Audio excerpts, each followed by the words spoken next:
Hey, what's going on? Good to fucking see you guys, man. How the fuck you been?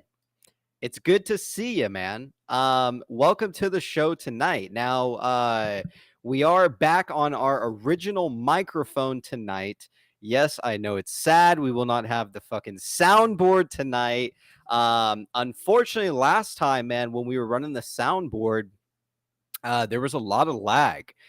So I need to play around with it a little more this weekend. Maybe do like a rough stream and fix the sound levels and shit, the sounds and stuff. The audio really bugged me, man. So we are back on the original microphone. So welcome to the show tonight, man. It's great to fucking see you guys. Everything should be running smoothly right now. So yeah, man, welcome to the show. What is the show without dildos? I'll tell you what, man. I'll fucking grab two of them and I'll slap them together to make up for it. But I don't have any dildos at my disposal to play with right now.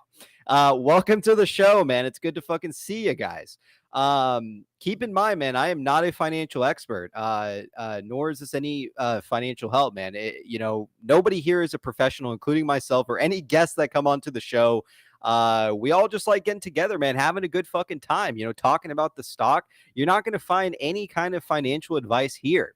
A lot of this is speculation. A lot of this is opinion, and a whole fucking bunch of it, man, it is fucking entertainment, if you haven't guessed it already. So it's great to see everybody tonight.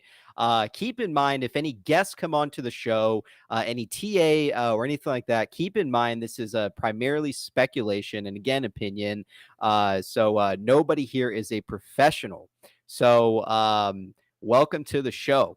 I believe ABC will be joining us at some point today. We are starting about 2 hours early. And we should be running until 10 o'clock tonight. So we have a good long fucking show ahead of us, man. 5 hours ahead of us. So, we're going to open up the stream to people. A lot of people is weird, in the subreddit.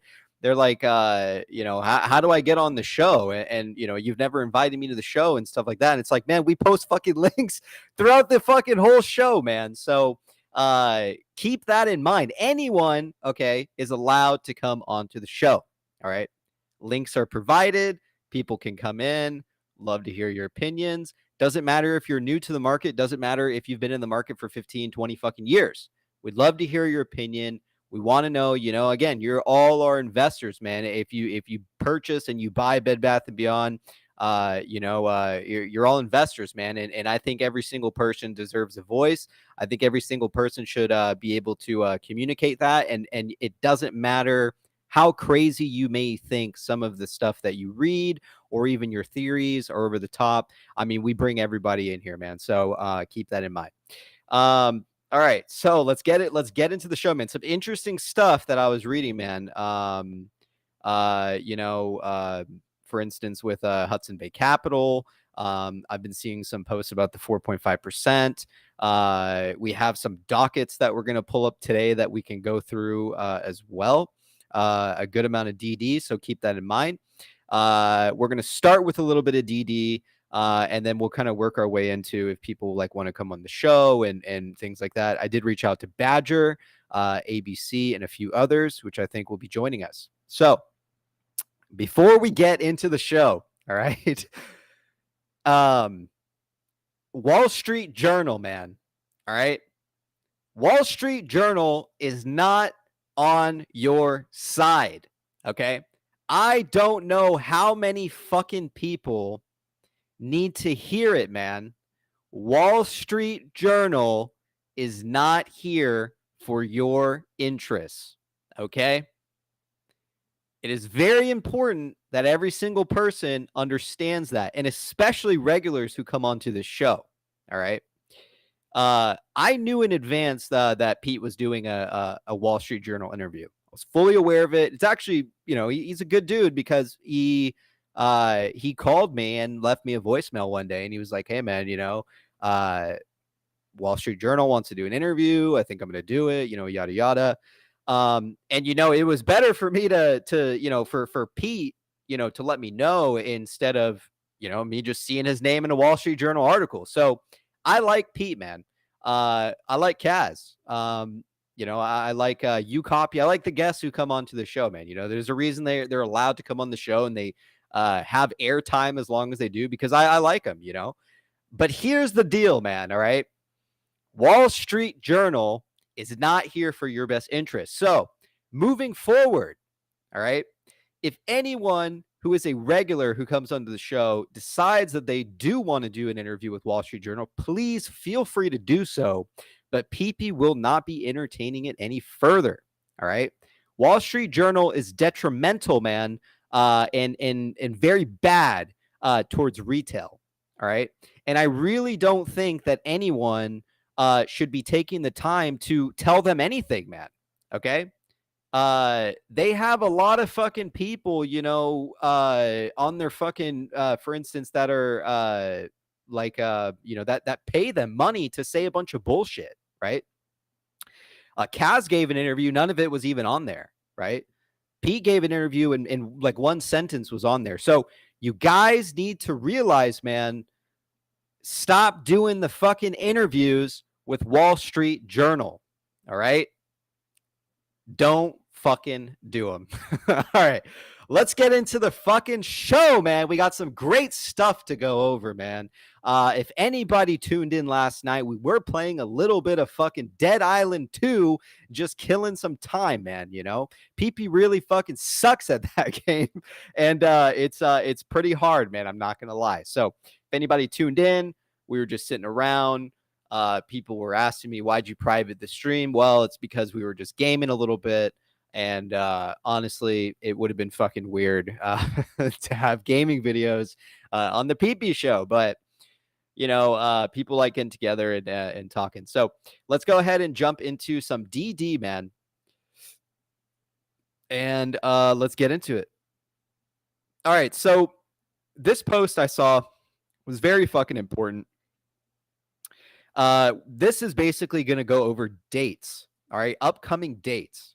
I've been seeing a lot of questions, man, in terms of in terms of dates, man. Okay.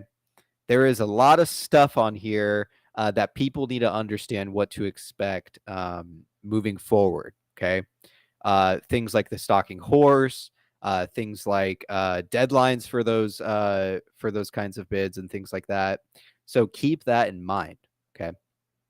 Let's go ahead and jump into some of this stuff here, and yeah, let's get familiar first with some dates that we need to be looking forward to. Kaz says dictator peepee.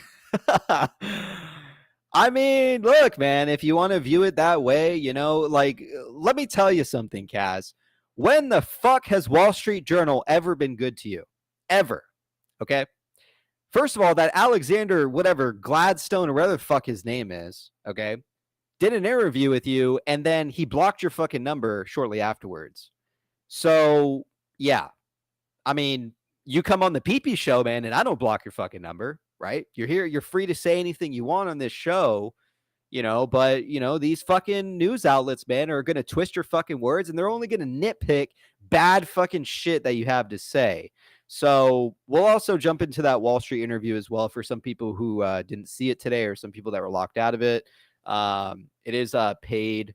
So we do have someone, actually the same person who made the intro for us for the Star Wars, actually posted some of that stuff. So we'll go ahead and go into it. So yeah.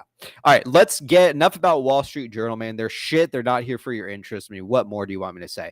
So let's go ahead and get into the dates, and let's sit tight, man. All right. So May 22nd is the stalking horse deadline. Okay. Now, what is a stalking horse deadline? A stalking horse deadline is a deadline set by a bankruptcy court for parties interested in purchasing a debtor's assets to submit a bid or an offer. Kaz actually just joined backstage, so why don't we wait 1 second? Why don't we bring him in and see what Kaz has to say, and then we will move on with our DD. All right. On Apple Ridge Road. Yeah, what's going on? Hey, I can't hear you. Hey, you there? Yeah, give me 2 minutes. Okay. Are you like with a customer? Yeah. All right. Just I guess just show me your face when you're back on, okay? Just leave your phone, I guess, in your lap, and I'll put you backstage. Then turn right on Old Sparks Road. You can stay. Yeah. All right. All right, we'll put Kaz backstage for now. We got 10 fucking memberships, man, from Crushed Orchid. Wow. Thank you so much, man. That's actually the person who that's actually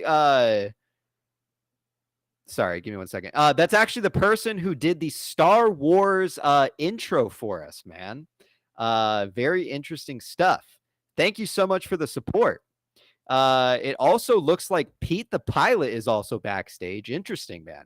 We haven't seen from him in a while in Kaz. All right. Let me get through a little bit of this DD. We'll bring on Pete to see what he thinks. And then we'll go from there, man. SF says Kaz is the chat fake. Let's get some love for Crushed Orchid, man. All right. Let's go ahead and get into some of this DD real quick, and then we'll go ahead and bring in Pete, okay? Give me 1 second. All right. So anyways, now that you guys know what a stalking horse deadline is, okay, in the bankruptcy context, a stalking horse is a bidder who submits an initial offer for the debtor's assets, which serves as a benchmark or starting point for other potential buyers to submit their own offers, okay? The stalking horse deadline is typically set by the court as part of the sale process in a bankruptcy case. Potential bidders must submit their offers before their deadline, and the stalking horse bidder will have the opportunity to match any higher offers submitted. Interesting. Sensi says, bro, tell Pete TSO's 500 million, please, please, please need content. The purpose of the stalking horse deadline is to provide an orderly and transparent process for the sale of a debtor's assets in a bankruptcy case. By establishing a deadline and a stalking horse bidder, the court can encourage other potential buyers to submit their own offers, which can ultimately lead to a higher sale price for the debtor's assets. If multiple parties submit offers before the stalking horse deadline, the court may schedule a hearing to consider the offers and select a winning bidder. If there are no qualified bidders, the stalking horse bidder may be selected as the winner of the sale. All right, is everybody following me here? Are you both ready backstage? All right, we'll put this on pause real quick. I got some questions for Kaz and Pete, man. I want to know why the fuck they gave a fucking interview to Wall Street Journal. All right. I'm curious, honestly. So why don't we go ahead and bring them in? We'll bring both of them in. We'll get a couple questions, see what they think, and then we'll move into some DD as well. So, chat, go ahead and welcome Kaz Malej into the show. Kaz, how you doing, man? Very good. How are you, PP? PP, the dictator. Fuck you, man. Hold on 1 second. We're going to bring in Pete as well. Okay. Let's go ahead and bring in Pete, and let's see what's going on. Pete, what's going on, man? Yo, hey, how we doing? What's going on, man? Pete, I have a question. We're gonna have a problem, man. I have What's a question going on for you, Pete. I have a question. Yeah. Listen, All right, guys. how did you get into the Wall Street Journal? You gave me Gunjan Banjari's number, and then I messaged her on Twitter, and I texted her, and we talked a little bit about the stock. And honestly, I found the journal article to be accurate and correct in its facts and its claims, including the shares outstanding of 739 mil. How much are they paying you now, Pete? Dude, no, they don't pay me. I work construction. You know that. How much is somebody paying you to shill and spread misinformation? Who the fuck's paying me, man? You know, the show, everyone's allowed to come on, and, you know, I'm allowed to have my own thesis. Like, you know, I mean, here's the deal. It's like, why is Ryan Cohen's name popping up multiple times through these filings, man? It's like, you know, you have to ask yourself, man, if the article is in fact true, There's no reason why they went through Chapter 11 if they're going to liquidate all their fucking stores. Chapter 7, liquidate all the fucking garbage. Just get rid of it all, and there you fucking go. You screw everybody. You screw the shareholders. You screw fucking everybody, and there you go. But they didn't. They're in Chapter 11 restructure. Holly Etlin, fucking goddamn David Kasten, man. I mean, sure. I mean, but this on is paper, bro, net assets are like $1.5 billion. Net debt is like $4 billion plus. I mean, right. It looks really bad. And again, Wall Street Journal is just basically reporting the outstanding. Like someone was like, "Oh, how does Wall Street Journal know the outstanding shares?" Looks like we lost Kaz there. I'm pretty sure they're just kind of going off of the like the Seed and Co stuff and shit. Basically saying the it's equity holders list. Yeah. Right, but that's what I'm going off so of. And let me ask you this. That's where it is, man. Yeah. I told you that before the Wall Street Journal came out. Yeah, right. Tell me, Pete. And I think we lost Kaz. Let's bring it back in. Tell me, Pete. What are your thoughts, man, on what kind of happened within the interview? Because I am curious. What kind of questions she asked you, and what kind of questions did not come up on the article. Just out of curiosity. I tried to direct the conversation in more of a this is a fiasco and shareholders should be pissed about what happened. Right. Okay. Direction. And, to kind of bring that point to bear, I discussed how Sue gave her interview. And then 2 weeks later, we filed for bankruptcy after she said she was going to turn it around. Sure. And I'm kind of upset that Gunjan Banjari didn't mention that aspect of it. Of course she didn't. Why the fuck would she? I don't know. I don't know why she doesn't want to go against this corrupt ass fucking board. They don't want incompetent ass board. Yeah, here's the thing. Even some of the good things like retail is buying into the stock and retail is not selling. I mean, those are not the things that they highlight. They don't really highlight any of the good. I mean, again, there isn't much good. I know, but here's the deal, back when they did the vested shares, right? They were reporting about every single fucking thing going on with the stock, okay? Every little thing that happened, every little filing, right? They would report on what's going on.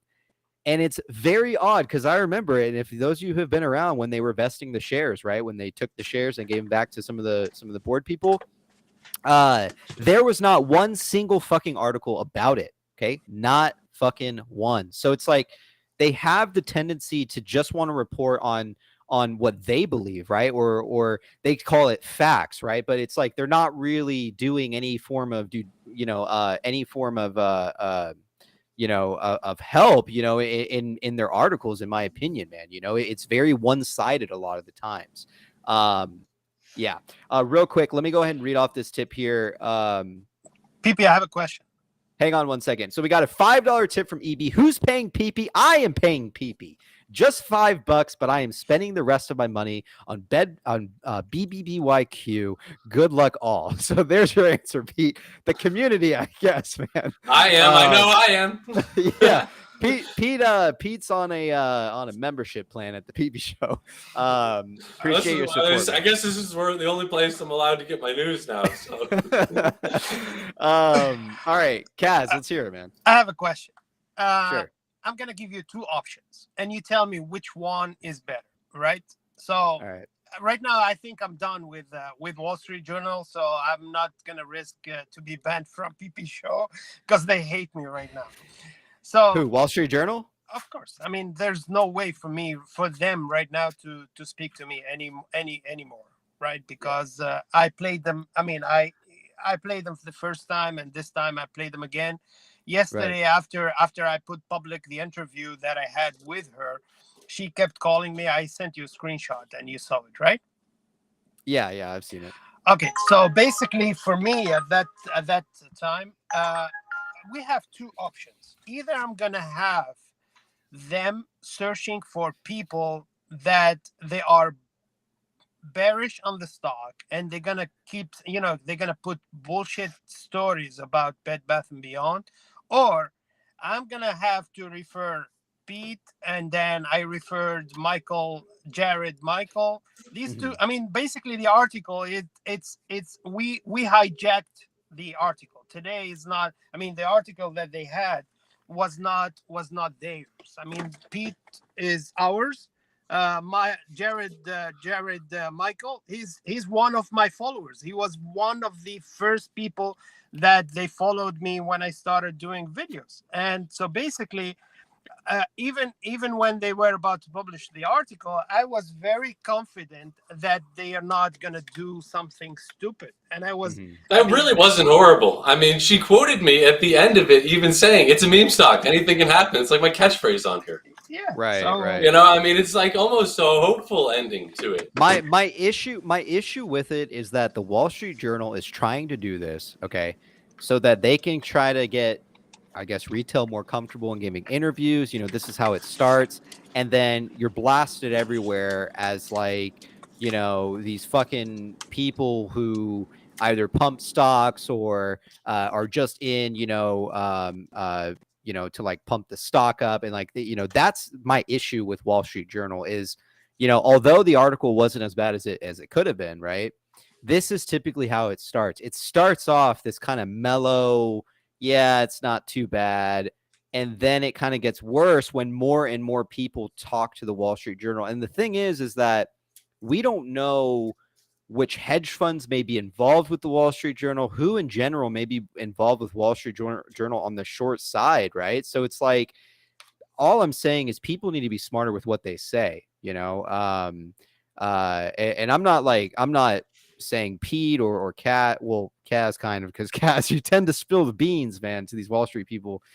It's just, there's certain, it's just, I don't like it, man. All right. That's it. Kaz is gone.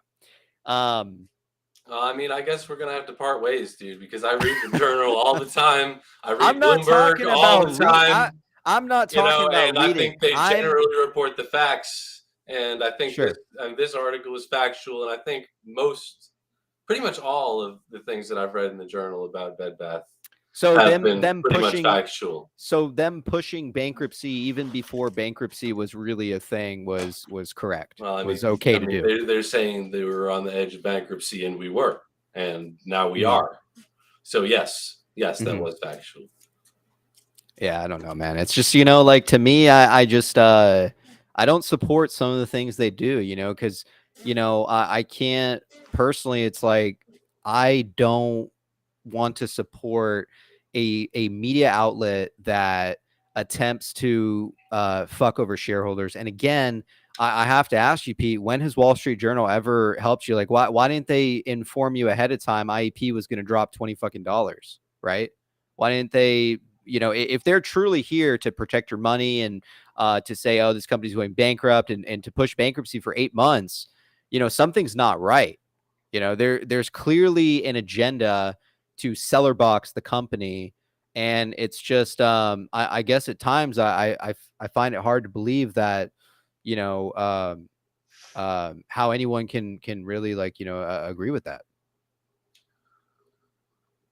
You see, I don't put like the media, the hedge funds, and everybody else who's bearish on the thing necessarily into the same. I don't think everybody's talking. I don't think it's a big conspiracy to destroy Bed Bath. Well, look at what they did for 9 fucking months, man. How the fuck did they know? Constant bankruptcy, constant fucking articles about right, because Bed Bath constantly loses money and needs cash and needs to dilute their shareholders to get cash. And that happened for those 9 months that Wall Street Journal was saying bankruptcy, and the thing's headed in its toast, because it is. Pete, bro, someone's most likely gonna buy out the whole fucking company. Right, that doesn't mean that we're gonna get paid, bro. Come on, Pete. Debt holders get paid before shareholders in a bankruptcy. Right, but you're talking about there's more net debt than net assets. You're talking about and again, I'm saying you're partially wrong because you're talking about a basic bankruptcy scenario with a normal fucking stock. Okay, yeah.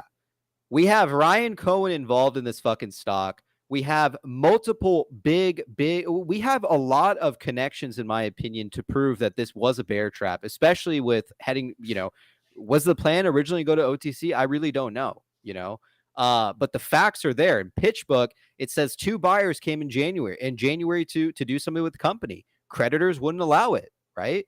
So you can make an educated guess that it's most likely possibly Carl or some of the big names, that are coming in to probably do something I agree with with the stock. On that, I agree with you. Yeah, it's just I don't think we it's got just clear Stocking Horse coming up, right? And we will know more at the end of the month.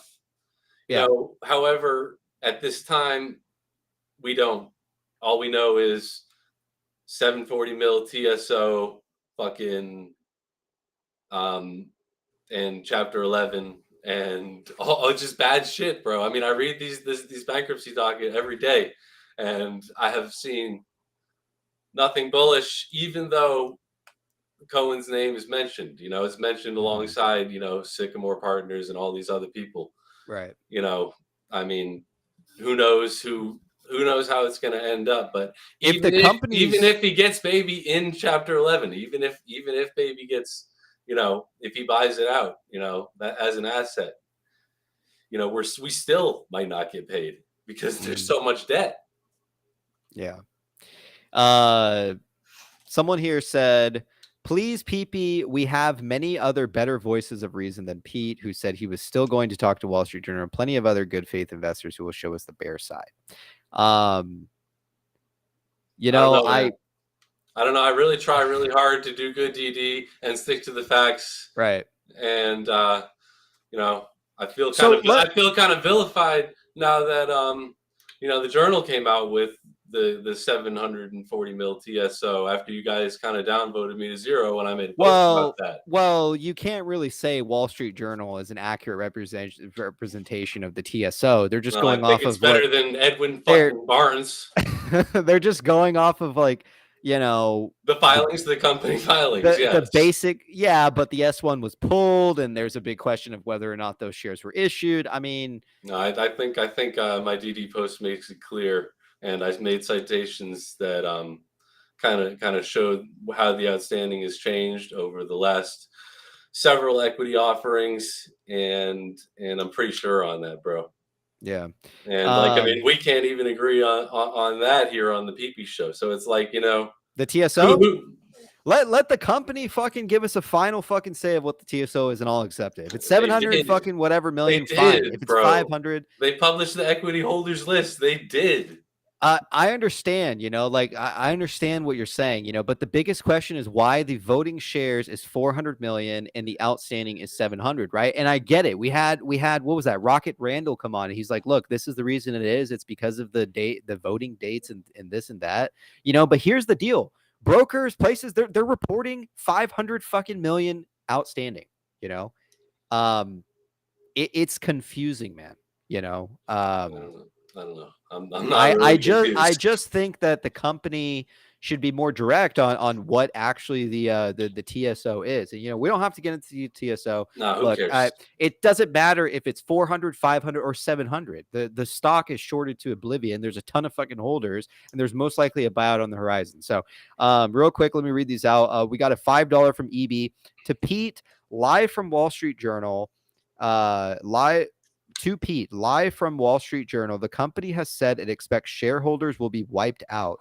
This is a lie. No board members said this. Then we also got one gifted membership from Ace Ventura. Appreciate the love, man. What do you think about that? About equity getting wiped out? I mean, I think I have seen in a filing that they don't expect to see equity holders recover. Well, that's just Chapter 11, like jargon, legal, bullshit that they say all the time in filings. But let me ask you this, man. If you believe end goal is some type of stalking bid, right? We get a big buyer, we get a big premium. how do you, what do you think the end goal is playing out? And for instance, why are you still holding, for instance, Pete, just out of curiosity? And again, I don't want you to think that I don't like you, because I think you're a good friend of mine. We have each other's number and stuff. Good. We talk and stuff. We're So I want you totally to good. understand that. We're totally Outside good. of here, we're why am I cool, still holding? And in here we're cool. So yeah. Why am I still holding? That's a good question, man. Uh-huh. And I was still holding, prior to bankruptcy, because I thought it still had a shot to turn around, and sue go if it said so.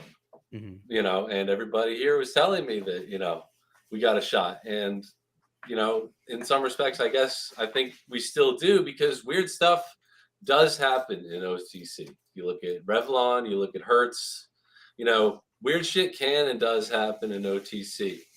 And as such, I'm happy to still hold my stake. And if it goes down to 1 cent or whatever, or fractions of a cent, then you know what? I'm still going to hold it in my portfolio so I can look at it and see it and remind myself not to do stupid shit.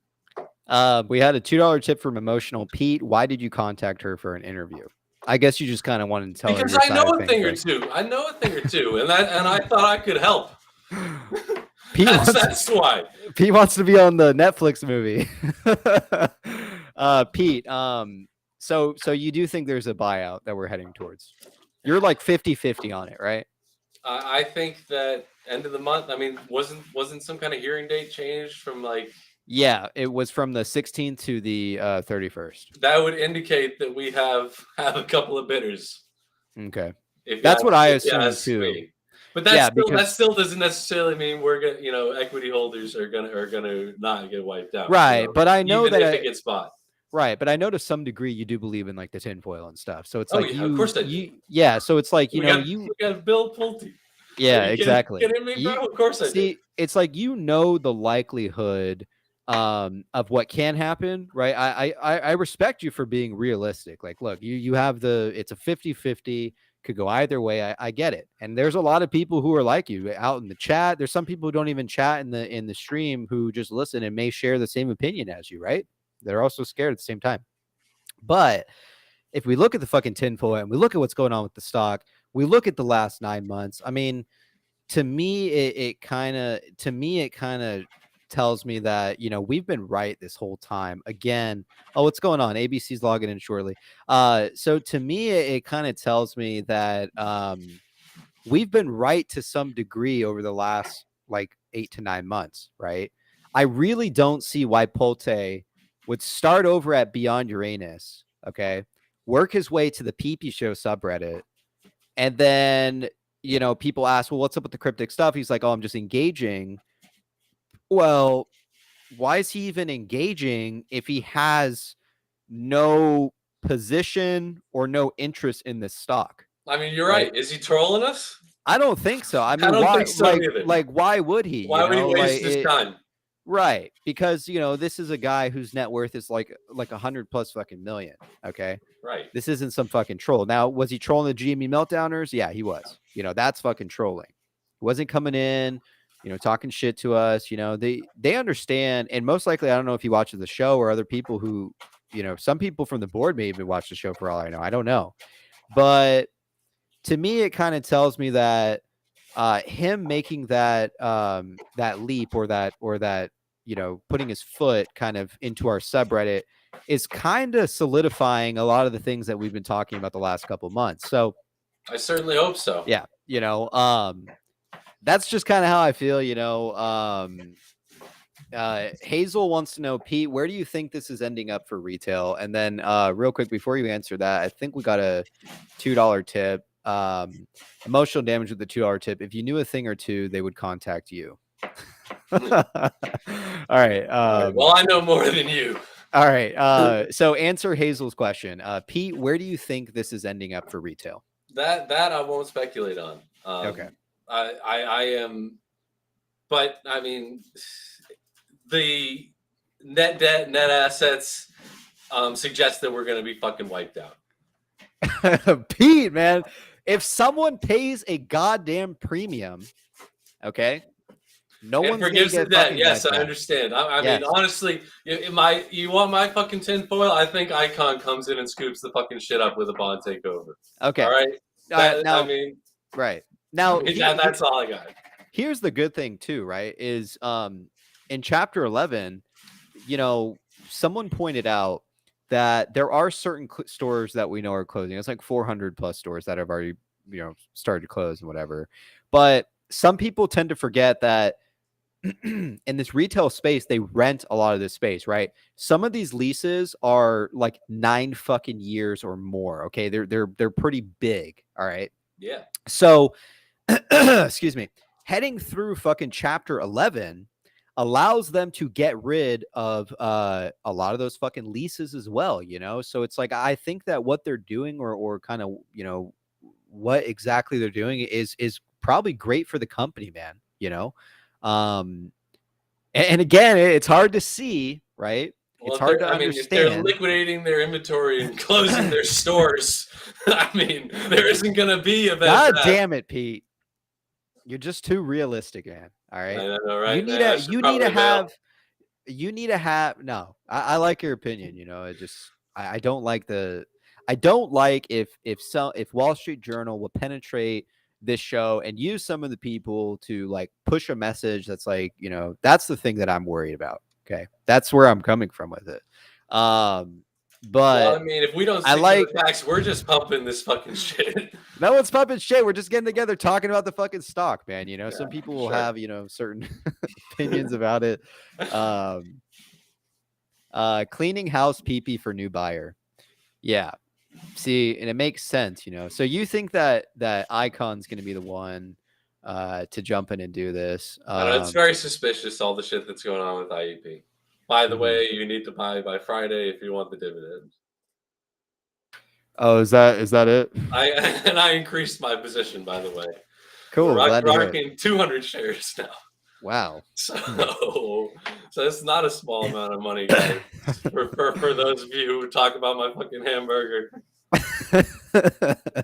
All right. It's kind of funny because, like, you know, they were calling IAP a Ponzi scam, which is obviously like a bunch of bullshit. And I talked about how that in a sense is true. But Icon controls the outstanding is the thing. You know, he owned, before this whole fucking shit happened, he owned 84% of it. Now he owns even more of it. You know, it's very, very hard to short IEP because of that. You know, he bought back 25% of the fucking stock on the open market. You know, I mean, it's a fortress. It's very, very difficult to fuck with that guy. Ligma balls. But at the same time, he dilutes his shareholders because in like a Ponzi-like way, because he takes his distribution in stock. Whatever, we went over this. Ligma Balls says 200 shares of IAP that will go for $10 in the recession. Oh my god! I hope not because I have IAP too. We're getting dividends. We're protected because of the dividend. You know, even if it tanks, I can trade out of it and have on a profit. And I sold the covered call on it. So you know, I'm with the divvy and the covered call. Even if it drops, I'm gonna still be in the green on it. Yeah. So you know, I'm happy with the IEP right now. Did they ask you the float number, Pete, during that interview? No, I told her.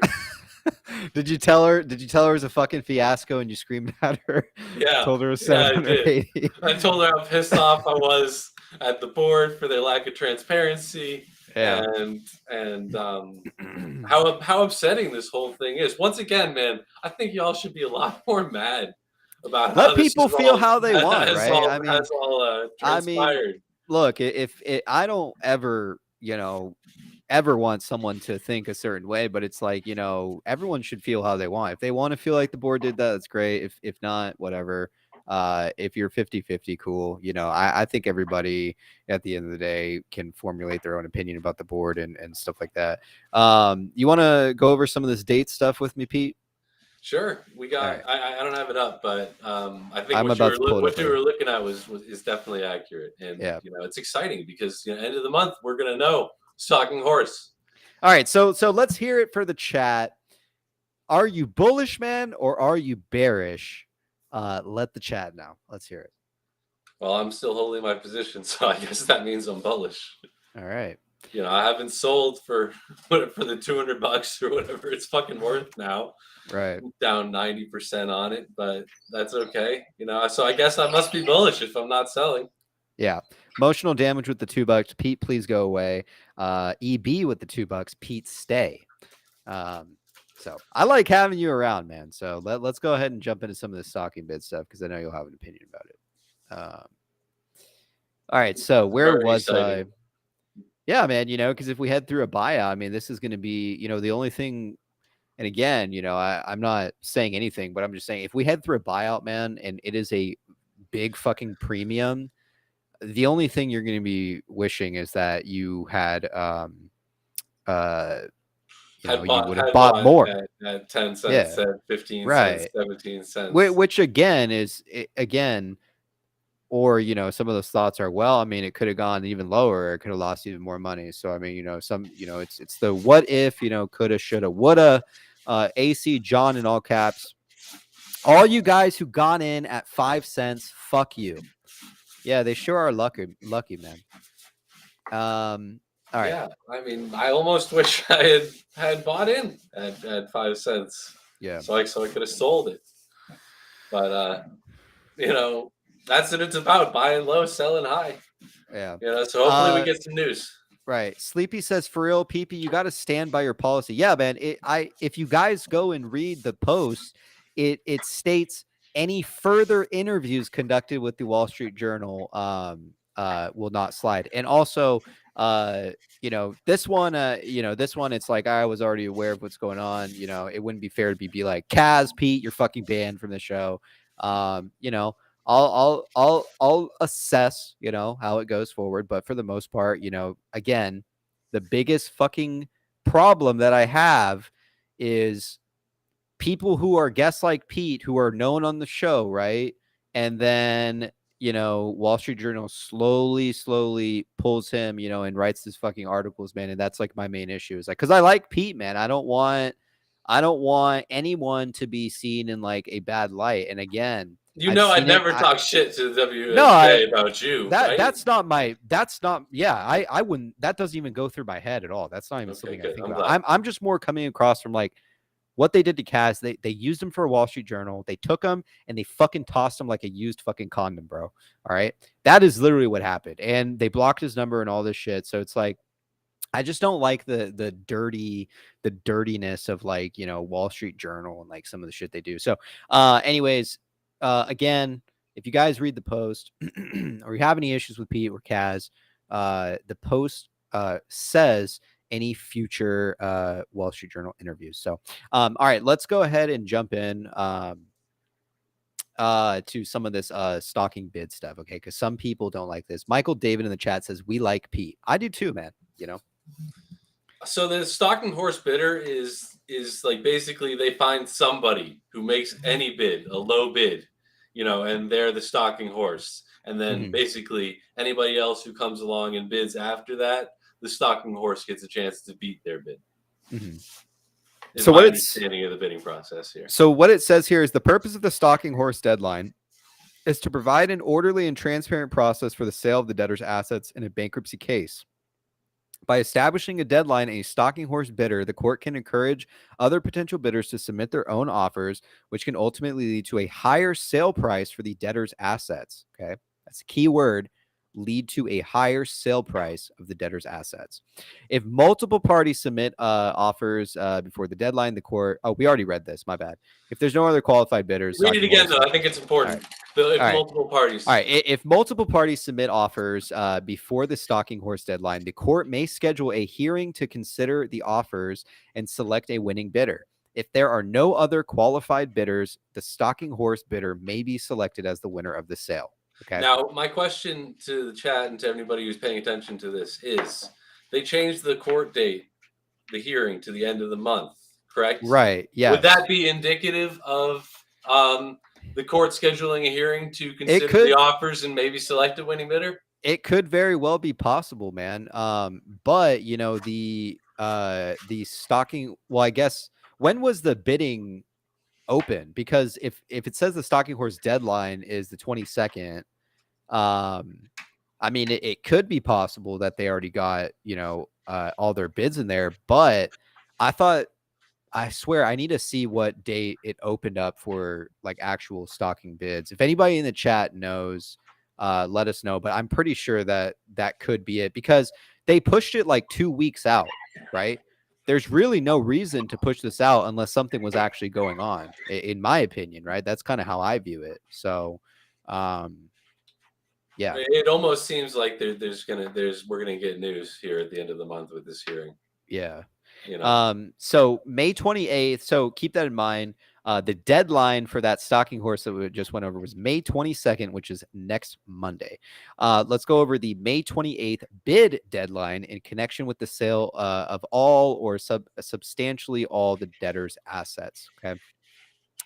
The date and time by which potential buyers must submit their offers to purchase most or all the assets owned by the debtor, a person or company that has filed for bankruptcy. In a bankruptcy case, the debtor may choose to sell off its assets to pay back creditors. The bid deadline is the deadline set by the bankruptcy court for potential buyers to submit their offers to purchase these assets. The term all or substantially all means that the debtor is looking to sell off a significant portion of their assets. This could include real estate, equipment, inventory, or other property owned by the debtor. The sale of these assets is often the most significant part of a bankruptcy case, as it can generate the funds needed to repay creditors and help the debtor get back on their feet. By setting a bid deadline, the bankruptcy court is establishing a timeline for potential buyers to submit their offers, which allows the debtor to move forward with the sale process and maximize the value of their assets. Once the bid deadline passes, the debtor will review the offers and select a buyer to purchase the assets. Okay. May 31st is the bar date motion hearing. A bar date motion hearing is a legal proceeding that takes place in a bankruptcy case to determine the deadline, also known as the bar date. Someone just joined backstage. Let me see who it is. So we got a guy in here backstage. Let's bring him in real quick and see what he has to say, and then we'll continue with these dates here. PP's voice is so soothing. It's the microphone, man. All right. It didn't feel right with the other mic. Pete, did you hear the show the other day with like the soundboards and shit? No, but actually, you are sounding really nice now. I like this. This is a new mic? This is the old one. Oh, okay. Whose wife is back there in the kitchen? This nobody's wife. It's my new girlfriend. All right, let's bring in Travis and see what's going on. Travis, what's going on, man? How you doing, PP, man? Good, man. How you been? How you doing? Doing well. This is my actual first public appearance under my Reddit alias. So awesome. What's your Reddit? Is that your Reddit alias? Is Travis B13? Yeah, it's okay. Long story behind the name. So the Reddit alias comes from an old stripper name from back in college, and we'll just leave it at that. All right. Long time ago. I like it. All right. No, I wanted to jump on to talk about Pete. Mostly, I don't disagree with some of the things he says, but regarding the TSO and everything else, I've written a lot of due diligence on what's expired or what's transpired with Bed Bath & Beyond and everything that's come about it. And for the record, my background is accounting and finance, about 17 years of it. Congratulations, man. Time flies. And I disagree with the 700 million TSO. And the reason why I believe that is because they authorized the 300 million shares to B. Riley, but they never issued the shares to B. Riley. Correct. That's been the biggest thing we've been talking about for a long time. And I've tried to make comments on some of the Reddit posts about this, is that when they rescinded when they rescinded that offer, it brought the shares back to 470 million total. Of that, and the issue is that nobody knows if HBC is closely holding those 300 plus million shares. Because we don't know if they're closely holding those or if they're holding them tightly, we don't know the actual, quote, float. The float should be, I would say, roughly 117 million shares. But the shares outstanding is, of course, 470, 460 million. But nobody understands if HBC is closely holding those, if they've sold those, are they on the open market? And because of that, that brings in a lot of issues on what is the true available shares to trade. And that's where everybody runs into a lot of issues. Nobody knows. I agree. I think Bed Bath & Beyond should make a statement about it, but They should correct this shit, man, because like this TSO shit is splitting a lot of people, man. There's a lot of fights coming out of it, man. All right. To respond,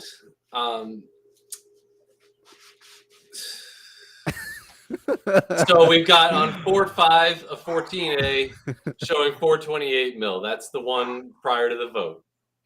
Okay. Pete, take those nipples out from Robert. Those are the quote unquote voting shares. Mm-hmm.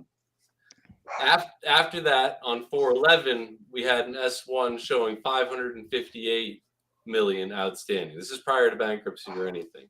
Mm-hmm. This is and these are going on. All right. And anything that got issued and is outstanding as of that S1 hasn't been recalled or bought back or anything.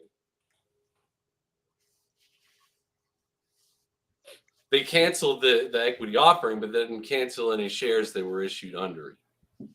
But they didn't issue any shares under that particular offering. They authorized they had the shares. 5 credit agreements. They canceled the 5th amended credit agreement, right? But they issued shares under the 3rd, 4th, 2nd, 1st credit agreement with all the banks. We also have ABC, so chat, please welcome ABC man to the show. Hey, brother. Hey, guys. Hey, what's going on, man? How are you? Whoa, love the setup. Where the hell are you? Just because the kids got to get shit done and they're always on camera. And dude, that's cool as fuck. I like that. Yeah, nice. That should be your main thing. It's very calming. It kind of looks like mine back here, but a better ABC version. has more than one room to broadcast from. That means we should definitely listen to him. How is everybody? Good? Good. Yeah, we were actually just talking with Travis here about the TSO. So basically what Travis is saying is that those shares that were supposed to give into B. Riley were never fully issued. Right. So it kind of reflects why when the S1 was pulled that the TSO is wrong. Again, this is a lot of people go back and forth over this shit, and we get some people in the chat too who tell us that we're also wrong with saying that it's 500 million. Again, I will say it won't really matter at the end of the day if there's any form of a buyout with how much the shorts have shorted this fucking stock, right? If there's no shares available, won't matter if it's 400, 500 million or 700 million, man. You're gonna get the same fucking you're going to get the exact same kind of, whatever happens to the stock. I mean, it's going to be the same thing. 500 million, 700 million, but it could be in between. Correct. And that's the issue is that you had convertible shares, you had warrants, you had all these things that could be converted into, common stock that that's wherein lies a lot of the confusion with everybody is we don't know. We don't know if HBC is closely holding those shares. We don't know what was necessarily converted into common stock. And that's why the court has asked for that list. And we watched, and somebody made a great post. I think it was Paddington Creek or somebody. Yeah, Paddling Up Creek or something. We were going to pull up that DD a little bit later too. Yeah, and that really kind of confirms is that the judge says, I want a list of shareholders 4.5 and above. What did they do? They released the entire list with Seed & Co. in terms of that. And then the judge has now basically imposed on Seed & Co. to deliver that list of actual people and their ownership in the stake. And that is it's so time cumbersome, right? But I think we're going to actually discover once that list is furnished with actually the true amount of people, who holds what, then we're going to get an idea of what the total TSO is, what the total outstanding and float is and everything. Right now, I think this is literally like Paddington said, is we're delayed another 2 weeks because this list is so extensive. Imagine trying to compile a list of owners of every damn share that's out there. But once they finally get that done, then you're going to get a true reflection of exactly what's real, what's synthetic, what's naked, who owns what percentage. And that's why I believe we're in another 2-week delay here. And I concur with the post that was made on Reddit there, because we're arguing back and forth. TSO, there's 528, there's 741. Guys, I think they're literally showing the world that there's a problem here, and nobody has any idea how many TSOs and shares. I think this is sporty chess, and I think they're playing into the hands. I do think it was a bear trap in a way that they tried to have several offerings, and every time they even announced an offering, the stock price just plummeted. And that's just, shorts going out and trying to short it more so that they can't meet the covenants that were in the HBC deal, along with the 300 million that was in the B. Riley deal, to raise enough capital that they needed at the time. Now, I do believe either one of two things is happening.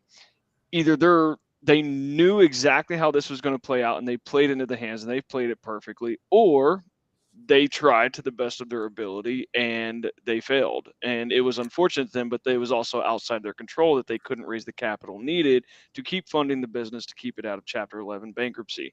However, my argument to that is I think they needed to go into Chapter 11 bankruptcy to get rid of the debtors who were stopping deals from being made. Well, Travis, I agree, my man, because when you think about it, if this is a bear trap, they haven't done any market manipulation. They haven't said, hey, what they've done is they literally taken the steps that most struggling companies would, right? And so they did the Hudson Bay deal. Now, to me, I think that's an ICANN move. Bring on a party. Agreed.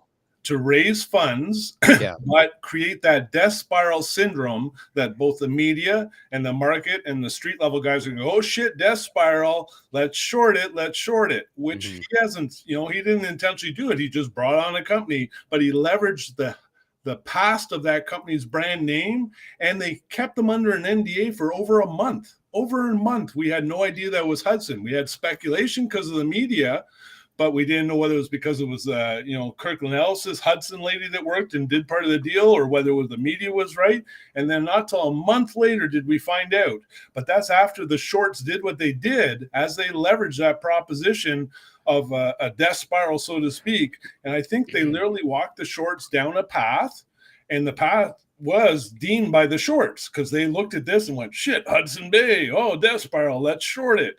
Oh, guess what? ATM offering, let's short it. Right. Yeah. And they shorted past even shares that they even had in their possession. Right. And that's why we're now having this official count with CD and Co. because they literally walked it down. And in my personal opinion, the shorts and the illegal, they're not after the shorts. Shorts have been in the market for like 30, 40, 50, 60 years. Okay. You can literally have options to short a company, but what they're after is the illegal and synthetic and naked shorts. And now that we're having a full count and Seed & Co., AST was down for a while. Seed & Co. now is being burdened with compiling this extensive list by judge orders. We're going to find out exactly how many shares are out there. Did you see the fucking warehouse for Weeble or whatever fucking burned down like 2 days ago? What the fuck, man? The fucking, this could be so fucking criminal, man. All right. This could be potentially so fucking huge. There's warehouses burning down, man. And don't forget when the fucking Citadel fucking office burned down too, man.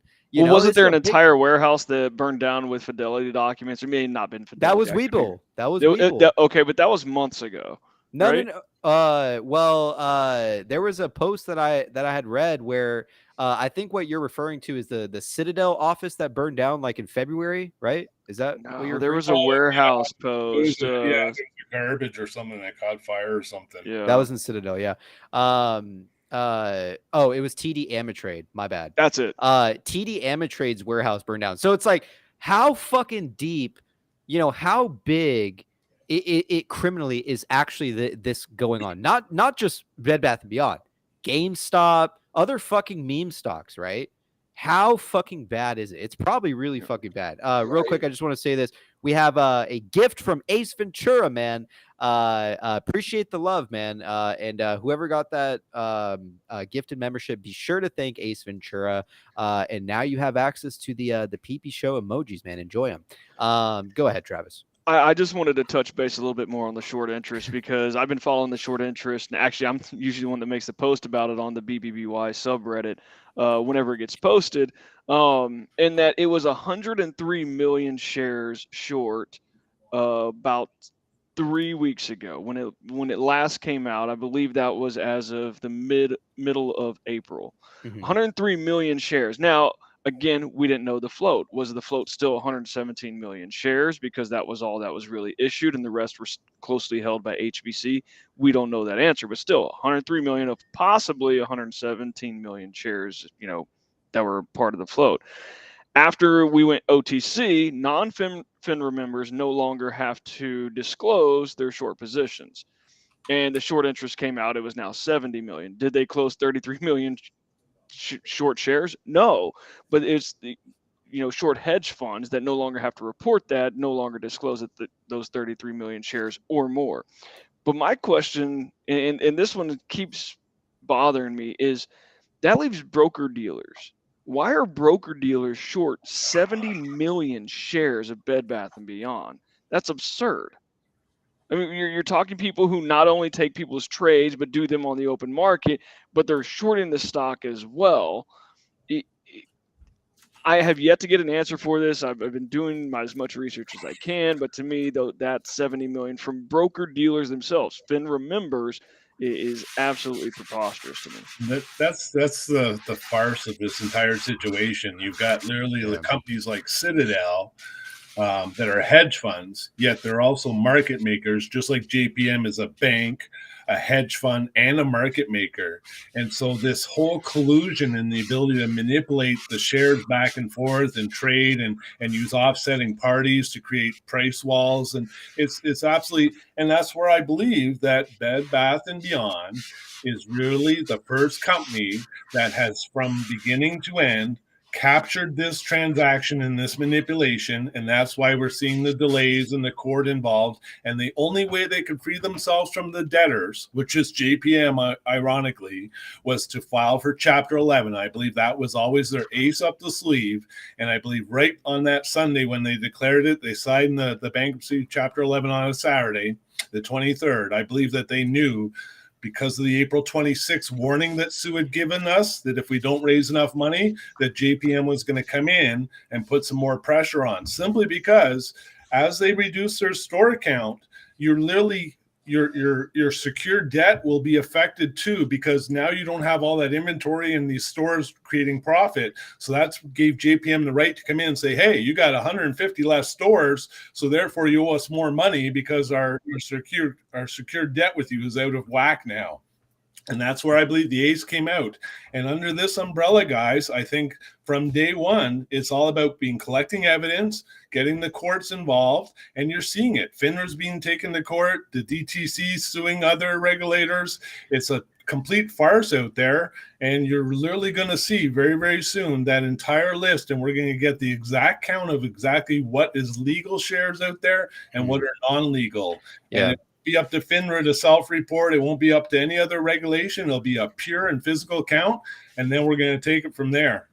Yeah, something needs to be fixed about these market maker rules, these fucking, short hedge fund rules. I mean, this is out of fucking control, man. This is so out of control, man. I mean, you would think something like this would be happening in the 80s, which I'm sure it fucking did, right? Like all the fucking time, with technology 89 and shit, or 91 right? when it came out, when the rules Yeah. changed a high frequency. Yeah. So it's like, like this shit is so, it's such bullshit. There is no fucking free market, in my opinion. I don't see it, because if a market maker could reroute shares while also, being able to short the stock, or not even have those shares in their possession to short, how the fuck is that a free fucking market? I mean, are the shares that we even buy even fucking real? If there's so many synthetics or all this shit going on. I mean, even people who buy shares, man, it's like it's not even real, right? It's just a fucking number in your fucking phone, man, until you DRS it and it's under It's your a number name. on a ledger with a broker. Yeah. That's I what mean, it is. it's not a real share. Brokers, let's say I'm going to use Fidelity just as an example. Let's say Fidelity has 10 million shares and you buy, 100 shares. You didn't Right. buy them from Fidelity. You gave your money to Fidelity and they put on their ledger, hey, you have the right to 100 shares. Until you direct register those, you don't own anything.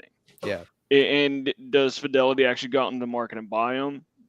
Well, not if they already have them on hand. That's why IEX has become quite the trend recently with actually purchasing real shares on the lit market through the lit exchange. But no, it is a farce. And I think over the last 2 years, and I think this started with GameStop back in January 2021, when they shut off the buy button, people wanted to understand, how is this possible? Why did this happen? It was illegal. I mean, let's face it, it was, and nobody went to prison yet. Right. No sell. And they didn't shut the buy button off on HKD fucking back in August, right? Last year. And like that fucking thing ran $2,500 a share. It's fucking crazy, man. We do have Carter backstage. So we're gonna go ahead and bring him in and let's see what's going on. So everybody welcome Carter, man, to the show. Yo, Carter, what's going on? Deep State Pete, fuck off, dude. Yeah, whatever. What the fuck? Did Carter really come in here to say that? Yeah, I guess I'm deep state now. Yeah, I wish, bro. That's more money if I was cool? deep state.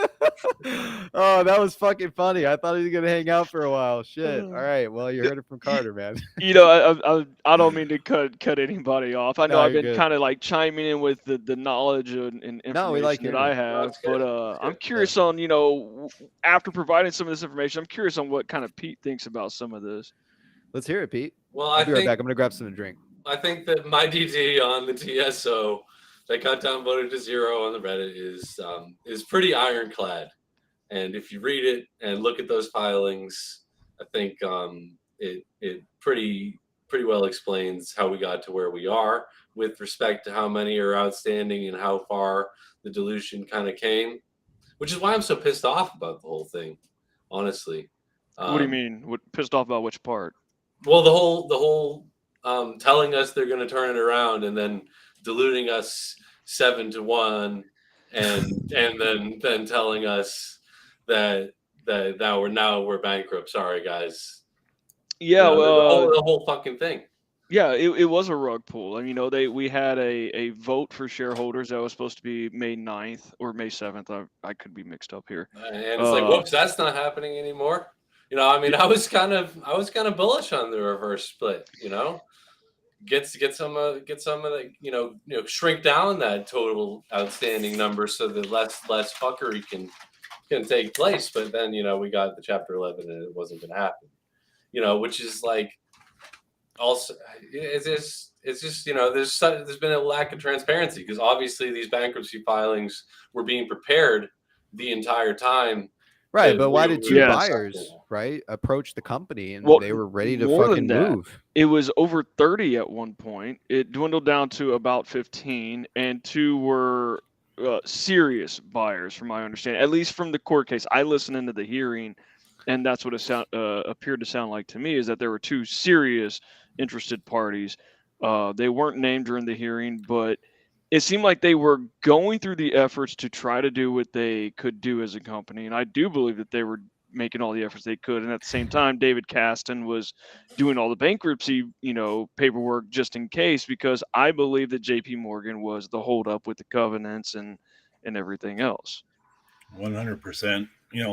I agree that JP and 6th Street have really been kind of the roadblocks in this. And that's traditionally how business works. If you owe a creditor or a debtor money, you're not free to go and sell off assets or do as you please until certain agreements. And the thing with DIP financing is it's oversecured. Like they have their clause right in into your entire business.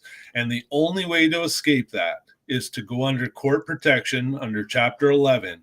And that legally puts the debtors and creditors aside and says, we're going to figure out how to save this company, and then we're going to deal with you guys in either resolving up the company and selling off the assets, or letting the company continue to grow and figuring a way to get you guys paid down. And I do believe that a deal's already in place. Now what we're waiting for is simply to find out the actual share count. And yes, Pete, you are right. When you look at the filings, it says 4 million, blah, blah, blah, and it has this and it has that count. That is what BBBY has legally presented to the courts, because that's what they're aware of. Is it going to be the final numbers? No, we'll know the final numbers when CDE and Co. give us that exact entire list. Right now, they just gave us a list of DSR ones, and then they give us a total for what they have. The judge now wants a specific list of every shareholder, and that's why I believe we got a two-week more wait here. To chime in a little bit on this. For sure, we're getting that. Go ahead, Pete. Go ahead. We're 100% getting all the brokerages are coming out with who owns shares.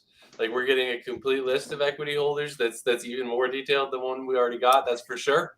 Well, what ABC is talking about, or Travis, if they're mentioning the 4.5%, is I'm pretty sure someone else had mentioned that we're not going to be able to see. We're not going to see it. Yeah, it will be like omitted from public, but like the judge will know who it is, but I don't think we will. Here's the thing. We've already proven that we're oversold, right? Now, the only way to find out who oversold what, or what's being promised out there in terms of share count, is actually to total up the exact individual owners and compile the list. And from there, if you don't have name and address and who owns the damn share, is pretty much going to be identified as naked or synthetic, right? And that's where we're going to get kind of a true count of what the hell's going on, because we're oversold by what? How many? Again, 100 million or something like that? More than that. Yeah, well, if it is 500, it's oversold by like almost 200 plus million. 200. If it's closer to 400 million outstanding, it could be and if oversold those shares by aren't 300 million. legit and real because the brokers didn't do the proper accounting and make sure that there's a valid customer attached to that, then those 200 will be wiped off and free. Well, yeah. And Gentlemen, My question is this real quick, though. So from Seed & Co., we saw, what was it, 740 million, 780 million on the Seed & Co. My question is, where's all the institutional shares then on top of that? And then HBC, I think I saw something that they had like 24 million shares as well. Schwab was able to increase their position 431%. Where the fuck are these shares? well, If these we are already all, saw on Seed if & Co. it's not a DR, if it's not directly registered, it's under Seed & Co. Like you, Okay. me, But and the brokerages right. are all under Seed & Co. So if we Fidelity see shares, Seed & Co. Okay. So like I guess my question is, like, if we saw it on Seed & Co., right? The total amount of shares that were sold, right? For instance, how the hell was Schwab able to increase their shares by 431%? Where do they even? So what I'm saying is, because that was new, so where were they able to find those shares? Where were those shares allocated from? Well, you can actually buy shares right now, but if you buy a stake over 4.5, you actually have to report it to the courts. And so there's some litigation within those dockets that have dropped too, that anybody that is buying now and exceeds the 4.5 must be reported. And there's a lot of tax issues to deal with that 4.5% and everything. Well, not only tax issues, and again, with my background being accounting, finance, and things like this, there was a stay that was, filed with the court that says anybody who does go above 4.5 has to go through review, and there's a legal process behind this where literally the company can say, no, we negate this purchase and you have to take this back. And that's for their net operating loss carry forward. They have over 1 billion net operating loss carry forward. And for companies going through this, that is a huge type of tax asset that you can carry forward year after year after year, so that next year, if you have income, you can then use this net operating loss, carry it forward, deduct that from your taxable, actually just your taxes for that year. And it can be a huge asset for cash flow purposes, for, various different things that you can utilize for the business. And they want to hold on to that right now. And that, I think, is a very big key thing, is that they don't want to lose that, which is telling me that I think personally, when I read that, I feel like they already have somebody in their back pocket who they know they want to take over the company, because there's no reason you don't want to lose this now unless you want to utilize it later. Well, I would 100% agree with you. They want to restrict the amount of, owners over the 4.5, because there is $1.6 billion in total tax credits and savings over the next 25 years because of that debt load that BBBY has been carrying for so long. And if that is leverage for the new buyer, I mean, not only are they going to come in and get a totally restructured company with a lot less debt, but then they're going to be also part of that tax savings for the next 25 years. That is, almost 40% of the deal right there in terms of how much money that they can literally save in the long run. So I agree with you 100%. They're trying to protect that interest of the tax savings and credits because it's huge. And that's why I almost feel we're going to see an 80% ownership stake, and BBY will still hold 20%, so that tax savings is mutually beneficial in terms of both future, today and down the road. Yeah, but the IRS rules on that are very strict, and it would almost have to be a very, very certain type of deal to where they can still hold on to that. That's why I think the 80-20 rule is, or the 80% ownership is really the maximum amount that you can own without affecting those things, because there's some type of covenant or litigation that says so long as the original owner has a 20% stake. Anyways, it gets right, and I'm not a chartered accountant by any means, and I could be totally wrong. I just know that it's extremely favorable if they don't go any higher than 80% ownership in this. But we might just see a complete buyout and 100% ownership for the new buyer. I don't know. I'm just saying from a mathematical perspective, based on the tax savings that are out there, I really think that it would be smart of the new buyer to come in at 80% ownership level. Yeah. Interesting stuff, man. Travis, if there's anything else, man, that you want to get into, we have another guest backstage, CBA, and then we're going to get back to some of our date DD here. Tell the chat, man. A couple more things before I go. Take as much time as you need. No, thanks for having me on. It's a pleasure to be on. I know this is my first public appearance, so I'm kind of a private person, so we don't like to talk to people. Yeah. but we have a bullish accountant now, man. We haven't heard from Bears. Wow, this is kind of crazy, man. Yeah, Bears was pretty bearish, but we have a bullish accountant. Wow. And I've been in. Show. I haven't been in since a lot of these people were in when it was monitored it. I saw it when Ryan Cohen first got in and when he got out. I actually got in early January when it took like a big dip, and I was like, something's not right here, where the stock is dipping 20% and options were dipping 60 to 80%. I bought some options, got in, it ran up to 7. I made some profits and held on. Made some profits, held on, and I used that to, my average right now is about 50-something cents on my shares. But what I wanted to talk about was what you talked about 2 days ago, the 280-day swap cycle. So I know this is still a theory; it hasn't been proven, but let's say hypothetically it is, a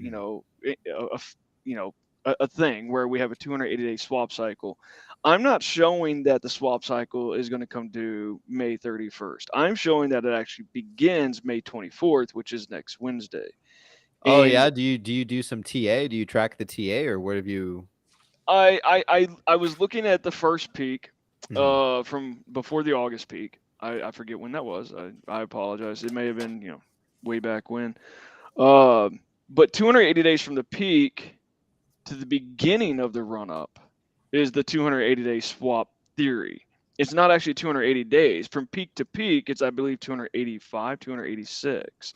And so if we take the peak from the August run-up and we go 280 days, it should begin to run up potentially next Wednesday. Now, this is hypothetical, and I know all this tinfoil, but at least from my analysis, from what I've seen by looking at the charts, if it holds true, I think the swap cycle will actually begin mid next week.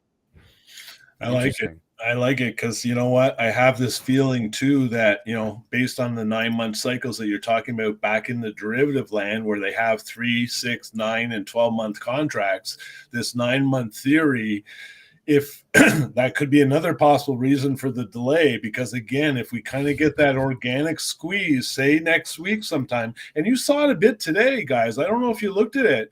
It didn't look like it was being too barcoded too much compared to the little stairs up that we were moving. Today looked good. Yeah. It broke the pattern, guys. And if we start to continue that early next week and this 9 months swap comes into play, we may be on a little bit of a liftoff here, and then you have a well-timed announcement. Yeah, this could be extremely big. Yeah. And you know, from what I saw, there was at least, you know, I looked at iBorrow Desk. I don't have, you know, Ortex or anything, but at least 350,000 shares borrowed. Could have been 500,000. It's hard to tell on iBorrow if they were returned or just new locates. But somewhere between 350,000 to 500,000 shares were borrowed today, which is, why are they still trying to short a stock that's in Chapter 11 bankruptcy? Because they're trading on the OTC? terrified. They're terrified, man, But because they why? know it's going to bankrupt it's going to bankrupt people, man. And this is probably a much larger short than we even realize. Probably what even is being reported, man. It's probably way fucking larger. So, well, and that's the kicker from what I said earlier, is that non-FINRA members no longer have to report. So the short interest went down 33 million, you know, over the 2 weeks, but that's just because people no longer have to report it. So now we'll never know the true short interest because you have non-FINRA members never having to report it.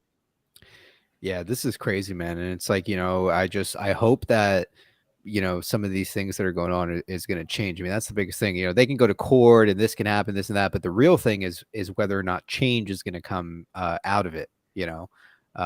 So, man, this is bad. And we all know what's happening on June 1st in terms of debt ceilings and defaults and everything. So this May 31st, you know, I believe is kind of a delay to get the actual share count. And then if it is well timed with a 9-month cycle, so to speak, you know, us regards here in Reddit land and on Discord and stuff like that, we think we're pretty smart and we know a lot, but we are not privy to all the street info that everybody else has, and, you know, the Bloomberg terminals and everything. So they have a better analysis of when certain things are going to happen in terms of swap cycles and stuff like that. So to get this 2-week delay all of a sudden, it's probably because something's coming around the corner. Yeah, I mean, it has to be, you know. I mean, why else delay for an extra 2 weeks? I mean, this is probably a big fucking deal going down. And also, again, IEP, this shit that happened. I saw today some more stuff about getting into a lawsuit with IEP. Did you lose on that? When did you buy IEP, Pete? Because I've made several buys. Did you buy it at 50? Before it dropped $20? No. Okay. No. Because people can get into a lawsuit up until the point of July to, I guess, recoup some of their losses back on that, I'm assuming. So which is just kind of silly because if his stock was attacked, net asset value of IEP is definitely overinflated and in question. And I'm telling you, this is somebody who's holding a lot of it. 13 billion liquidated off the market cap, man. Right, that's what I'm saying. Yes, that's a big fucking problem. But you know, that's money that the stock price. It was not overinflated by 13 fucking billion people. I don't know, man. Come on, people are saying that it's trading at like 200% of NAV. That's what Hindenburg is saying that. Yes. Fuck Hindenburg, Dude, man. Yeah, I agree. Fuck They're Hindenburg. liars. Like, man. you got to read the Hindenburg, and you got to understand the Hindenburg. You got to understand the bull case and the bear case. Go read the article from 2016 or 2013 where they got their information for this Hindenburg report that they just published. Like, they literally went back over 10 years ago, found some stuff, and decided to publish a report on it exactly now as things are about to blow. This is an attack. It's the financial attack. Let's face it, guys, there's financial wars all the time. There's been for decades in the stock market and in business. Samsung suing Apple, Apple suing Samsung. This is business. It's cutthroat. It's a financial war. Yeah. Hey, PP, I gotta go. I just heard my garage door open, which means family time. So awesome. Want to thank you for having me on. We loved having you on the show. Definitely gonna watch the rest of the show after the stream is done. Probably tomorrow while I'm at work. I'll listen to the rest of it. But I'd love to jump on some other time if I can, if you'll have me. But it was great talking to all of you. ABC, Pete, PP Seeds. Y'all have a great night. All right, take care, man. We love to have you again. Take care. We'll see you later. All right, bye-bye. See ya. I'm gonna take this opportunity to dip as well. Where are you going, Pete? I'm tired, man. I gotta eat. All I right. got a long day at work. You know, Yeah. 10-hour day. The chat's and not got another driving one you away, tomorrow. is it? No, that's all right. It's all All right. right. I don't mind. All right. All right. I will leave this. You know, there's the potential that we're not oversold. And if it were oversold, it would have already squeezed if that news had come out. That's kind of where I'm at on the oversold piece. You know, what I think is more important to look at this point is who's bidding on it, and we're gonna find that out by the end of the month. And you know, that's enough for me to keep holding my position and to keep holding out hope for bullish happenings, bullish news. Cool. You heard it from Pete, man. We love having you on the show. Pete, you're a good friend, man. Appreciate everything you contribute, man. And Yeah. good luck, man, in the future. And we'll see what happens with IEP, BBBY, Cool. and all the other memes. You know, I'm let's holding it keep too, following man. it, man. Yeah, I like IEP. All I right. got GME, Bed Yeah, Bath. well, you know, your record date for the dividend is on Friday. So if you hold it till Friday, you know, you're gonna get $2 per share. Cool. Love to hear it. And that's cash that you don't even. It's a cash dividend. You don't even have to take that in stock. You know, so you know you can be in the green even if it does drop a little bit. Cool, man. All right. All right, man. Take care. Peace out. Cheers. See you, Pete. I like Pete, man. I just don't like Wall Street Journal. Hmm? I said I like Pete. I just don't like Wall Street Journal. There's got to be two sides to everything, man. There's the rain, the rainbow, the hot, the cold, the Wall Street Journal, the regards. You know, it is what it is. You know, Everybody's entitled to play and bet on the football game that they want. But my theory is, if you're gonna gamble or bet or short and try and take down a company, and it goes the other way, you got to pay your debts. You can't just fucking hide behind some dark pool or create fake shares. Like, pay up, man. Yeah. You know, if I lose, I'm paying up, right? Yep. That's how it is, man. You know, but the problem is that a lot of these hedge funds, they're shorting the stock and they don't even have the shares available, you know, and they get to reap these rewards of seller boxing fucking companies and destroying fucking brand new, like tech companies and stuff like that are vulnerable. And it's not just meme stocks. I mean, it's a bunch of stocks on the market, and some of them are big stocks that promote things like cancer research and stuff, and you know, they're vulnerable, like, due to how much money they have, and they fucking bankrupt them, man. So it's like, it's sick. I hate it, man. It's not right. It needs to be fixed, man, in the fucking market, you know, because again, it's an unfair market, in my opinion. So. Yeah, the U.S. economy, you know what, the U.S. as a country right now is very well divided, right? And, you know, in terms of economics and you know, making money. Honestly, I think the shorting aspect, because of COVID that came in, they weren't making profit on the normal way of doing business. You know, looking at profitable companies and putting, you know, calls on them and investing in the companies that were making profit. Everybody started to suffer financially, and they saw a way to really kind of get profit. And unfortunately, they got too greedy, in my opinion, because now they buckled themselves into a situation where it's going to be exposed. Yeah. And it's not just us exposing as retail holders, as a community, and we're holding on saying this isn't right, but it's other companies like Genius and other, you know, orgs out there that are really saying enough's enough. And when you have this type of awakening, it's needed, because you know what? The country's going to get faith in the market again. And the SEC and the FTC and all these regulators are going to realize that it's really the power of the people, excuse the term, that allow a country to flourish. So, you know, honest to God, this is a good slide to be on, in my opinion. If you live in the United States of America and you want your country to do well, stop the illegal naked short selling. We have a $5 tip from EB. I like Pete, in all caps. He is tough to hang in as long as he did. I'm glad, you know, he could have sold, man. He could have been like, fuck this is going to fucking zero, and he could have been out. You know, he's still holding his shares, and people will say, well, he has a burger investor, whatever it may be, you know. But it's like, it doesn't matter how little or how many shares you have. If you're a holder, you believe in the end goal, or you believe in something, that's allowing you to hold, well, man, that's good enough, and that's good for my book, man. So doesn't matter if you have 1 million shares, doesn't matter if you have fucking 50 shares, man. All right, I'm glad to fucking hold with you. All names taken. Damn, says Moon is my PT. That's not a bad PT. I'm not gonna lie. Someone said send stream link. Yes, we'll send it. So we have CBA backstage.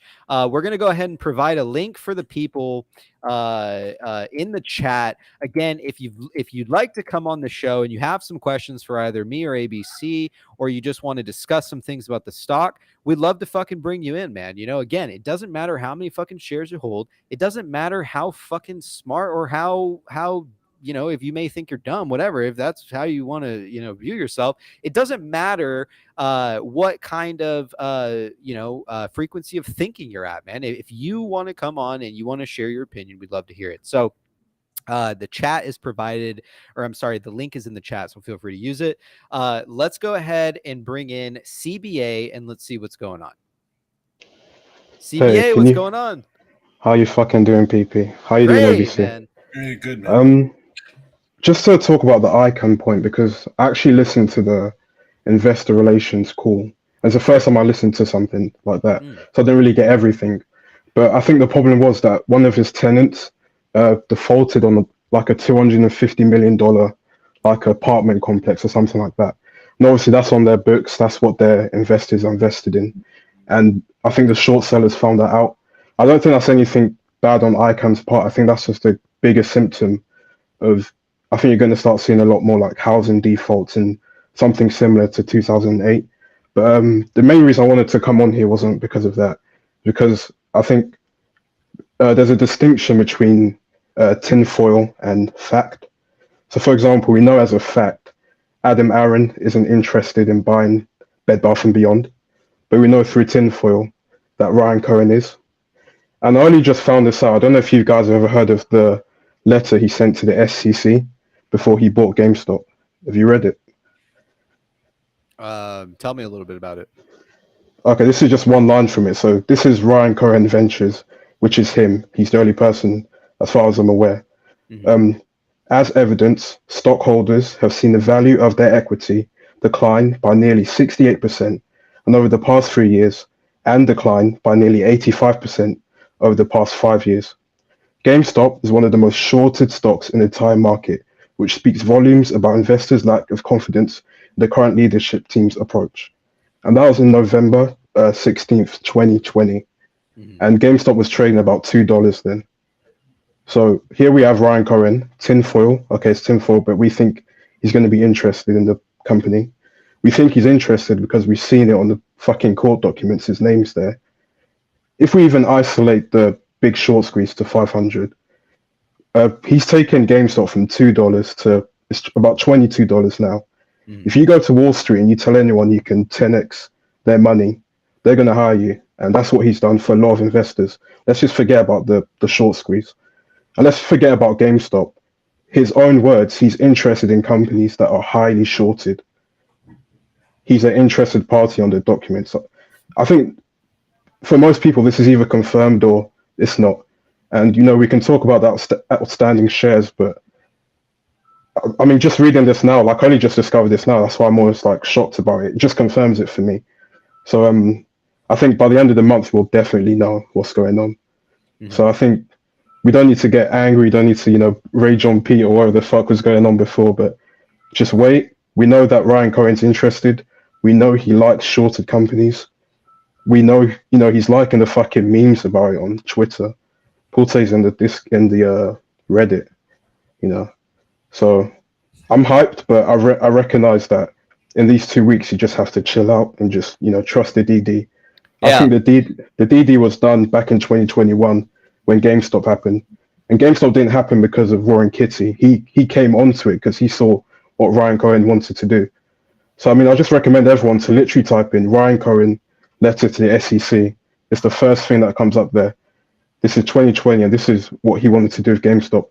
And the most fucked up thing about it is that he says in his own words here, taking the right steps in 2020 and 2021 can enable GameStop to own a bigger share of the market when the estimated industry sales explode to more than 200 billion in the year 2023. These are his words verbatim as managing director of RC Ventures. First link, click it. Let's say that BBBY doesn't go up to even $1. If he joins it to GameStop and he's saying that he's going to get 200 billion in 2023, and his last sales, I checked them, they were 2 billion. So I don't know what the fuck is going on, but I'm even now more confused, and now I'm just holding to my fucking shares, and that's it. I agree Cool, with man. you, CBA. You know, we're right at that point in time where it's really out of our control, and there shouldn't be any inbred fighting. And you know, I've never understood the entire GME proposition of elites and against BBBY. It's Oh like, my, yeah, right, especially, yeah, retail investor hoping the market is transparent, or you're yeah, not. But to create exactly, division within division, it's like it Yeah. baffles my mind. And yet to Yeah. stand there and argue GME is the best. Well, fuck, he's Ryan Cohen too. Like Yeah. I'm baffled. So I'm like you, my man. I sit and I hold tight. In a couple weeks, we're gonna fucking know. And just adding on to that, the one that people hate most compared to GME was AMC. And I'm not here to fucking shill for AMC or anything. If it goes up, it goes up. Making money, get out, because the CEO is, you know, he's not like Ryan Cohen. That's another fact. But people didn't like AMC and GME. But the fact is, AMC was another massively shorted company. BBBY, another massively shorted company. If one of them goes, which is BBBY, it looks like it, the tinfoil says it is. All the others are going to go just because of the way the market works, liquidity works. And that's what happened in 2021. But forget 2021. We have someone who took a share price from $2 to $22, and he's interested in shorter companies. Yeah. I'm hyped, but at the same time, I know I can't be hyped because I have to relax. You know, when that day fucking comes, you know, you have to chill out and just, you know. But just reading this, I didn't even know this existed until today. I'm fucking hyped as fuck. Right. Yeah, I mean, yeah. you know, it's like most people here have been in for a long time, or they've bought in at some point, and I don't really see them fucking selling. And Yeah. again, whatever they do is totally up to them. But you know, it's not my financial decision, right? I agree, choose to yeah. hold personally.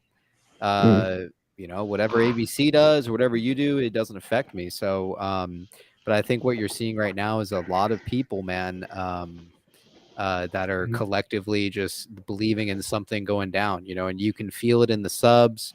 You know, you can feel a good energy coming. So, CBA, we appreciate having you on. We're going to move on to Yeah, thank you. Wolf No now. worries. So, appreciate Take care, you guys. on the show, man. Yeah, Take care. See ya.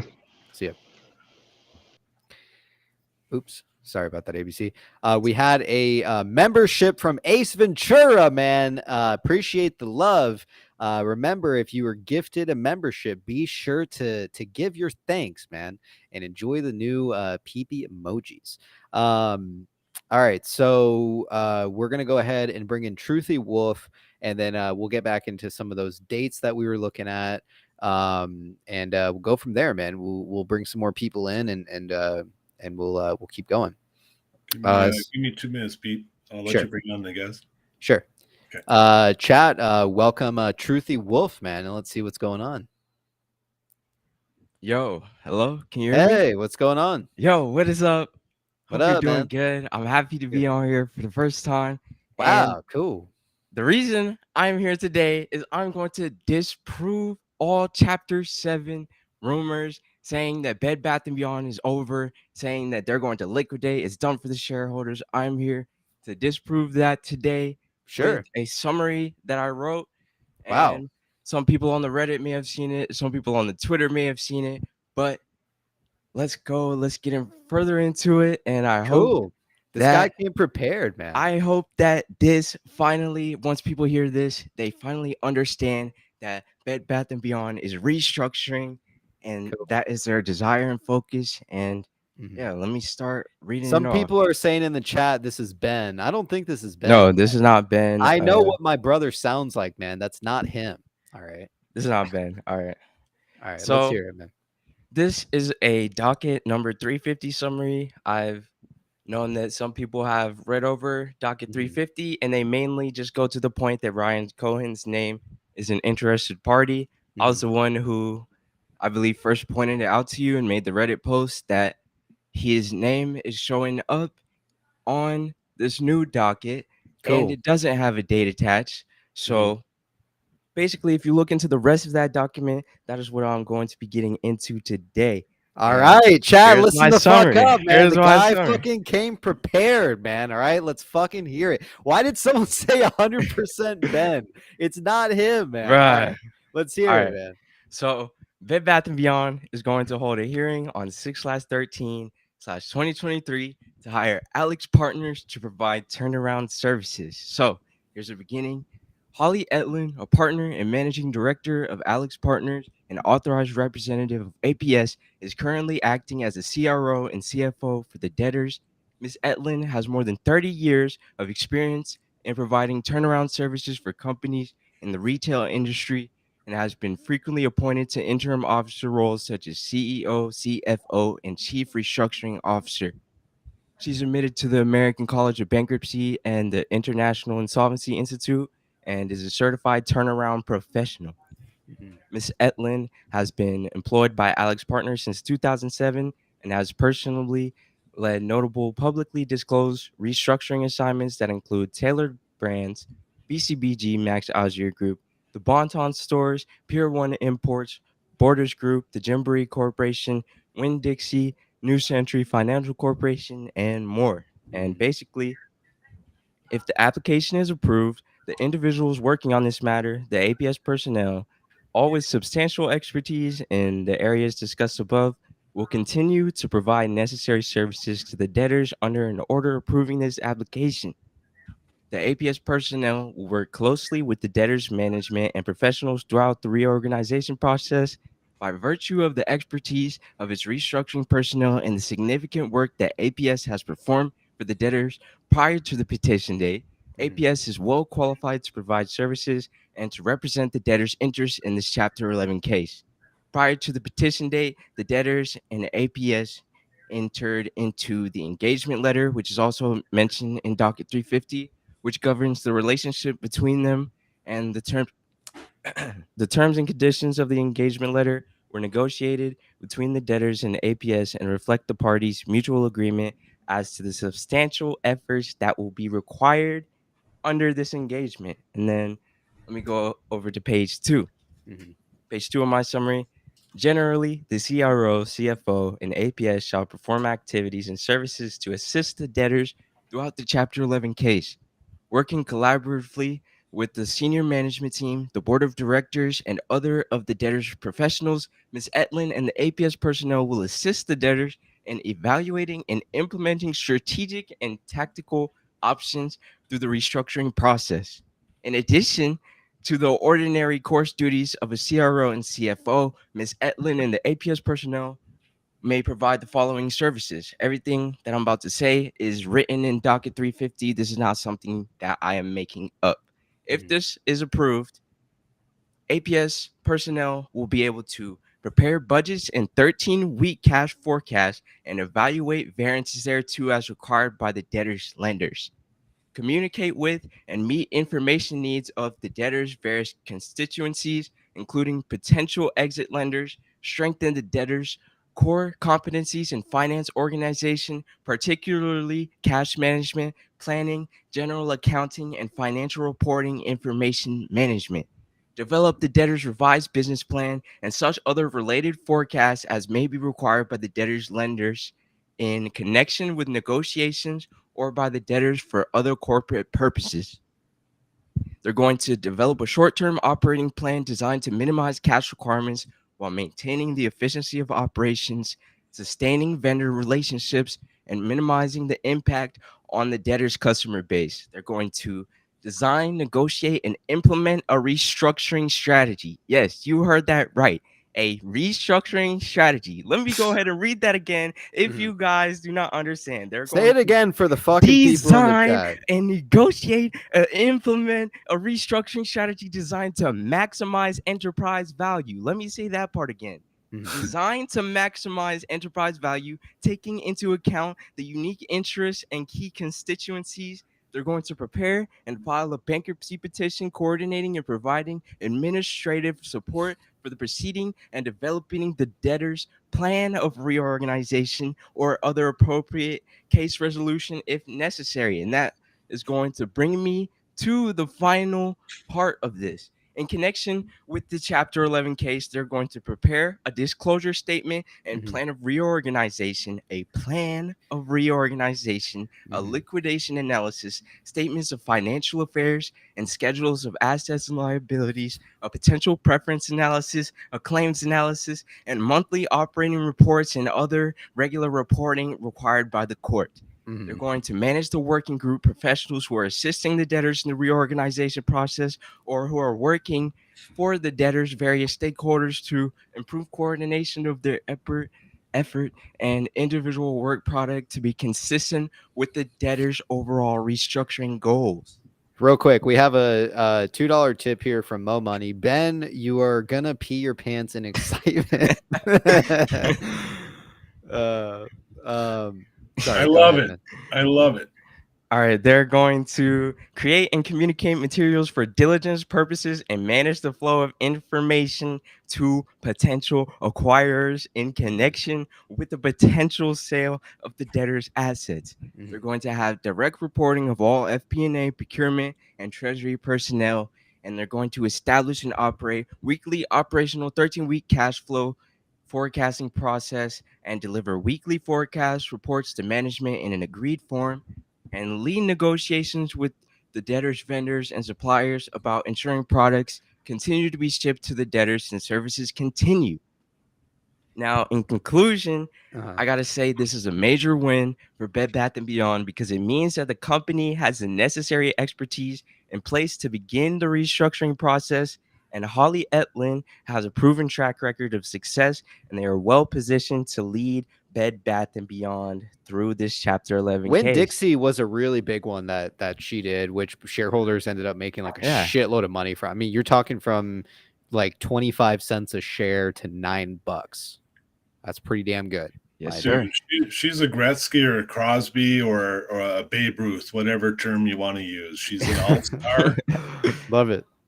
But yeah, so I have basically just some closing points I would like to say about everything that, like, mainly what APS personnel is going to do. So real quick, let me just read this here. For someone for 400 with the $5 tip. Ben, where can we follow you for more information?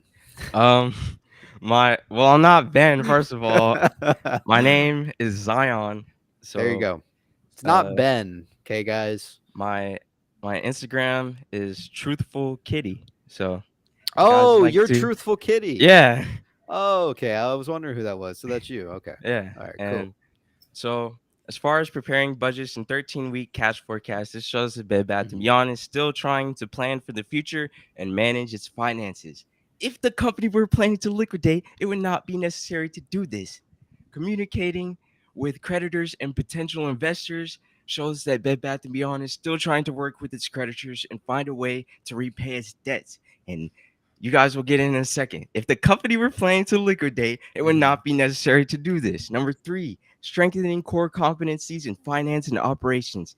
This shows that Bed Bath & Beyond is trying to improve its financial and operational performance, and hope you guys are saying it with me now. If the company were planning to liquidate, it would not be necessary to do this. Number 4, developing a revised business plan. This shows that Bed Bath & Beyond is trying to come up with a new plan for the future. If the company were planning to liquidate, it would not be necessary to do this. Number 5, developing a short-term operating plan. This shows that Bed Bath & Beyond is trying to keep its operations running smoothly in the near future. And if the company were planning to liquidate, it would not be necessary to do this. Number 6, designing, negotiating, and implementing a restructuring strategy. The thing that I had to repeat for the people in the back. This is the most important point. It shows that Bed Bath & Beyond is actively trying to restructure its business and avoid liquidation. Number 7, filing a bankruptcy petition. Filing for bankruptcy is not necessarily a sign that a company is planning to liquidate. In fact, it can be a necessary step in the restructuring process. Number 8, preparing disclosure statement and plan of reorganization. This shows that Bed Bath & Beyond is taking the steps necessary to develop a plan for its reorganization. Number 9, conducting a liquidation analysis. This shows that Bed Bath & Beyond is considering all of its options, including liquidation, but that is not the preferred option. And number 10, providing monthly operating reports and other regular reporting to the court. This shows that Bed Bath & Beyond is committed to transparency and accountability in the bankruptcy process. Number 11, managing a working group of professionals shows that Bed Bath & Beyond is working with a team of experts to help it through the bankruptcy process. Number 12, creating and communicating materials for diligence purposes shows that Bed Bath & Beyond is open to potential investors and acquirers. 13, having direct reporting of all FP&A, procurement, and treasury personnel shows that Bed Bath & Beyond is taking the restructuring process seriously and is committed to making the necessary changes. 14, establishing and operating a weekly 13-week cash flow forecasting process shows that Bed Bath & Beyond is focused on managing its cash flow and ensuring that it has the resources it needs to operate during the bankruptcy process. Number 15, my final point. This shows that Bed Bath & Beyond is working to maintain its relationships with vendors and suppliers as they are leading negotiations with the vendors and suppliers, which is essential for its continued operations. And in conclusion, last thing I got to say is this is it right here. This proves for anybody listening that Bed Bath & Beyond is aiming and has a desire to restructure. And I want to get something straight. Chapter 7 bankruptcy is a liquidation process, while Chapter 11 bankruptcy is a reorganization. Restructure. Yeah, Yes. right. Yes. Which is what we're in right now. In Chapter 7, the assets of the company are sold to pay off creditors and the company ceases to exist. And in Chapter 11, the company remains in existence and develops a plan to repay its creditors over time. And Bed Bath & Beyond has filed for Chapter 11. So, all right. So let me ask you this: what is in your thesis? First off, what's your cost basis, man? I actually got really lucky. And what do you have, man? Let's hear it. My average price is 28 cents. Fantastic. Love to hear it, man. Love to hear it. How many shares, if you don't mind me asking? Range is fine if you don't want to say the exact amount. I don't want to say the exact amount, but I'll say it's in the XXXX range. Is it over 20,000? Is it under 100,000? No, it's 1,000 through 999. Okay, so you got a pretty substantial position. Yeah, sounds good. Awesome, man. So we have someone backstage, Citizen. We'll get to you in just a moment, and I think William wanted to come on the show as well. William, we sent you a link in there. We'd love to have you on if you want to come share some stuff with us or talk. We haven't caught up in so long, man. I hope you're fucking well. But let me ask you this, man. Truthy, what do you think is going to happen at the end here? We got 2 more weeks until we hear from the bankruptcy courts. Where do you think this plays out now? So where I think this thing is heading is Bed Bath & Beyond has clearly specified, as you can see in docket 350, that they plan to restructure. And not only that, I do believe Ryan Cohen is involved. I believe he is an interested party, and I've been following this for a while now. I see Pote is involved, or he's commenting in your subreddit and all type of other subreddits and all type of stuff. And I think there's going to be some type of merger or acquisition. If not that, then some type of IPA or buyout, Yeah. And it's interesting because in my sub, it's specific. Like, we don't even talk about GameStop in my sub, right? Like, we only talk about Bed Bath & Beyond. And even the title says Bed Bath & Beyond subreddit. Basically, we go over Bed Bath & Beyond. And so, yeah, I do find it interesting that he's in there because originally when we met with Real, I was like, yeah, man, Real made a good point. He was like, well, my sub, on Beyond Uranus is more like Bed Bath and also GME. So I'm like, oh, okay. So maybe I was like, shit, maybe I was overthinking the whole thing. But then he came into mine. And again, he's an approved user. Some people were like, well, he can't comment in Beyond Uranus. He can. Real added him as an approved user. So other approved users, like I'm approved in Beyond Uranus, right? The Beyond _ one, and I can still see Polte's comments from it. Some people are saying the comments are gone. No, they're there. So he can comment there at any time. Like there's nothing stopping him. He can still see the sub and all of it, but it's interesting that he did come to our sub too, and he started talking. So I do think he's involved in some way. Maybe he's communicating through Ryan, or Ryan's communicating through Polte to us. Maybe they're both communicating, whatever they I think believe, it's more likely they're working together in some type of way. Yeah, it wouldn't be too crazy to think that. Like some other people are definitely working together, like behind the scenes. Yeah, there's too many connections. Ryan meets with Carl, a couple months after he sells. We get the picture. We don't know whether the picture was taken how soon, or how late it was taken. We just saw it in October. So there is some interesting stuff going on. I will say it's not too crazy to think that a bunch of guys, man, decided to get together and fucking do something, right? I mean, that's not the craziest thing that's ever fucking happened in history. People, it's happened before, So I'd love to see it, whether it's Larry Chang and all of these guys coming together, because again, Larry Chang raises over $600 million fucking dollars. Okay. Right around the time that we were waiting on this, I think it was the 10Q or the 10K or whatever it was. I can't remember. 10K. We were waiting for a document and it came late in the market. And then 5 minutes later, Larry Chang's, hey, I raised $700 million. So my true question is, what the fuck was that money that he raised for? He raised the money for, because we never heard about it again. Not only that, but also Bill Polte's tweet that he's finished the deal with the company and details are coming soon, Yeah. That too, that's a really interesting detail, like what is he talking about there? Appreciate the $2. This guys, avoidable rain. Yeah, we've got a lot of people involved, from the Pults to the Dragonflies to the ICANNs to the RCs to the Kirkland Ellis to Alexi Partners. Go look back and see the dots that connect between all these organizations. They have a history together. We had a caller on the other night, PP, that was referring to Mark Vidon. There's a lot of history here, and it goes back years and years. And that's why a lot of people think this is a BBBY play. It is, because BBBY will be the catalyst to breaking a basket, but it takes an army, just like we're facing an army. So there's some amazing people in here with some skill sets that are just incredible. So good job, Truly Wolf. I love what you read out tonight, my man. It just gets me even more jacked, because like you said, we are solely in a restructuring under Chapter 11, and everybody gets so worried, they're going to close all the stores down by June 30th.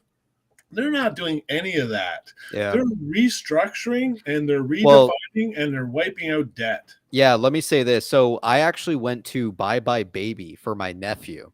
Awesome. I bought some stuff from there, and I was like, well, I have the phone number. I'm a rewards member. They're like, oh, we're not doing their reward shit. So I wasn't able to get any discount, which was fine. It's whatever. Bought some shit. But I asked the woman, I said, well, I am curious, when are your locations like shutting down? What's the date? Because I want to be able to buy a lot more baby stuff before that occurs. And this woman literally told me there's no date. She has no idea. She said one day someone's going to walk through that door and they're going to tell us that we don't have a job here. And I found that very interesting, because it's like, if this is really heading to liquidation, I mean, she said they're selling everything, right? All the stores are closing. And again, I don't know, this is what this woman was telling me. She said there is no date, okay? Which, again, I find very odd. Why would you not just have, like, by the end of June, all the stores are liquidated, everything's going to be sold, and we're done? I mean, why is my question. And again, she said someone's going to come in and just let them know, hey, this is the day that you don't have a job. But it's weird, man, so. And everybody thinks, these store closings, there's no 60-80% off. They're not selling off the shelves. No, 10 to 40, 20% off, which is normal course of business. Yeah. And the thing is, when you're in bankruptcy court and the public's aware of it, especially with the media promoting it so much, what are you going to do? You're going to put on this mock bankruptcy in a sense to liquidate all the oddballs, all the clearance items, get rid of the lost leaders. It's cleaning up both inventory but also debt. But you're also going to clean up the inventory in the stores, and those stores are packed right now. Wait till you see the next financials that pop out, boys. Truthy Wolf, man. So we have another guest, Citizen. We're going to move on to. Tell the chat, man. There's 480 people in here, man. Let them know what you're thinking. All right, what I'm thinking is I love everybody in this community. I love the PP show, love PPCs, ABC, all the other guests that I see on here, and you know, I wish to see you all in the beyond. All right. Awesome, man. Love to hear. All right, peace out, everybody. All right, take care. Awesome. Later. That dude came prepared, man. You know, I mean, you can come prepared like that. You can just come on and shit talk if you want. We don't give a fuck, man. All right. Here at the PP show, every single person has a fucking voice, man. All right. And to be honest, we love fucking hearing you guys tell us shit, you know, and we love hearing all the opinions. So keep that in mind, man. Let's go ahead and bring in our next guest. We have a link in the chat if you ever want to come on and give us your opinion. Let's go ahead and bring in Citizen, man, and let's see what's going on. Citizen, what's going on? Hey, can you hear me? Yeah, we can hear you, man. Nice. Okay, cool. Yeah, not too much. I've been watching the show for, I guess, maybe like 4 weeks now, I guess. Oh, wow. Cool. Yeah, so. How do you enjoy it, man? Is it good? Is it a decent show? I mean, it's the only show about BBBY right now. So. Love to hear it. Awesome.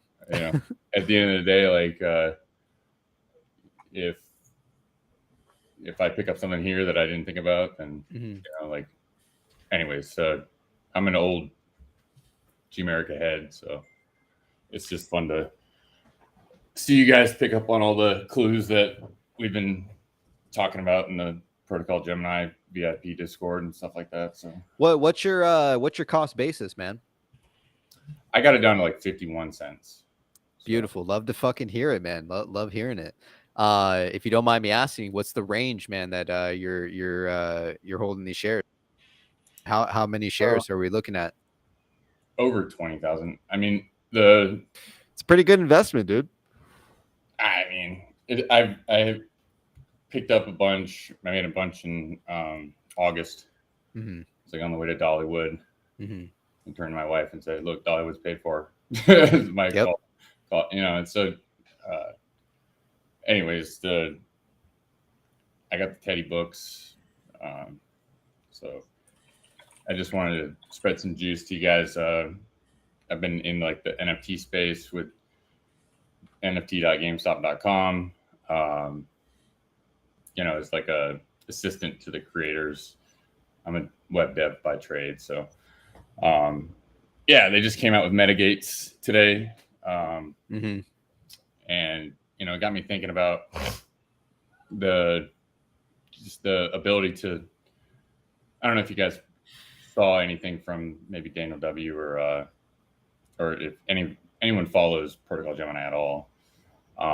Their main product just came out, and I don't work for them, by the way. I'm not shilling Protocol Gemini right now. Sure.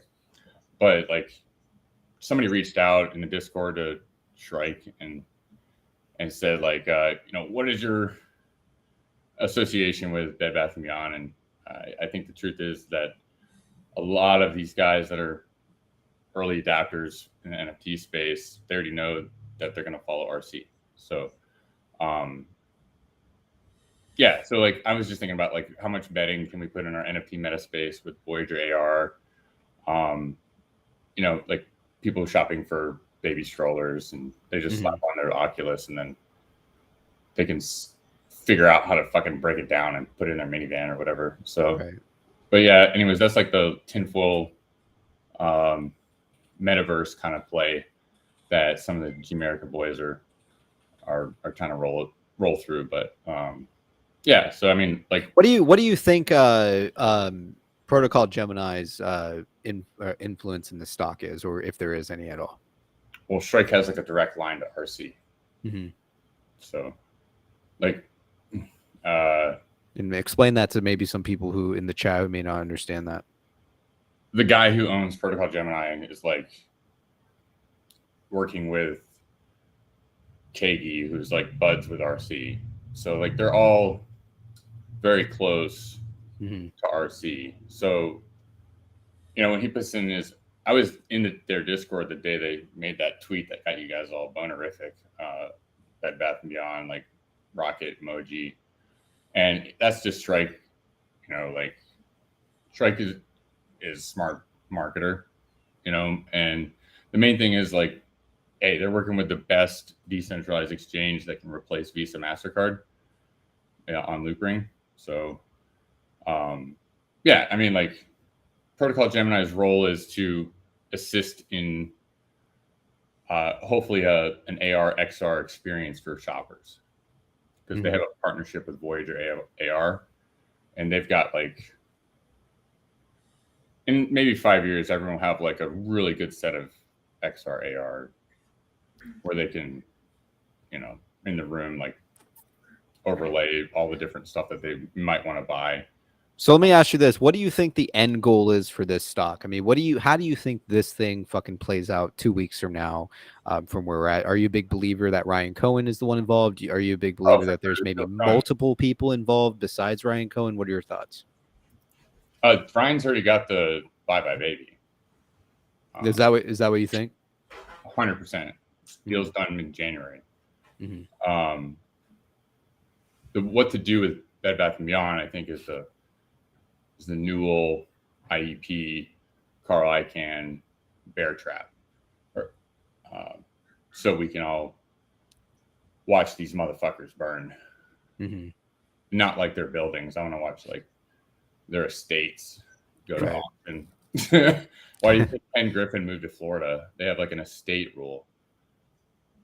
They have a rule where like creditors or, you know, people who you're in debt to can't come and take your shit. Yeah. Yeah. So, I mean, Credit Suisse is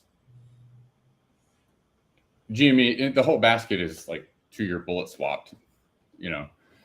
So, Archegos Capital was absorbed by Credit Suisse, which was absorbed by UBS, and, you know, long story short, we're gonna probably, as soon as that stalking horse bidder goes in, if they release that like they did the shareholder list, then we're gonna run that day. But if not, then they're gonna run on the last court date, May 31st. All right. You heard it from Citizen, man. If there's anything else you want to let these people know in the chat, man, let's hear it. And then we're going to move on to Pop. Just DRS at 30 shares. All right. Are you DRS'd in Bed Bath? Fidelity lets me do it for free, and I don't even know if it like set me up properly. With GameStop, like I just buy it with Fidelity and then do the free transfer. But like this is my first time doing AST, and I've got one of my buddies. He's got 2/3 of his DRS with AST, but he's just scared that he can't sell out of it, so that's why he's kept some. But like 100% of my GME is DRS, and I've got, yeah, that's like my bread and butter. DRS is like your main play, or GME is like your main play. Well, GME is what I hate stock market. I hate like fast talking city slicking finance bros. I think they're fucking assholes. And I think that they're just criminal. So the fact that like when you go and you hear about the stock market and the fact that like maybe one stock runs like, oh, you know, Tesla went up 300% today. It's T+2, right? Like nobody knows about T+2. Like that you're looking at it in the past. You know, no true price discovery. Anyways, I don't want to get on that whole gamut, but in general, it's just a big giant Ponzi scheme. And I would be, like I said, I'm a dev by trade, so I would be okay with Tyco and being the middle layer between Ethereum L1 and Loopring being the layer 3. So everything will settle on Tyco, and it'll be anonymous. That's the only thing right now that stops crypto from beating Visa and MasterCard. So cool. anyway. We appreciate you coming on the show, man. We got a couple people backstage, so we're going to go ahead and move on to our next guest. We appreciate it, man. Yeah. Cheers, Citizen. All right, take care, man. Cheers, man. Let's get some love in the chat for Citizen, man. Yeah. Some We great all guests. come from, yeah, we all come from different places, man. He seems like a big GME head, which is great. I think he GME's understands. next too. Yeah, he understands the potential for multiple plays. There isn't just one, man. All right. Although GME is the ultimate play, I won't deny that. You know, it's a great play. It's not the only one, man. Okay, it's not the only one that will make you money. All right, people make money tons of fucking ones, and Bed Bath, man, is love to hear it when you hold GME and Bed Bath. Love it, man, because you know there was a time when we were all united, man. Okay, when the stock was flying to 30. Okay, and Ryan Cohen was still in, you know, on paper, right? And it was just it kind of felt like early, you know, GME meme days, man. You know, we all came together and shit. So hope to see it again. Love to hear it if you're, you know, big GME. But that's how Carter is. You know, Carter's huge GME, but he's also you know, in Bed Bath as well. William says, PP, stop with the bullshit. All right, William. Get your ass in here. Yeah, if you wanna talk some shit, William, let's fucking hear it. Ramez with the $20. Appreciate the love, my man. All right, we have Pop that we're gonna bring in, and then William, you better come on after Pop. All right. Quit with the bullshit. Look at the stock, man. Today it looked good. All right. You get out of here with the bullshit. And you come on the show and you fucking tell me why it's bullshit. All right. Let's go ahead and bring in Pop. Chat, welcome Pop, and let's see what's going on. Pop, what's going on, man? What's up, guys? How you doing? Good. How you doing, man? I'm good, man. I want to apologize to the chat. I don't really have any profound DD. This is just kind of a appreciation for you guys here. I needed these streams this week, man, because I was really looking forward to May 16th court date to kind of have something tangible to chew on. So my brain's kind of in a funk chemically, but I know the court date getting pushed is a good thing. So I just wanted to say thank y'all, you know, for keeping the streams going, the good vibes going. We appreciate you, man. Of course. Yeah, man. I mean, you know, we like doing it. We like getting together, talking shit, and, you know, seeing chat, like rag on people and shit, and, you know, hearing opinions. And I mean, it's a good time. Everyone has a good ass time, you know. Every hardest night. I've laughed in months watching the chat. Love to hear it, man. So I won't take up too much time because I know I got William on my tail here. But just want to say, stay zen, Pop. We got a couple weeks to go. We're going to hear out more info. But at this point in time, I don't even check my brokerage. I don't even check my red losses or anything like that. I'm just so zen because, as one of the guests on tonight, you know, has shown us, we're in restructuring. This isn't going BK. We're not in chapter 7, you know. So it may take a little bit longer. I'm in this for the long run too. I honestly believe the people that are at the helm of this have a great command of where it's going, and I think we're all finally here. You know, I think we've already won, like Roach would have said. You just don't know it, and you know, stand tall, be zen, and you know, just pay attention a little bit because when she does go, it's going to be a volatile ride. Yeah, it'll be a fun one. That's something I'm thinking about a lot is, you know, if this whole scenario plays out and this price really starts running, like, where is my mind going to be as each dollar ticks up, if it were to tick up? Just being speculative here, like, where would I get cold feet and just like push the button and sell? It's your call. Here's the thing, is we've been so psychologically manipulated. In a sense, right now, they're boring the shit out of us, right? Very little movement, no volume. We've been through a rough ride from 30 down to 4 cents. Everything plays in our favor for a lot of people to exit fast. But I remember one guest on this show who's well loved in chat a guy named AJ and said, just remember, there's been a psychological war here. If you can hold on as long as you can, multiply that by 10, my man. And that's not financial advice, but just realize that we've been through a war, and it's often at that time that you're a little bit, easier to give up and sell out, so to speak. And what got us here was holding. So what's going to help us really make this take off is by holding as well. But everybody has to do their own, financial play. It's your money. It's your way. I'm just saying that the longer we do collectively hold, the bigger and better reward we get for such a long play in this. For sure. Yeah, and I want chat to think that I have a low price target. My dreams. The AJ theory gets me out of bed in the morning. But, it's just... AJ's pretty hype. Dude, AJ is the man. Yeah, he's really hype, man. I mean, and he just knows, like, he has a very dramatic entrance. Like, he doesn't show up for weeks, and then he just shows up in the chat and everybody just goes fucking nuts. He probably listens every night. He probably is, active in the chat, I'm sure, but people love that guy, man. He's very hype. He came on that night on the show, and as soon as he came on, I was, this guy's about to drop some shit. Yeah. He's about to drop it. Real quick before we let you go, man, what do you think how you think this thing plays out, man? I just, the Pulte in the sub, Ryan Cohen on the interested parties, it's bullish as hell.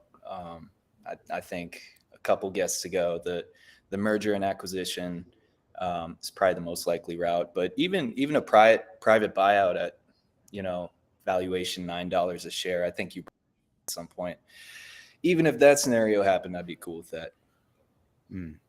What's your cost basis? 26 cents at 10,000 shares. Pretty good position, man. Love to hear it. Wow. I lucked out when I found y'all. Cool.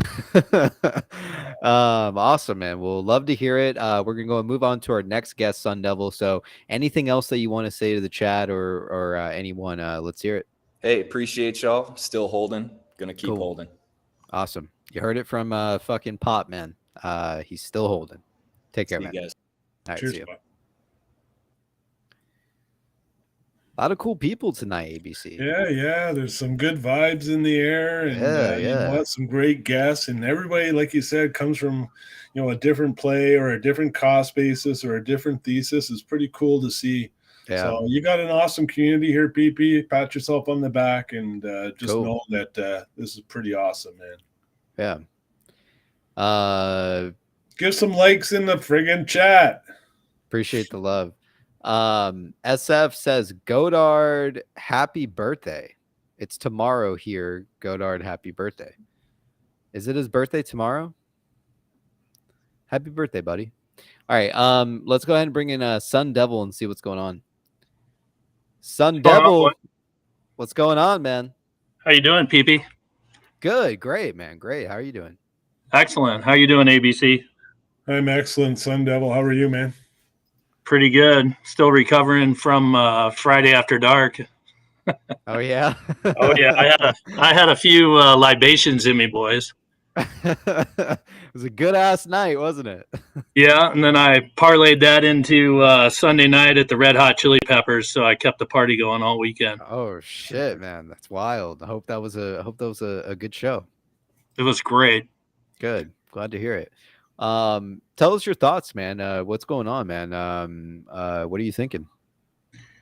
So, the Pulte, I circle back to the Pulte stuff because I've been seeing that guy for a long time on Twitter and his philanthropy, and seems like such a good dude.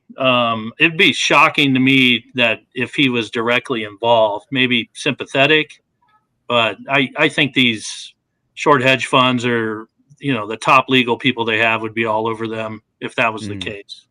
Mm-hmm. So where do you think he plays a role in this? I think a lot of his followers maybe pointed him towards Cohen, and maybe they're friends. Maybe, I don't know, but he's definitely friends with Ryan. He seems to like a lot of the GME type people, and now he's definitely probably the more research he's done and down the white rabbit hole he went, he's definitely involved in somehow in BBBY, probably personally, is what my personal opinion is. Mm-hmm.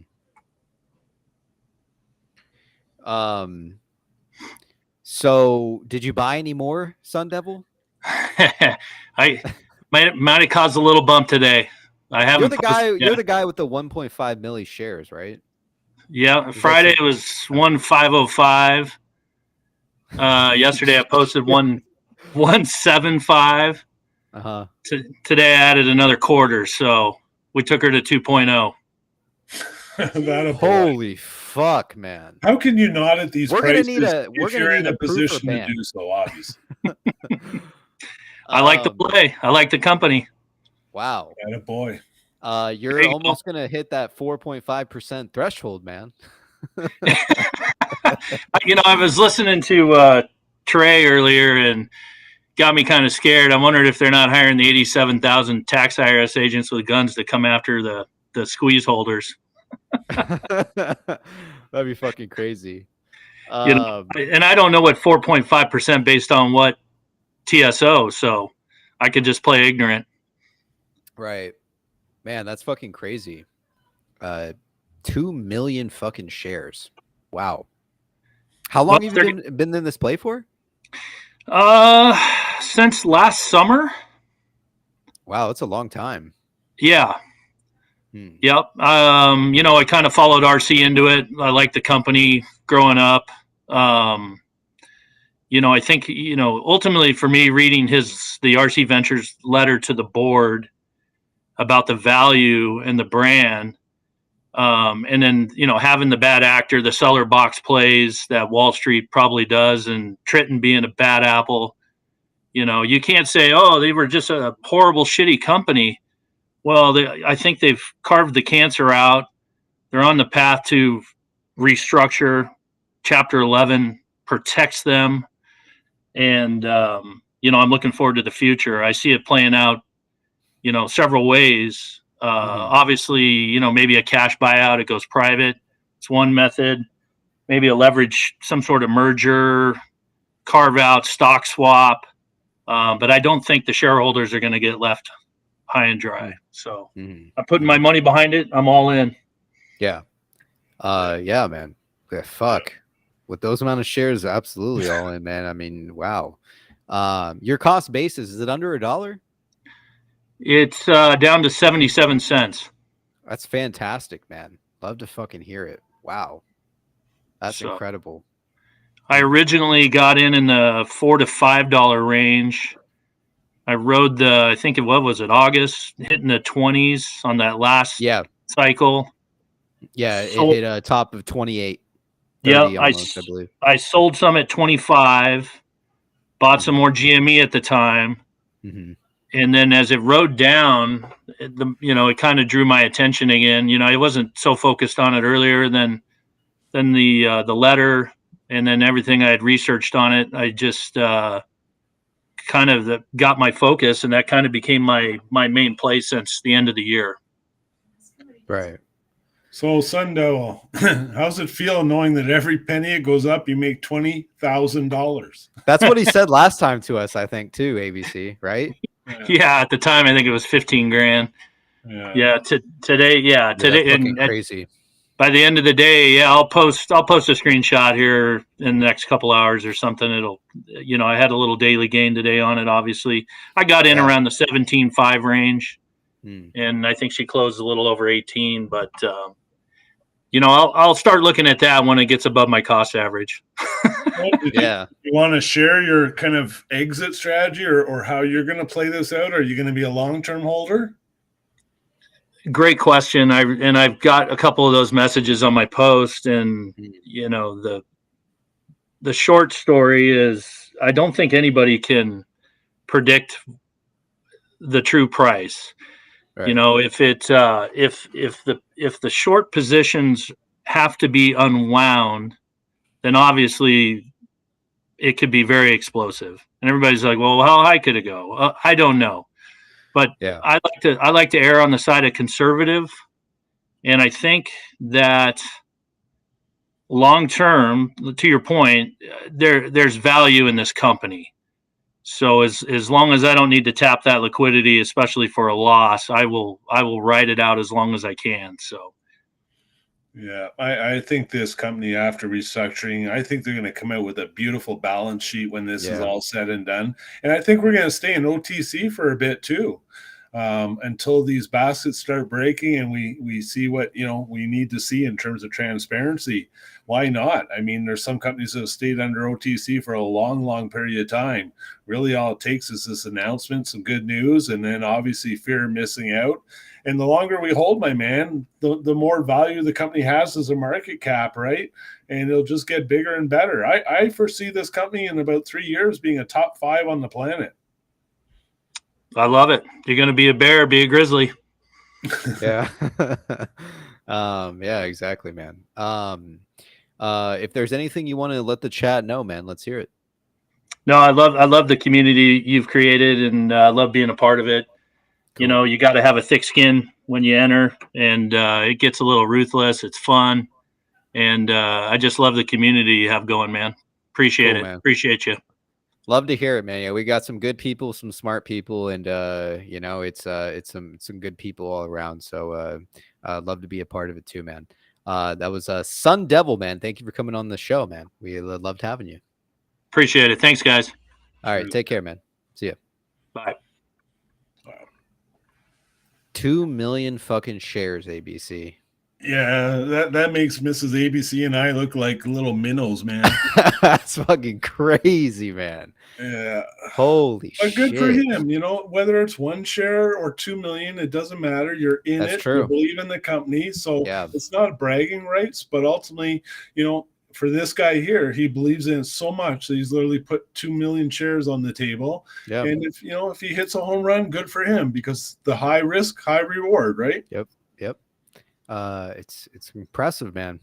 Everybody from all avenues, man. It's like, wow, to see so many different holders, man. So many different stories and reasons why they're here, and the overall thesis is about the same, right? It all kind of centers around either a carve out or a buyout, right?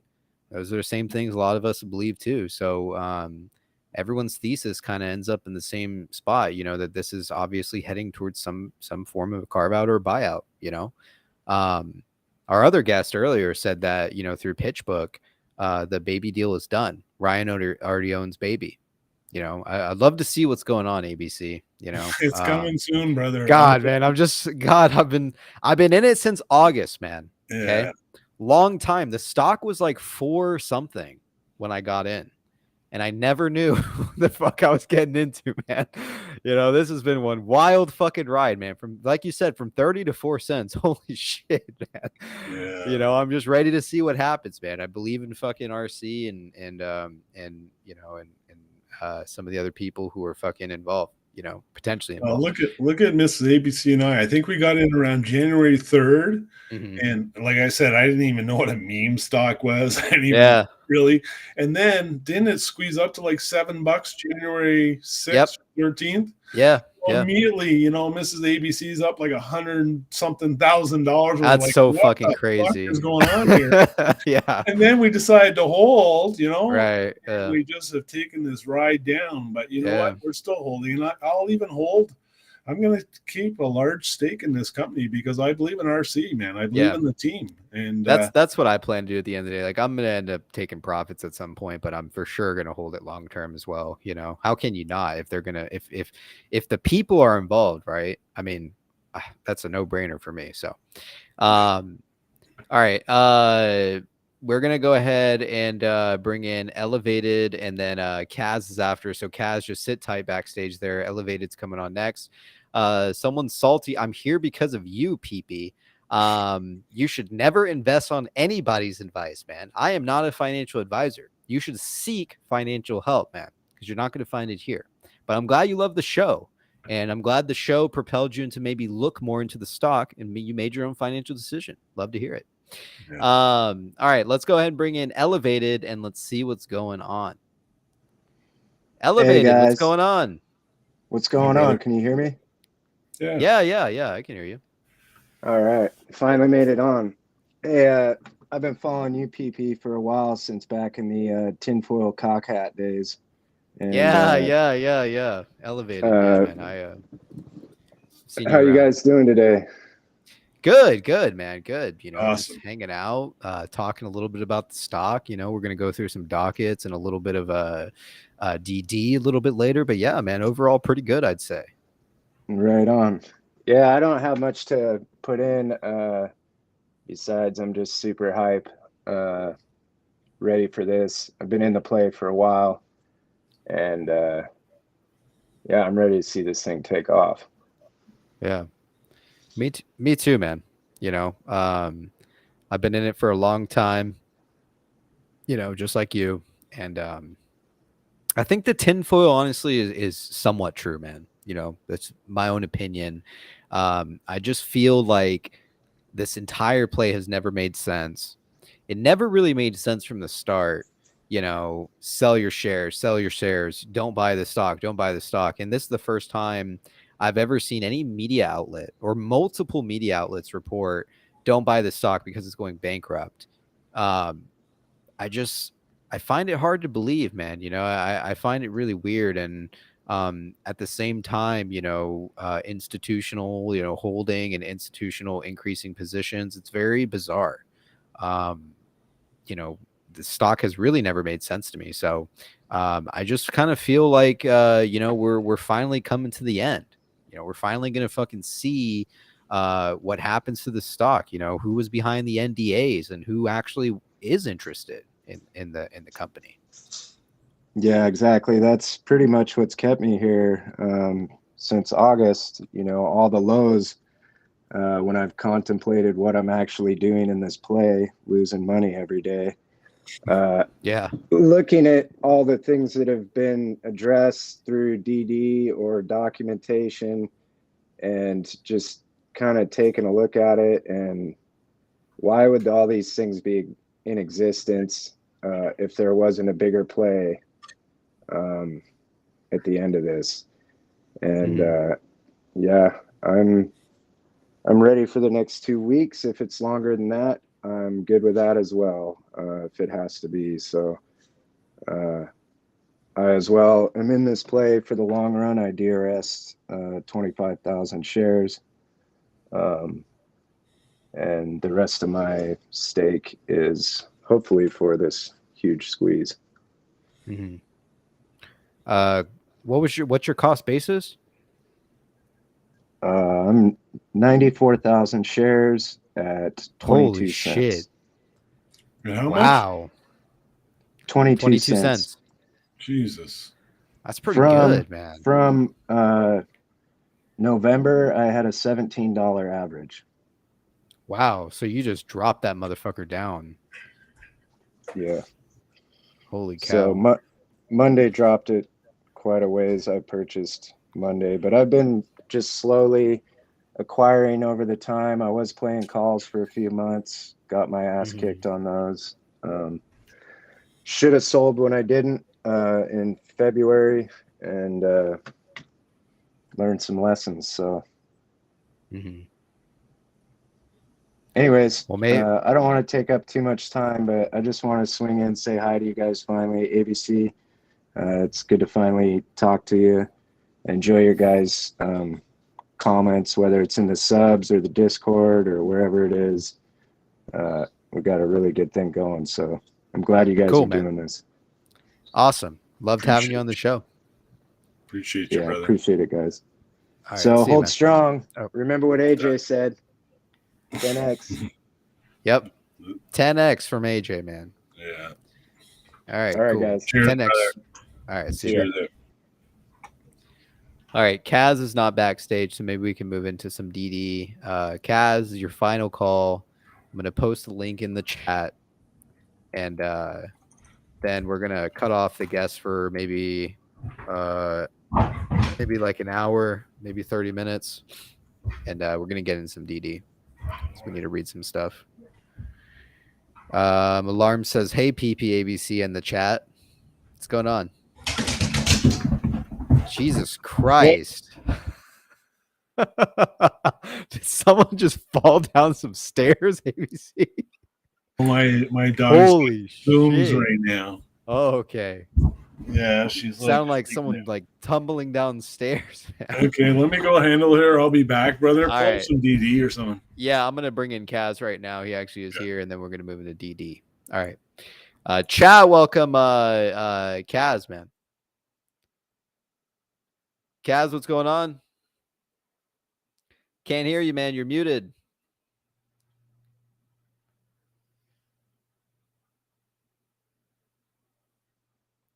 Try clicking the mute button and then unmute it. If that doesn't work, go to settings, go click the little cog, and then, oh, he's gone. All right, he's back again. Let's see. Hey. Hello. All right, there you are. Yes. All right. PP, I'm gonna be short today, and All I'm right. gonna say the best thing I can see. May 28th is the day. May 29th, which is a Memorial Day, it's gonna be a Memorial Day.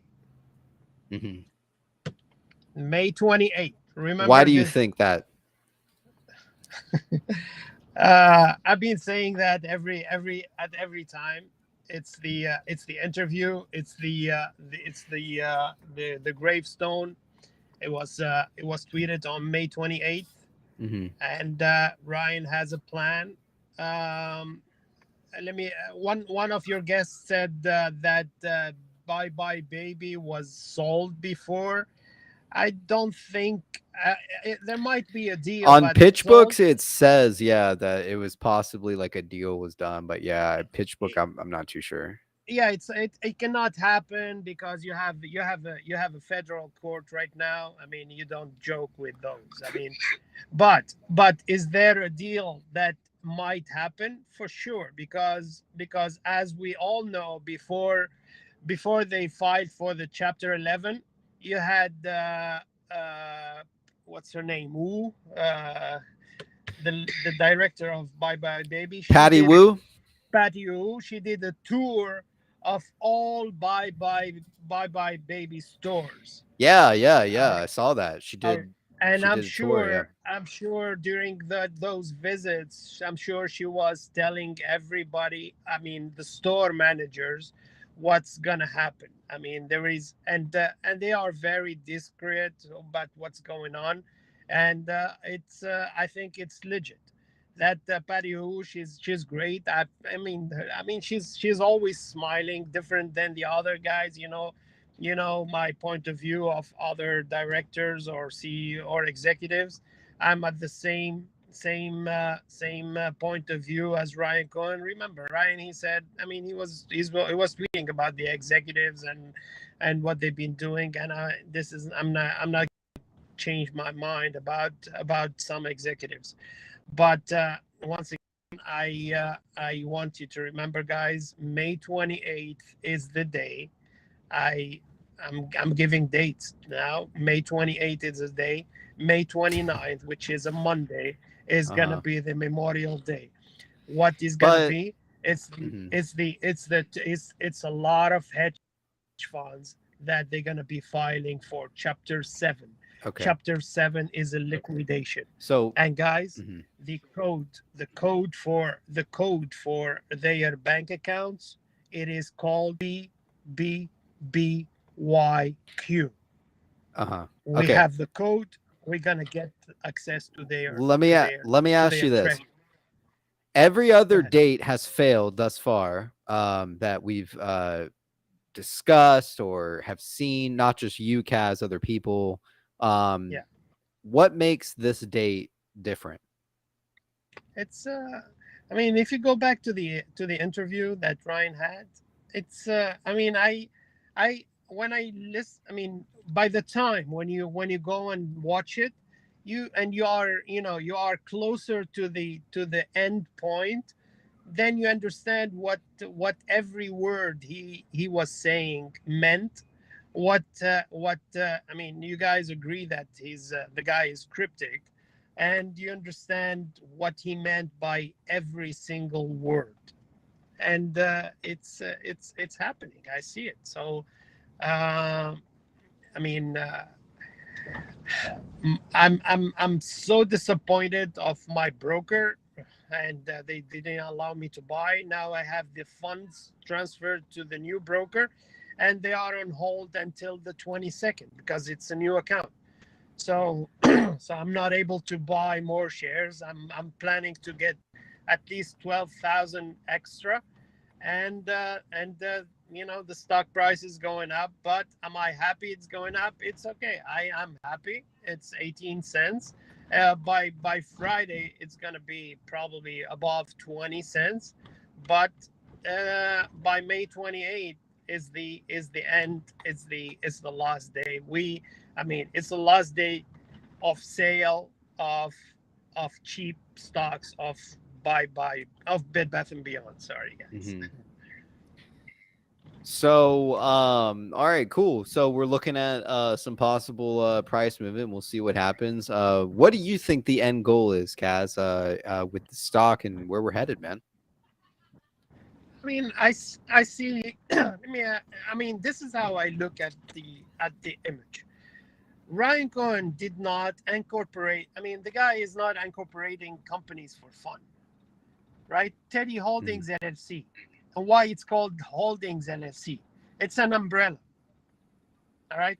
Amazon. It's registered as a bank.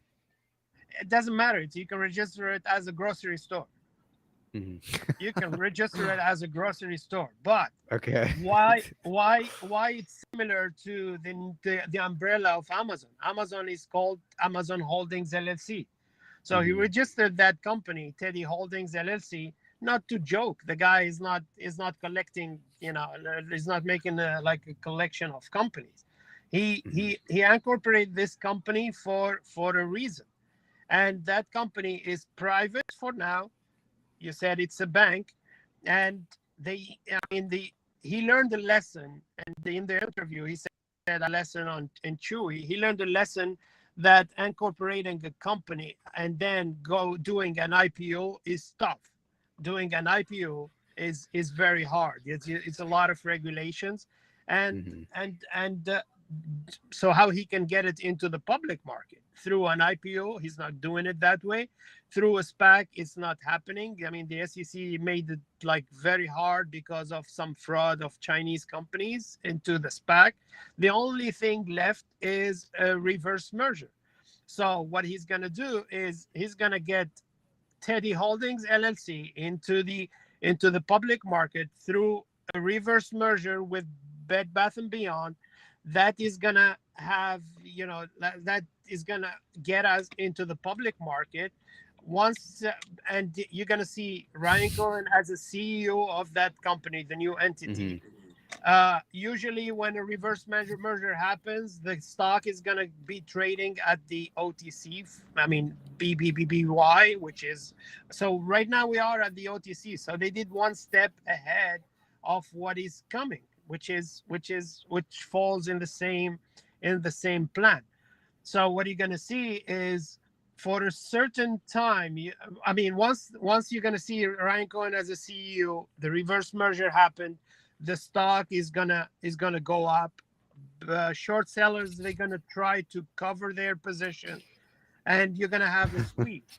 At that moment, I don't know why you're laughing. At that moment, it's this William guy said, "P, take your pee and shove it up tiny ass." Yeah, tell William to buy some stocks and shut the fuck up. All right. Tell him this is from a New Yorker, same as you. And then William, come on here and talk to Kaz too. Go ahead, Kaz. And let me finish. So what he's gonna do at that moment when the short squeezes, they're gonna do an ATM. Back in GameStop, they did 2 ATMs to raise capital. When they're gonna do, I don't know how many ATMs. Don't bring him now. No, don't bring him out. I don't want him to interrupt me. No. He's not here. Okay. When they're gonna do the ATMs, that's the way to raise capital, as if it's an IPO. And at that moment, you have billion, maybe 1 billion, 2 billions in the books of Teddy Holdings LLC.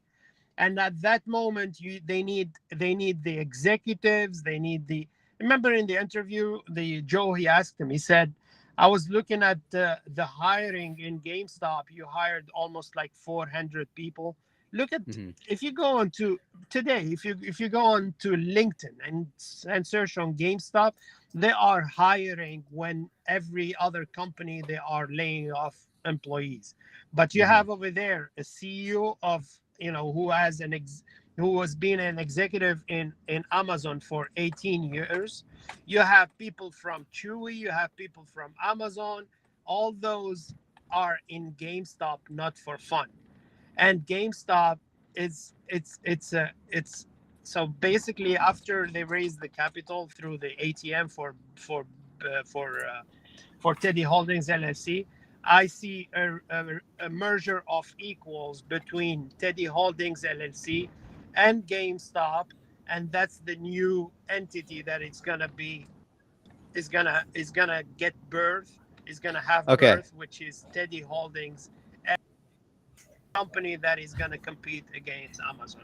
One guy I picked him earlier. He's a hedge fund, whatever, employee or a manager, and he said to me, "Well, you think it's easy to compete against Amazon? I mean, if you have billions of dollars, if you have the skills, you have the people, the executives, all you got to do is, and you have people that they know how Amazon operates. Building warehouses and fulfillment centers is not hard. Renting them is not hard. Distribution and supply chain, they have already the company Ryder. They do that. You can hire Ryder. Plus something, I don't know if you guys noticed or if you've seen, if you go on Ryder LinkedIn page lately, so basically Ryder, what they do is, either they rent like big trucks, but lately they revealed one new delivery truck. Looks like the trucks for Amazon, but it's brand new. It's very beautiful. It's kind of like and it's electric. They revealed it. They had, it's like 2 weeks ago. And this is what I see. I see a lot big things are happening for Bed Bath and Beyond, and only the young, and the young is Ryan Cohen. All right, cool. We're gonna go ahead and bring in Plur, because he said he wants to be in here as well. Maybe he has some questions maybe for you as well. I'm not too sure. So let's go ahead and welcome Plur, man. Chat, go ahead and welcome Plur, man.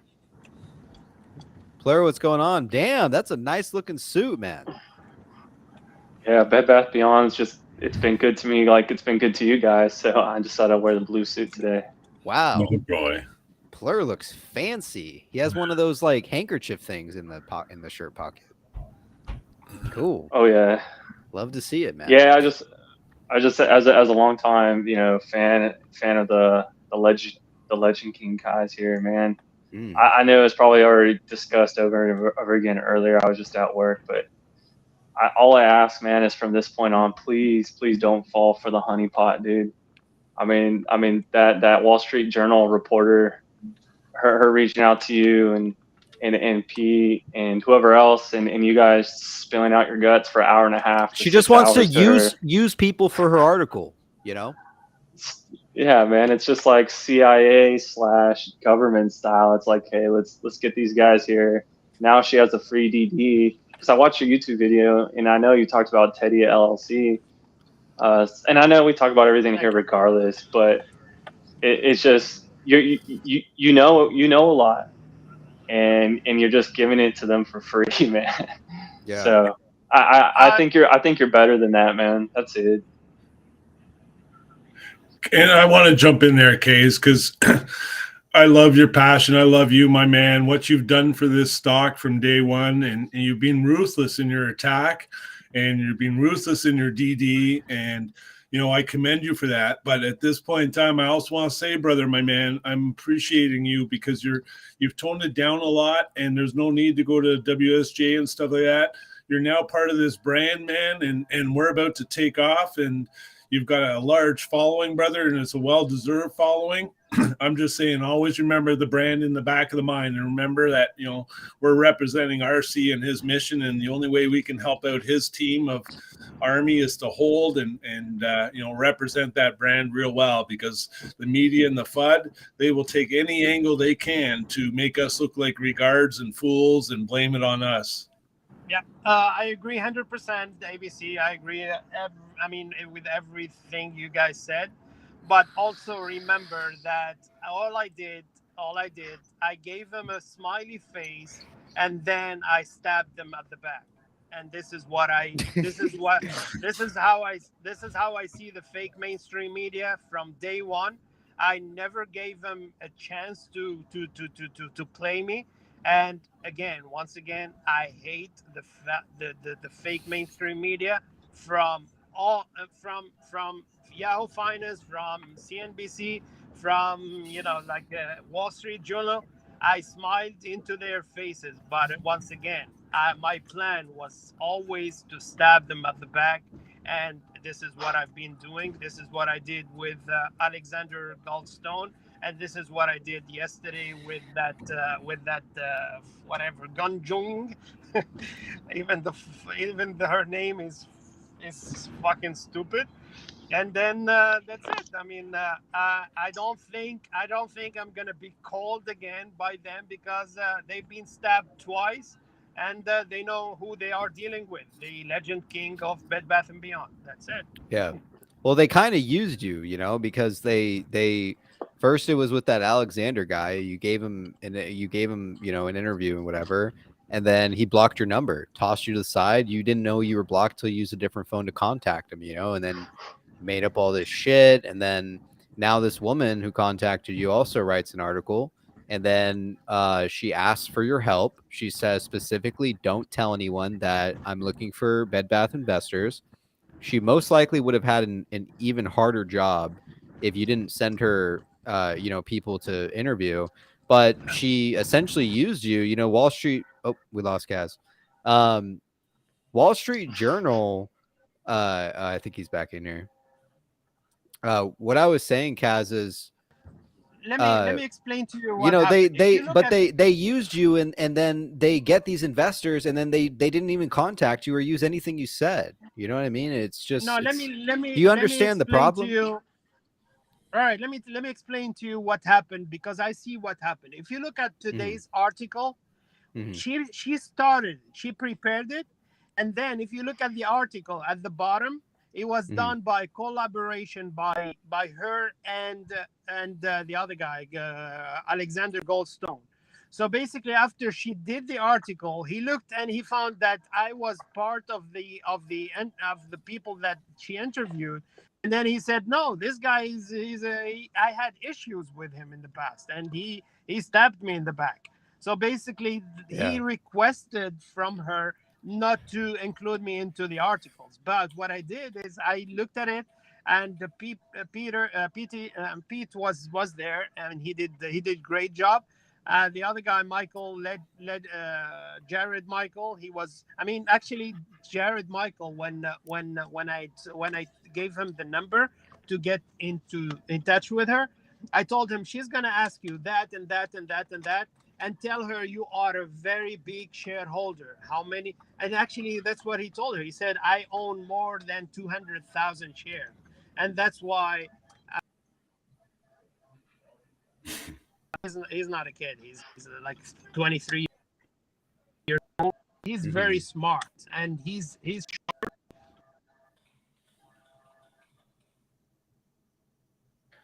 We're losing him a little bit there.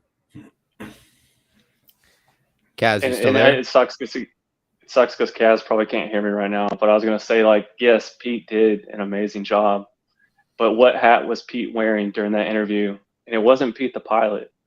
He was Pete the shill for that interview. So you're damn right he did a good job being a shill. And I'm a fan of Pete too, but for that interview, he was Pete the shill. He was, I just go to work. I'll throw in a little gamble, a couple $100 buckaroos to this meme stock thing, because why not? So, I mean, in terms of that, that's why they quoted that, and just kind of left it there, you know.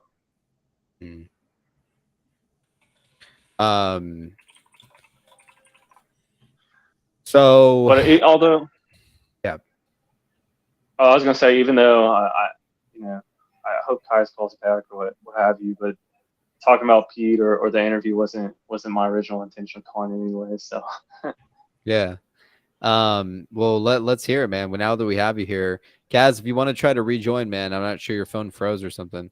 PP Show, I recommend her, you PP, and I'm surprised she didn't contact you. I wouldn't even contact her, man. And also, my DMs are shut off, so there's virtually no way for her to contact unless she literally joined the show live and she was like, "Hi, I'm from Wall Street Journal," and then I'd kick her. Plur, now that we have you here, man, we need some cow DD. All right.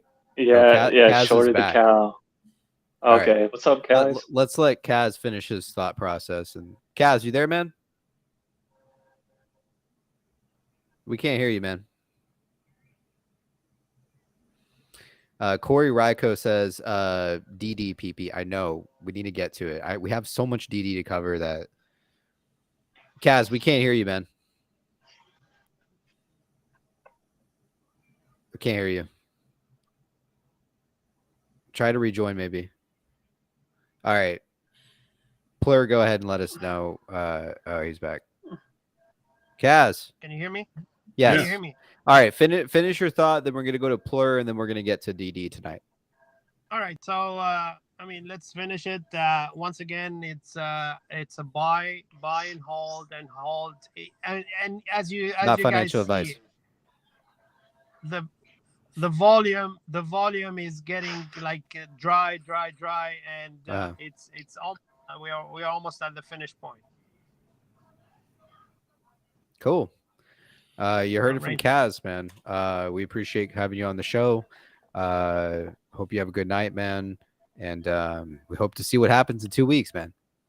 Thank you, guys. And we're going to be rich. Cool. Take care, man. All right. Cheers. See ya. All right, Plur. Sorry about that. Let's hear it, man. Oh, no worries. Yeah, I really enjoyed the show today. When I got off work, I was able to listen a little bit in my car, and you had a couple guests earlier. I love listening. You know, you guys talk about the facts, and the TSO came up again, and then even Hudson Bay. And then earlier, I think someone said something about TSO being possibly as low as 117 million again. So it goes to show, TSO wise, who the fuck knows what's going on. Yeah. But the reason why I'm calling is more of a going based off just subliminal messaging and communications. Polte with his LFG, let's freaking go. Let's bring, you know, the darkness into light type of stuff. But for me to be able to like create a story around of the tinfoil kind of stuff, I like to fall back on. Do you guys remember the investor relations? They were just coming out with advertisement after advertisement. There was like a picture of a chair, and then people would like post RC Cohen on that baby chair. It's like a breastfeeding chair. Yeah, and then there was another one, and the one I'm about to mention. In the Discord, I posted in the resources tab. I don't know if you want to show it. I'm on my cell phone. I don't have the ability to like show things, but within the investor relations, there's this like, I think it's like spring Zen, right?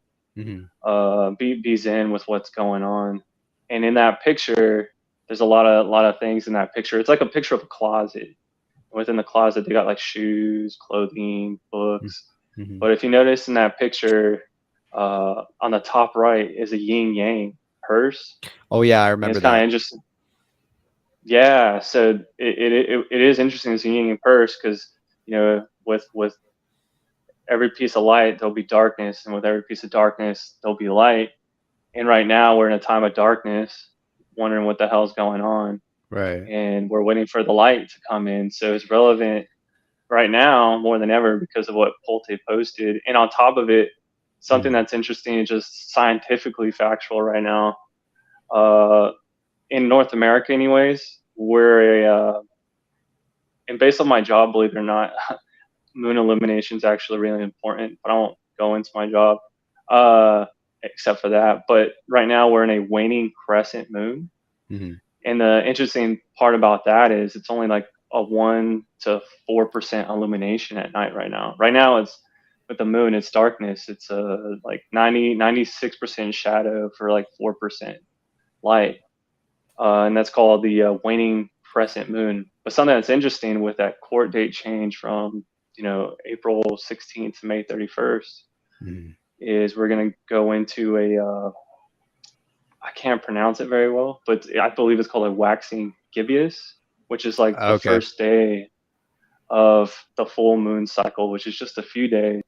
Yeah, but at that point, it's going to go from the actual full moon. You're right, is on June 3rd. Yeah. But the waxing gibbous, the illumination will be up to 90-95%, and then like you said, ABC 100 on June 3rd. Real quick, we have a $5 tip from Ace Ventura, man. Appreciate the tip. Ask Plur for more cow DD, please. Then we have a $2 from me. I love this show. You need to come on more. To Kaz. Maybe that was the first time me has ever seen Kaz. Wow. He's a character, man, for sure. We like having him here.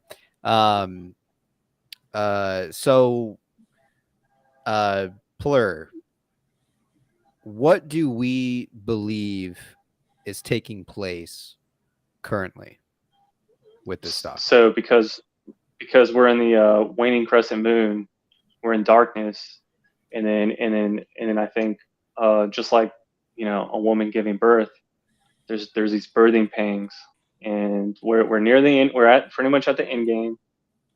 This baby, or Bed Bath Beyond, is in labor right now, about 6 to 8 centimeters. And we're just waiting for the doctor to call, hey, 10 centimeters, let it out. And that moment could come at any point in time. And that's where I think we are with the stock. But I also have more kind of tinfoil DD based off that picture I'm talking about too. Let's hear it. I'm going to use the bathroom real quick. I'll be right back. Okay, cool. Yeah, you go for it, man.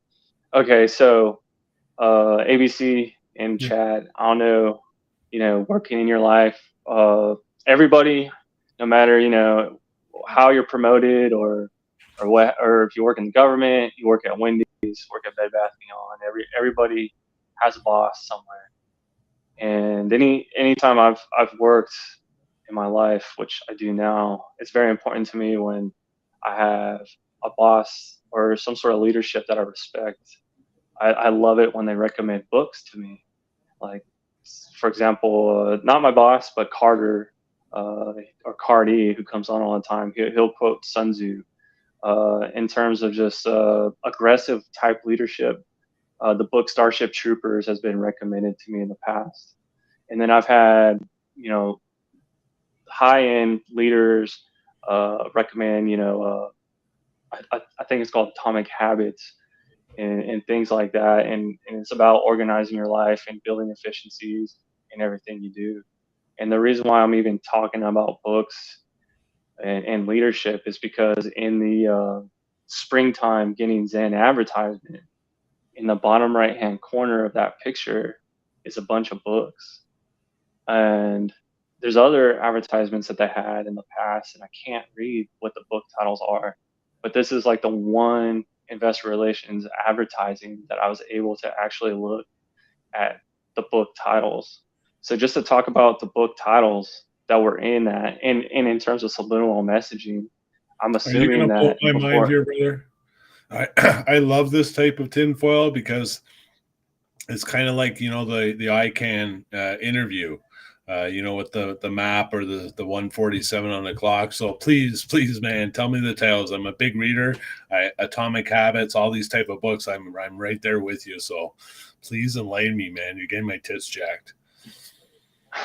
I'm happy to hear that. Yeah. So Tanya in the chat is asking, what the hell is he talking about? Look, long story short, there's a Zen investor relations advertisement. It's a closet in the bottom right-hand corner. There's a bunch of books. And my theory is that Sue Gove and the team approved it. I'm hoping, because if I was in charge, I'd approve everything before it's put out. I'd at least sign it off, right? In a either a morning brief or an evening brief or something. Or at least it had to have been discussed with her, you would hope. But starting off with the first book title that I noticed, it's called Art of Happy Moving.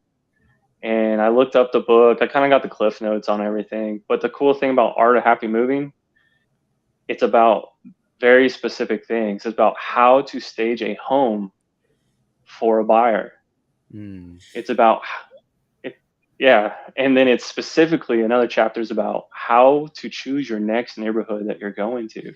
Someone's saying, can we get the book picture on the screen? Where do you have the DD while you're explaining it where I can find it? I put it, so I it's in the Discord under resources, at least the closet picture, and in the oh yeah, I have it right here. The books.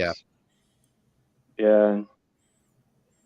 And then another important chapter is in the book Art of Happy Moving, is how to discard your old belongings.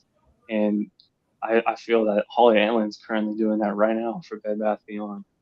And then another important thing in the book is how to say goodbye to old friends.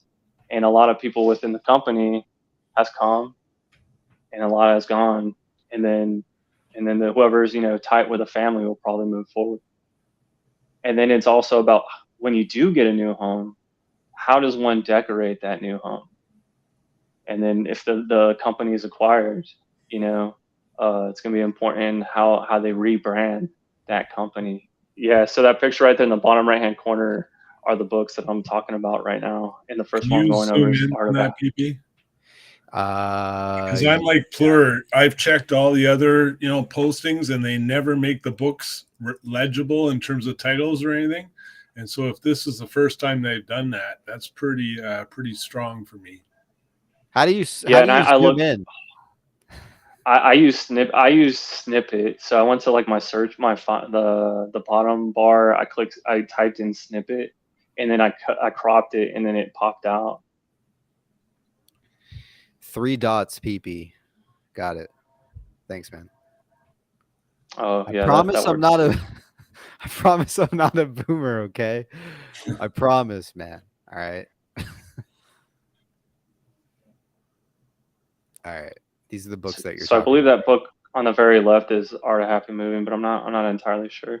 And then the last point is it says once you move and once you're established and you made new friends, it's how to build a new community.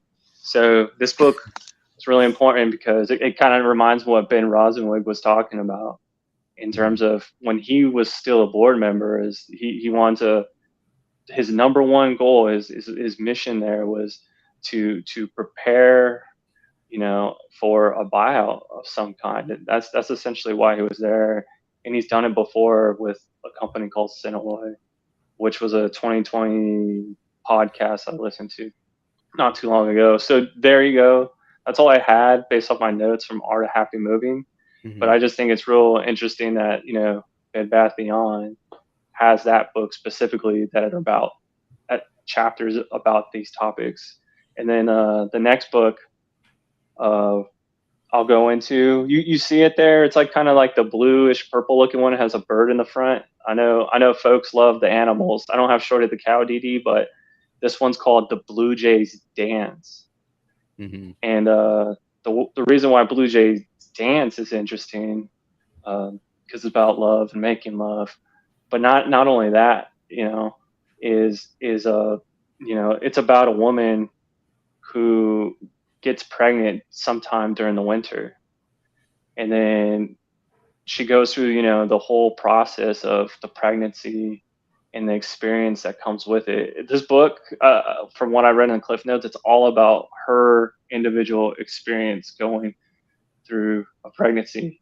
And then the most interesting thing too is the baby comes out. She has a spring baby.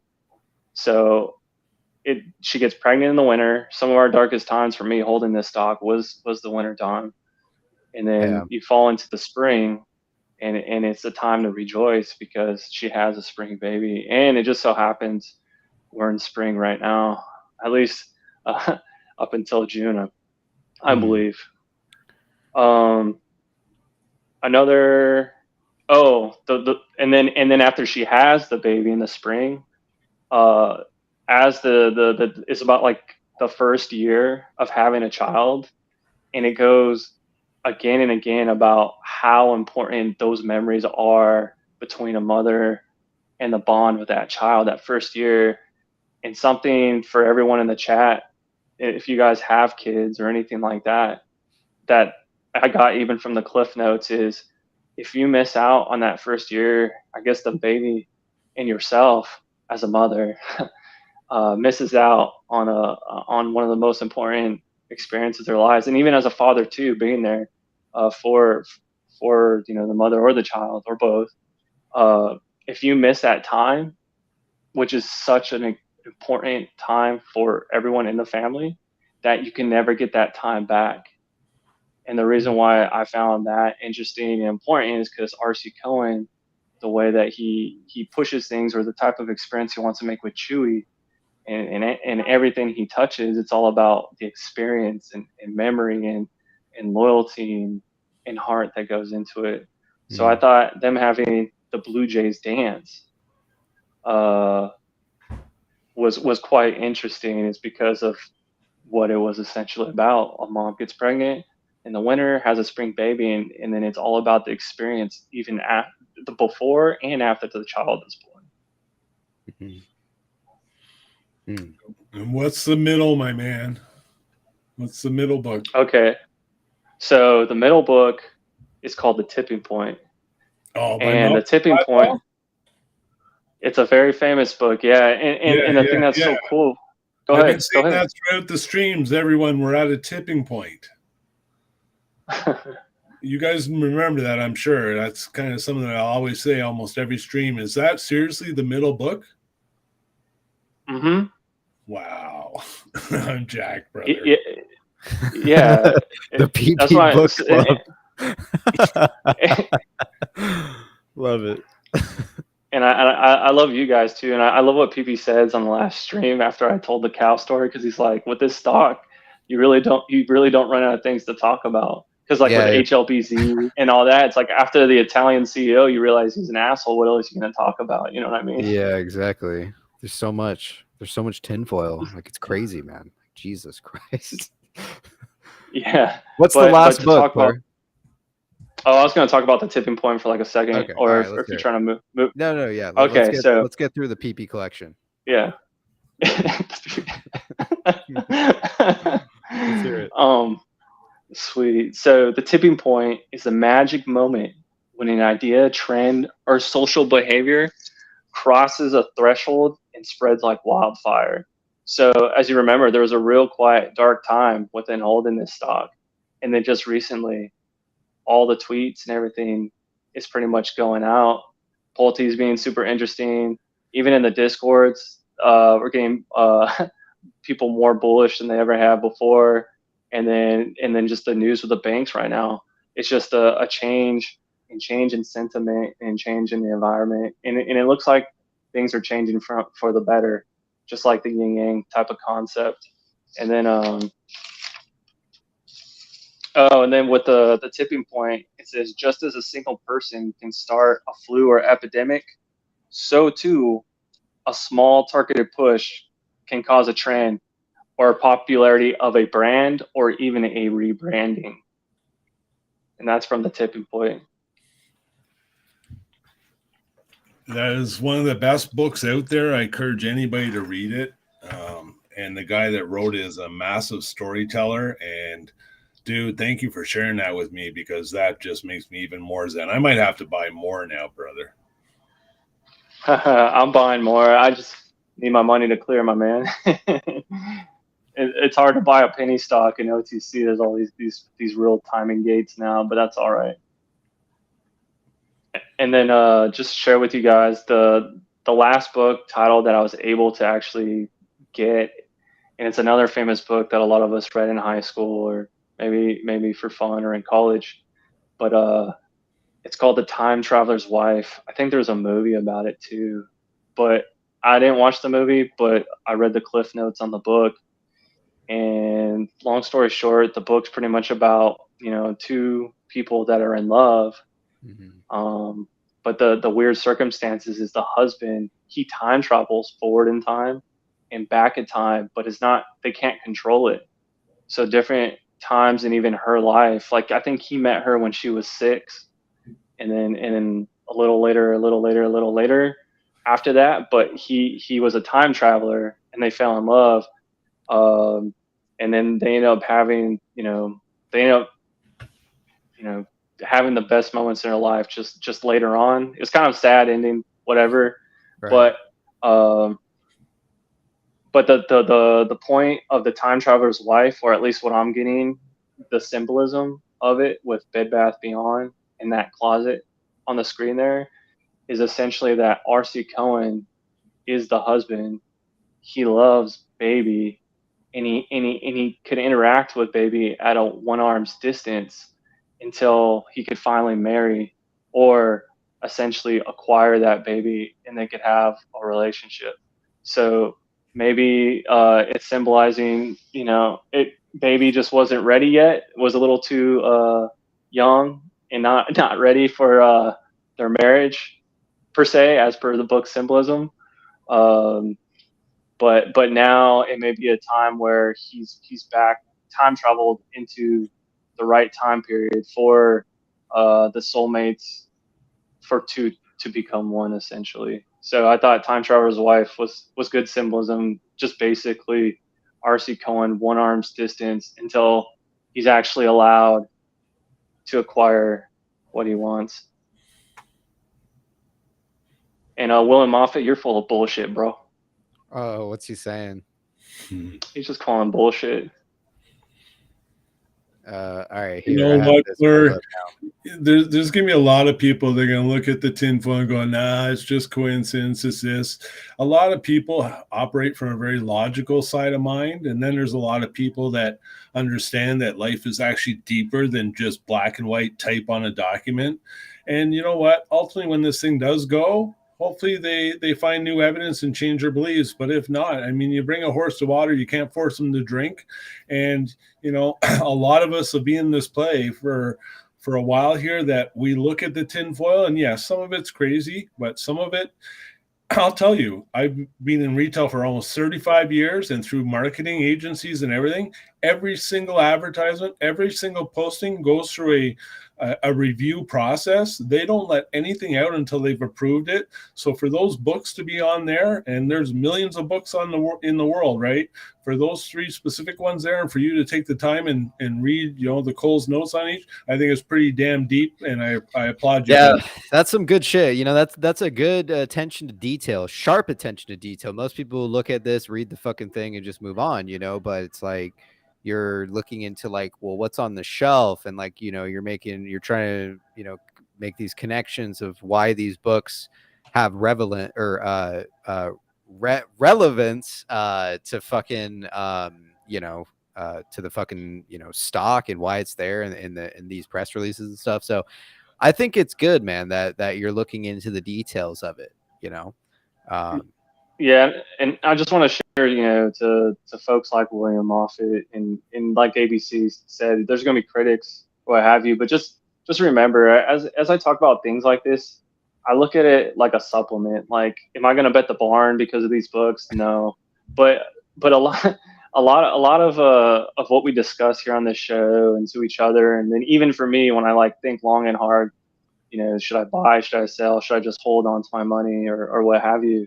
Mm-hmm. A lot of this play is the character of the people behind it. It's not about the technical thing. It's about the relationships and the people, and do we trust the board or do we not trust the board? So me seeing this in an advertisement, all it does is it's kind of like another tick on the checklist of reasons why I have a little more faith in the board, in Bed Bath Beyond as a company and the people, if that makes sense. Yeah.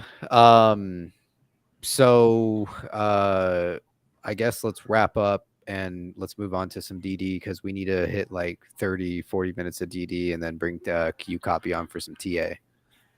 So cool. Thanks for having me. Yeah, we appreciate having you on the show, man. Always, man. Yeah. Cool. You guys have a good evening and have a wonderful night. All right, man. Take care. You too, brother. Appreciate it, player. He's got some good attention to detail, man. Dude, wow. It's like that rabbit that you keep on showing, Buck the Bunny. I was looking for the picture. I can't find it on my PC. I'm gonna maybe have to There's gonna be the re-download it. doubters. There's gonna be the haters. There's gonna be the critics. Who gives a shit? You know, I cannot wait till anybody that doubts this tinfoil sees me at a red light one day, pulls up beside me, and I drive away, and they have to eat my exhaust fumes. It ultimately, it's each your own. You either like the tinfoil or you don't. It's your play. It's your way. I don't give a shit. You know, but I look at this shit, and when there's enough substance, there's enough meat on the bones to keep me in the play, and then I start to see tweets by Pult, and I see tweets, you know, Pult coming to your sub, or you know, congratulating on your baby to the family. Dude, I'm sorry, but that stuff just doesn't happen by randomness. Right. Two girls, one scope. We'll open up the chat a little bit later, man. We've been interviewing people for like 2 hours. We're gonna get into some DD for a bit, and then we'll bring it back on a little later. We'll post the link. All right. All right. So let's finish up this. These are the dates that are supposed to be important, right? We have the 31st, hearing in response to Bed Bath's application. Basically, order shortening time period for notice, setting hearing and limiting notice. The hearing will be held to consider the debtor's request to shorten the time period for the motion. The motion is seeking authorization to reject and terminate a lease, to enter into a lease termination agreement under Section 363B and granting related relief. May 31st, final hearing on certain first day motions. This was the one, this is what is moved from May 16th to the 31st. William says, PP, let us talk. I don't know what you mean. PP, let's talk.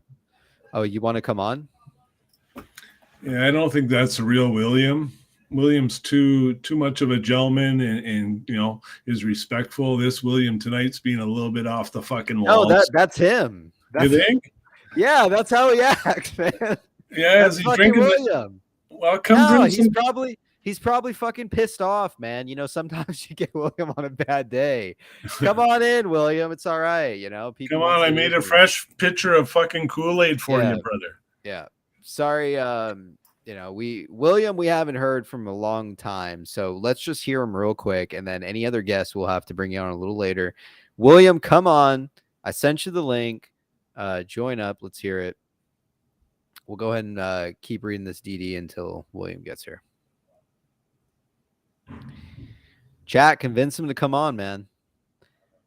All right. So basically from May 31st, is he here? There he is. All right. Give me 1 second. We'll get back to this in a moment. Let's welcome William to the chat. There I am. William, what's going on? I'm here. How are you, brother? Hey, what's up, man?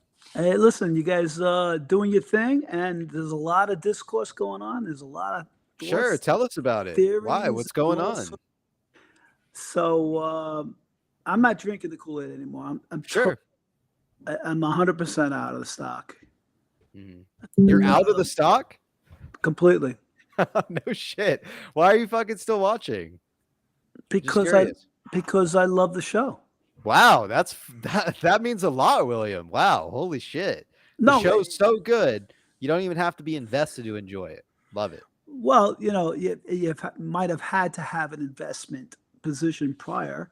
You might have had thoughts about being bullish or bearish at any point, but here I am, and you know, there's a lot of things going on, and the volume is diminished considerably. And you know, I, as much as I like to listen, and I do, from time to time, nobody talks about it. The volumes? The volume of the stock. Why?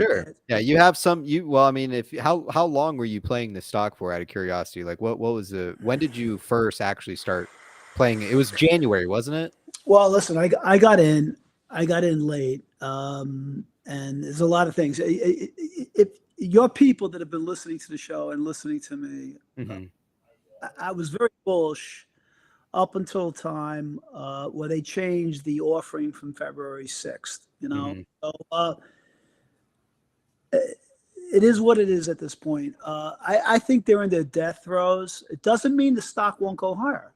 The stock could go higher, but the point is, though, this company is not going to survive. The shareholders are going to get wiped out. That is my position, and I'm going to tell everybody on the show tonight. Yeah, it's my position. Shareholders are going to get wiped out considerably, and the debtors, if they want to, take whatever the assets that they claim, and they can rule the day with, and if they want to try to take the company as a going concern forward, that's something they can do. But I'm going to tell you something. Here's what the United States of America is facing besides the global economy. We're headed for a massive, massive deflationary explosion. There's debt out there. It's massive, and it's going to rule the day.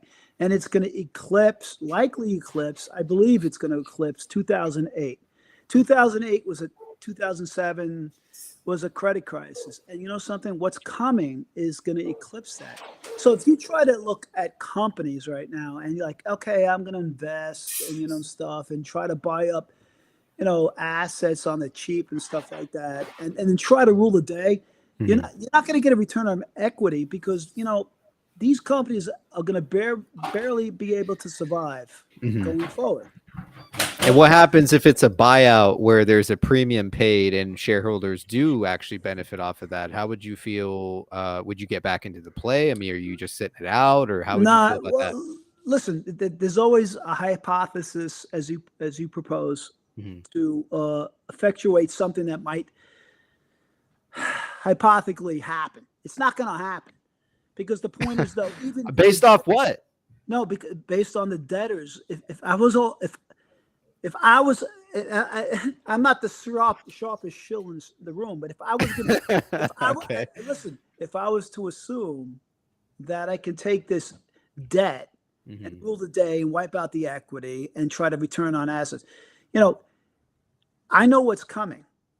The banker gangsters, the guys that know that finance know what's coming. And I'm telling you right now, within a year from now, the United States and the rest of the world is going to be in a world of shit. And it's coming, and everything that you think that has value right now based on right here and now ain't going to matter to nothing. It's going to be all shill. It's going to be bullshit. So now you want to take Bed Bath and Beyond and you try to find assets in a bankrupt company and and push the envelope with that. You can do that, and I respect that, and you can shill all you want upside downside about how the there's so many people that are short the stock and the institutions are short the stock and the shorts are, and you could be right. At the end of the day, you could eventually be right. But that means that the stock might run from what now? 17 cents to what? 23 cents, 24 cents, 25 cents. At the end of this day, this stock is going to zero. Oh my God, William. What the fuck, man? But I'm gonna off what? Based on what I believe is coming, and based on what you can't kick a can. That's speculation that it's going to zero. Yes, it is. Fair enough. Yeah. I'm gonna speculate. Sure. I am, and I respect everybody else's opinion, but I'm gonna have fun. I love the Discord. I love the chat. I love the bullshit in the chat, and I love the chat. Cool. All the shill and all the. Listen, I dig it, and then I listen to your show sometime. Something. I'll drink a few cocktails. And I'm like, I love these guys because something. Wow. There's not a show like it. Yeah. But honestly, your show is full of shit. Fuck you, man. It's all speculation. The same way you say it goes to zero, the same way I say, look, there's a buyer. There's a buyer. We fucking believe it. That we have, as much as we can provide as evidence as being so, we stick to our thesis here, man. And if we fail, we fail, man. But that's my thesis. Something, PP, and I respect that. But that's what makes your show unique. It's because you push that narrative and it allows you to survive. And yet at the same time, at the opposite side of the equation, there's truth to that. Nobody knows what tomorrow is going to bring. And so it gives you life. And everybody is fucking hanging on here. And, you know, I wish everybody respect. And I hope I'm 100% wrong for those that have hung in there, because, you know, I'm about the people. I am. I'm not about trying to shill anybody. I just, oh, there's only a certain amount of Kool-Aid I can drink, and then I'm just gonna fucking puke it up or whatever, you know.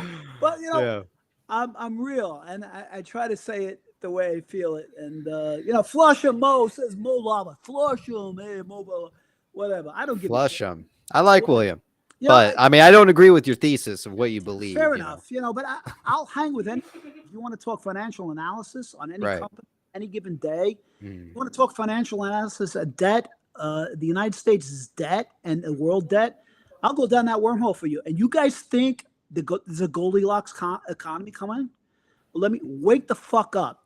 And guess what's going to happen?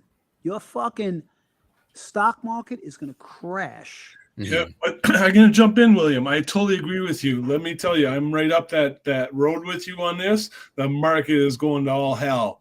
The world's going to all hell in terms of financial, but the money doesn't fucking disappear and go poof. It simply transfers from one to another.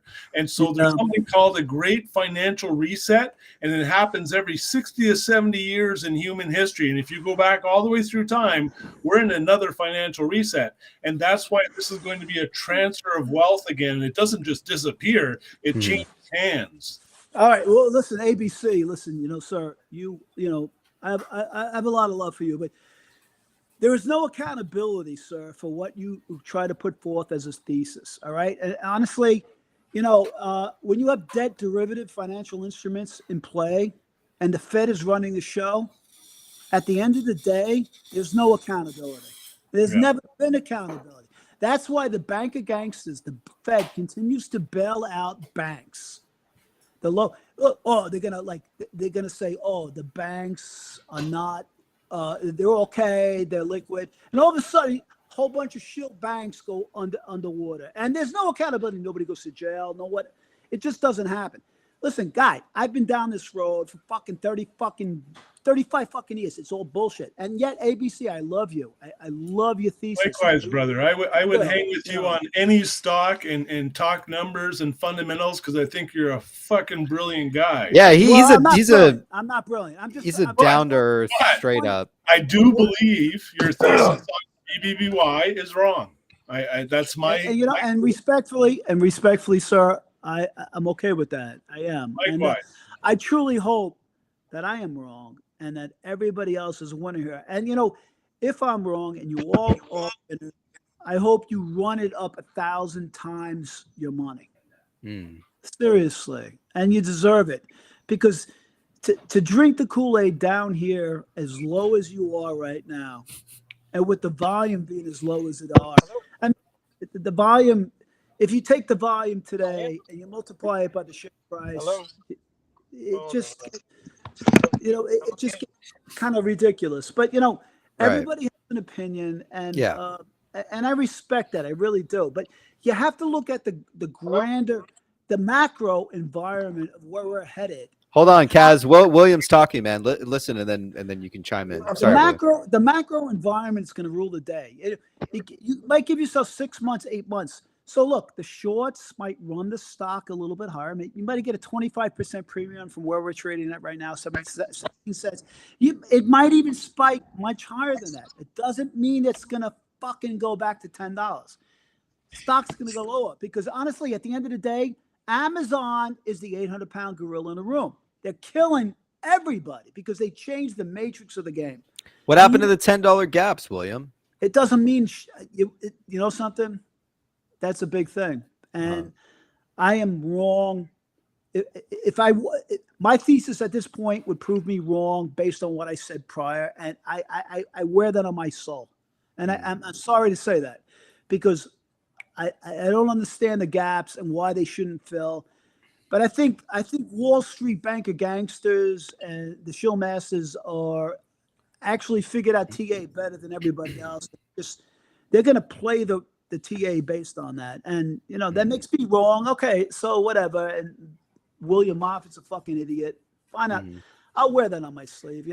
Well, you're free to trade the stock how you want, man. It's no one really has control on what you do. And if you feel like it's over, it's that's your opinion, and you sell your position, and there you go. Kaz, did you have some questions for William here?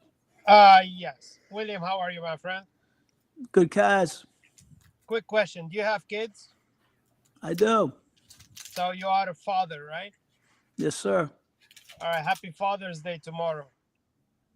Is it tomorrow, sir? I don't think it's not until June. Is it? So tomorrow is Father's Day, and we are used to Ryan Cohen tweeting about his father. Kaz, tomorrow's not Father's Day, fucko. It is. So wake the fuck up. No. Father's Day is like in June, brother. Hold on, man. Here, I'll Google it right now. It's the 17th of June. When is Father's Day? And it's June 18th. Oh, 18th this year. Oh, it's 17th only. What the fuck? You all right, William? I'm confused. What is Kaz getting at here? I'm okay, man. I ask you, sir. You're on the show time and time again. Are you okay? ABC is great, man. Right, Dude, ABC? You know what? I love this. I love the back and forth. I love the chivalry. I love the Bears, the Bulls. Yep. ABC, I love you. You can look hang under every rock. No, you hang, brother. You hang. You hang in all the massive amounts of discord and the pros, the Bulls, the Bears, whatever.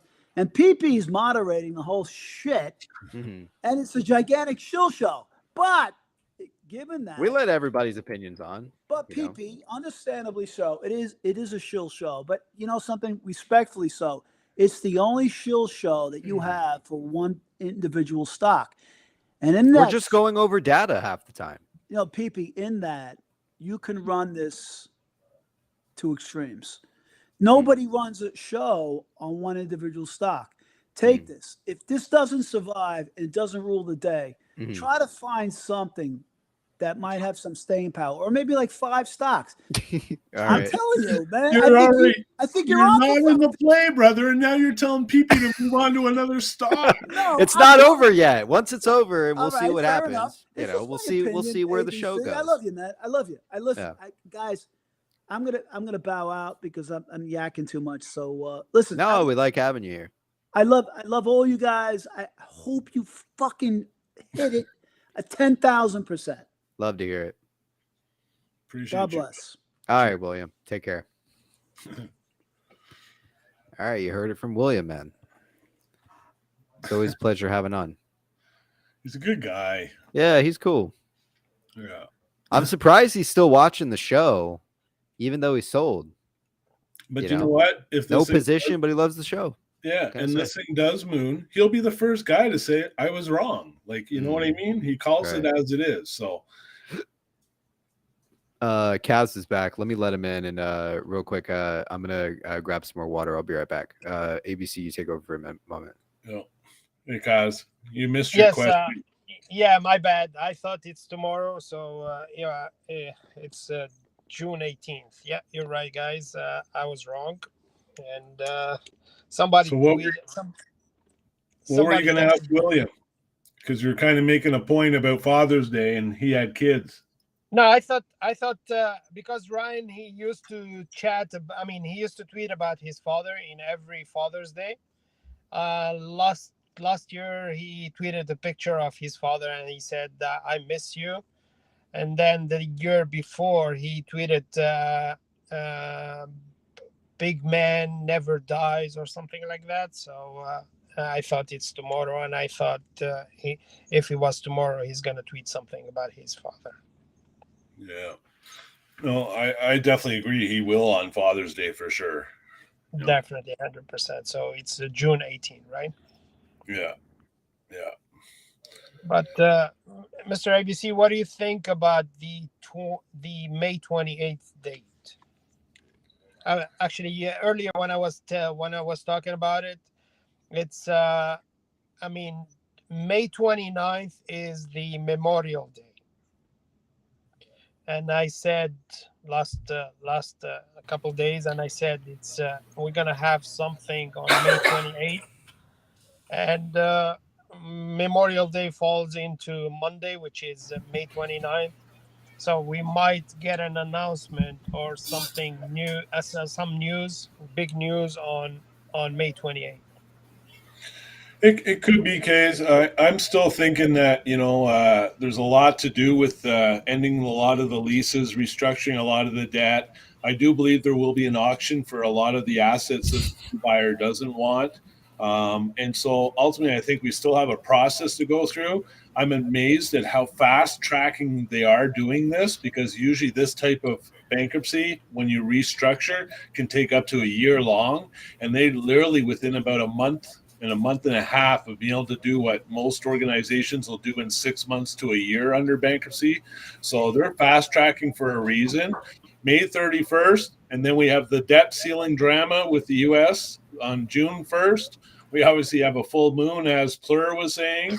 And I do agree with you. I do think once this thing gets an announcement, once this thing starts to scale, I do believe we're going to have an ATM offering, and I think it's going to be to raise funds to further pay down the debt. Yeah. And so I think they're going to use it at the exact moment when it doesn't feel as dilutive for us. So I just want to point this out to Kaz here. So Kaz, we have the deadline dates here that I'm reading off. In May 31st, we have the final hearing for the first day motions, which pretty much covers the final hearing motions, the ability to use cash collateral to fund ongoing operations, permission to pay employees and certain vendors, approval to continue existing contracts or agreements, authorization to access bank accounts or other financial resource. So that's an important date that you need to also understand. June 2nd is another important date. That's basically the asset auction. An auction of Bed Bath assets may be held on June 2nd, 2023 at 10 a.m. Via live auction. Notice of successful bidder as soon as reasonably practicable.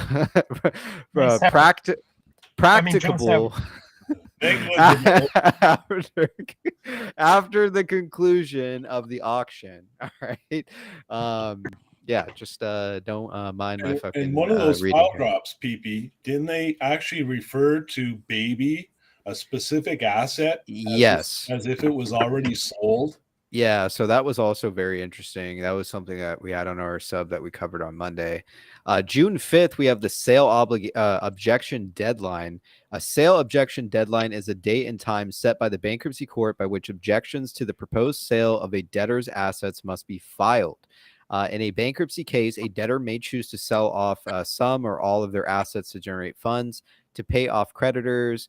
Once a potential buyer has been identified, the debtor must seek court approval for the sale of the assets. The proposed sale is then subject to a sale obligation or objection deadline, which allows interested parties to object to the sale if they have concerns about the terms of the sale or if they believe the sale is not in their best interest. Basically, if objections are filed before the sale objection deadline, the court will hold a hearing to consider the objections and determine whether the sale should proceed. If no objections are filed before the deadline, the sale can move forward as planned. In either case, the sale objection deadline is an important step in the bankruptcy process that helps to ensure a fair and orderly sale of the debtor's assets. Okay. People are saying in the chat, never go full Roach. Where's Roach? Roach sold, man. June 5th, meeting of creditors. Meeting of creditors is a mandatory meeting that occurs in the context of a bankruptcy filing, also known as 341 meeting or a section 341 meeting. So this is what I'm saying, Kaz, is like, how does May 28th make sense if there's still all these meetings with creditors and this and that? I mean, they can't just announce like something out of the blue. You understand what I'm saying, Kaz? Like, there is now a legal process to what's happening. Okay. So before they were in bankruptcy court, it was a little different. We could have maybe seen Ryan Cohen on a certain date that he implied on his tweet and whatever, but now this is like a process, man. Like we have a process to move through. So it's like, you know, you need to just, and I get it. Like you're hype like me, man. And I get it. And like, I love dates and shit, but this is why it's really important to like understand the process of this, because they can't just do whatever at this point, Kaz. You know, there's a process to this thing, right? So June 7th, we have a sale hearing, or as soon thereafter as the court's calendar permits. A sale hearing in the context of a bankruptcy court filing is a court hearing in which a bankruptcy court consider and approves the sale of the debtor's assets. Okay. Then June 9th, we have a lease auction if needed. This isn't for sure.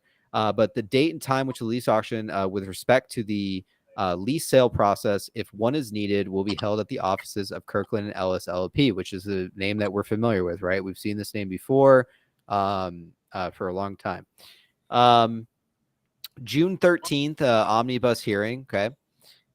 What is an omnibus hearing? In the context of a bankruptcy filing, it is a court hearing in which multiple matters related to a bankruptcy case are addressed simultaneously.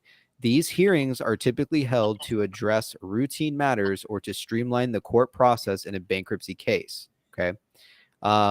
Basically, the hearings are an important part of the bankruptcy process because they help to ensure that the court is able to efficiently and effectively manage the numerous matters that arise during a bankruptcy case. By consolidating multiple matters into a single hearing, the court can save time and resources and provide a more streamlined process for all parties involved. Okay, we're getting towards the end. June 18th, we have a lease sale obligation deadline. What this is basically the deadline is the deadline to object to a sale of the lease assets on any grounds, including on account of cure costs. Lease sale obligation or objection deadline is a data set by the court, or I'm sorry, is a date set by the court in a bankruptcy case by which objections to the sale of the lease must be submitted. Okay. What this means is the objections could be based on various grounds, such as concerns about the proposed buyer's ability to assume the lease, objections to the sale price, or concerns about the potential impact of the sale on other creditors or parties. The court will review the objections and make a decision about whether to approve or deny the proposed sale of the lease.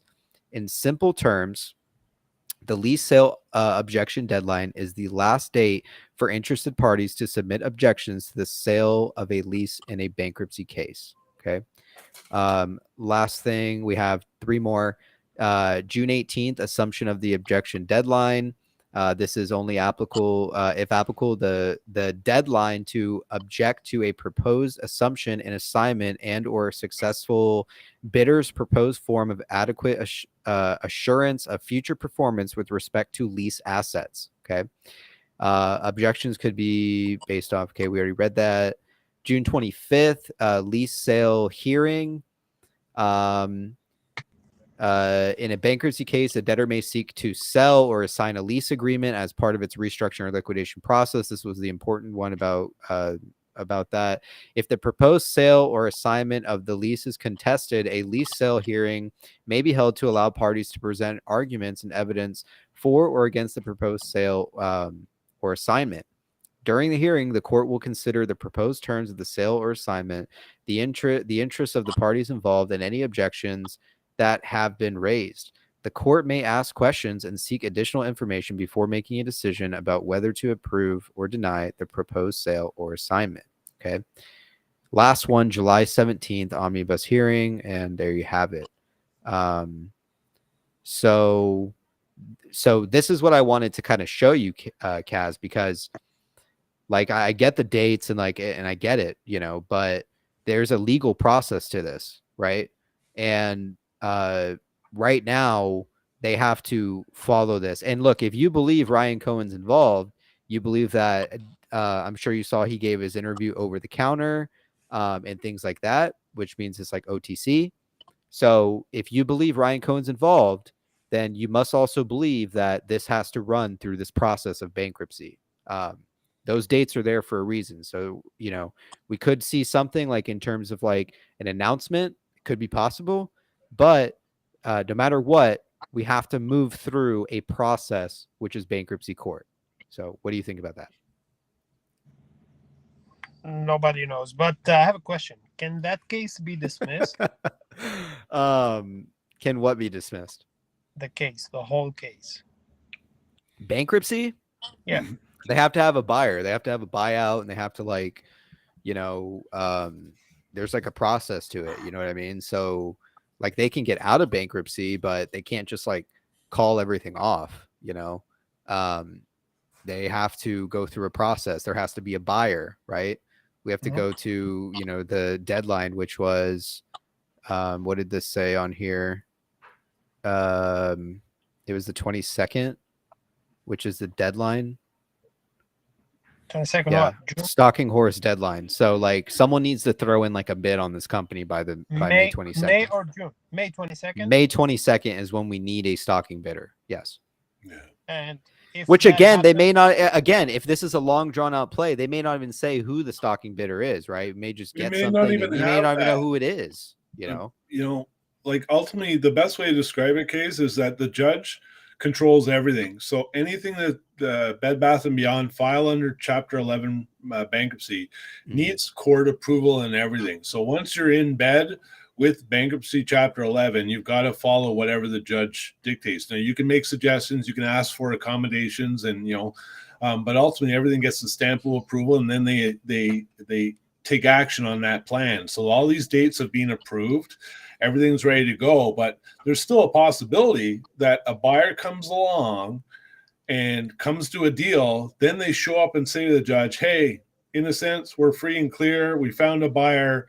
But what the new buyers want, my man, is for all these leases to be terminated. They want certain debt to be written off. They want to clean up the entire company while under this protection, and then they'll announce, because you can't announce now and still have legal issues in terms of lease obligations and 10-year leases with stores that you're not even opening up a store in. So this is the cleanup period.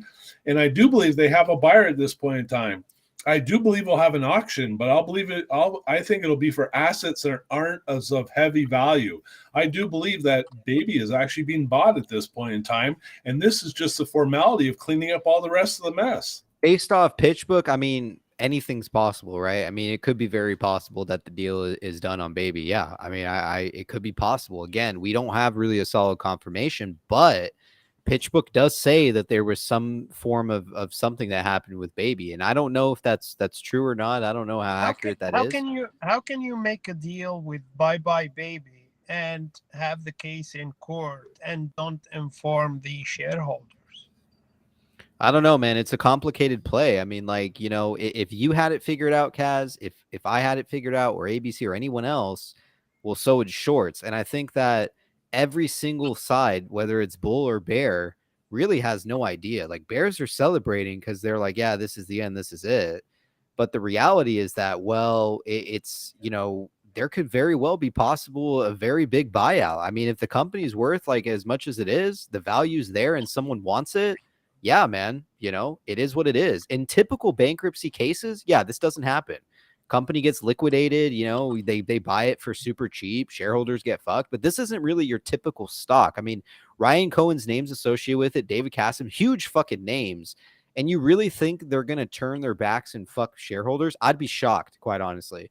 I don't buy it. And that's why I've remained a bull for so long, because I believe in my own thesis. And at the end of the day, that's all that matters. Someone disagrees with me, they disagree, Other people may have a bullish thesis, but it's very different. But in the end, it's your own, it's your own opinion. So but we're gonna bring on our next guest here. Kaz, if there's anything else you want to let the chat know, man, we're gonna go ahead and move on to our one of our other guests here, and then we're going to jump into a little bit more DD here. All right. You said next live stream is on Monday, but if there are any good news, Friday night we're doing a stream. Right. Perfect. All right. So yeah, we do Friday nights now. All right. I see you then, guys. All right. We'll see you then. All right. Take care. Have a good night, guys. See you, man. Bye-bye. See you. All right. Let's bring in Kennedy, and then we finally got past this DD. It took us all day. We had so many guests coming in. Oh shit, Kennedy has some TA. All right, let's bring Kennedy in. Chat, please welcome TA Kennedy, man. What's going on, Kennedy? What's up, man? What's up, man? I see you're sharing a chart here with us. Let me pull it up on screen. What are we looking at? So I heard you guys talking about the crash and stuff. Sure. I was on last week. I just want to bring this up right now. But this is a Wyckoff. So I know this guy. I know an analyst, and I've been working with him for the last few months, and he's like a TA god pretty much. So he shared this with us, and I just kind of drew over everything. So this is a Wyckoff, and let's see if I pull. Can you see this? You have to share the next screen. So on that page, it will say share this screen instead at the top, and it will switch to that one. Right now it's on. Right now we can see your TA here. Yeah. Okay. Well, you guys can look up Wyckoff distribution on your own time. But this is a cycle that started back in 1982. And these cycles start off with 3 peaks here. And then it gets into this preliminary supply. And then we come down to automatic reaction, a secondary test, and then a sign of weakness here. And then what happens after that is the ultimate thrust. So there's going to be 3 waves that come. And something pretty interesting about this is all 3 of these waves are the exact same distance. I'll show you here. So this first wave 1, same distance as this wave 2, which will be the same distance as this wave 3 or more. And then also all of these waves, they're going to be, each one is sharper, faster, and sharper than the previous one. So you can see that this wave 2 is faster and sharper than this wave 1. Is wave 3 already complete, or is that like a prediction? Okay, so this is a forecast. So this is the S&P. So pretty much what he's calling for here is a massive melt up. Right, melt up before the belt down, right? Yep, within the coming months. So that's kind of what you're starting to see on like the NASDAQ and stuff even is starting to break out in like a really sharp angle. So if you look at the QQQ and the NASDAQ, the S&P is kind of lagging a little bit, but he's pretty much called like the top on the DXY. He called the bottom on the S&P and the NASDAQ and everything. So he's been nailing everything. He called the top on like bond yields. So this is like a really like high analyst. Like this guy really knows what he's talking about. So I'm just gonna go in to kind of like how serious that this is gonna be. So after this ultimate thrust, we're pretty much gonna go back and test this preliminary supply area, which is what's SPY gonna crash down to? So it's gonna crash down to about 1,000. That's where our preliminary supply is, and holy shit, this is gonna take place within 8 to 10 months, right here. So I mean, he was saying, what was his name? He was talking about how everything's gonna collapse. Yeah, I believe everything's gonna collapse, but first is gonna be a massive run up rally. Yeah, that makes sense. And you know why they do that, right? I'm assuming to make sure retail like loses a bunch of money, right? ABC. Well, why is that? The reason being is even Kramer's now publicly announcing how they're going to be a bullish run. It's going to be a great time for investors when we know that there's going to be a meltdown thereafter. But what you do is you preach, oh my God, we're about to have a bullish run. And retail, because we all get secondary information, are late to the game, we all start to pile in during this green run up. And by the time that it hits its maximum peak is when it crashes again. So again, we're late to the table. So we end up, being the ones that take the bulk of it because our information isn't as fresh as the street. And that's why these cycles work so well, because it's a great way to take money that's on the table. Yeah, they're gonna suck everybody in at the top. They're gonna be screaming roaring 20s, yada yada yada. I mean, not to mention there's so many shorts trapped in this, thinking it's going to collapse already. Like it's going to be I think it's going to be a historic move. So then after this collapse here, you're going to see a massive bull run in commodities, gold, silver, energy. So that says it's going to crash in 2024. So this is like the bottom, like October 2024, where we might bottom somewhere around this area. Wow. This could get extended, When's the next election? It's like October. I think it's next year. It's in right? 2024, yeah. So like right at the bottom, yeah. And then so these highs in the S&P and the Nasdaq's not going to get reached for 30 to 40 years. Interesting. Well, cool, man. So basically you just wanted to show us the melt up before the meltdown. Yeah, I just wanted to show this little TA. I'll probably hop on like once a month and give an update if that's cool. Cool. We'd love to hear from you, man. We appreciate you coming on the show. Awesome, man. You have a good night. All right, take care. All right. Let's go ahead and move on to our next piece of DD for the night.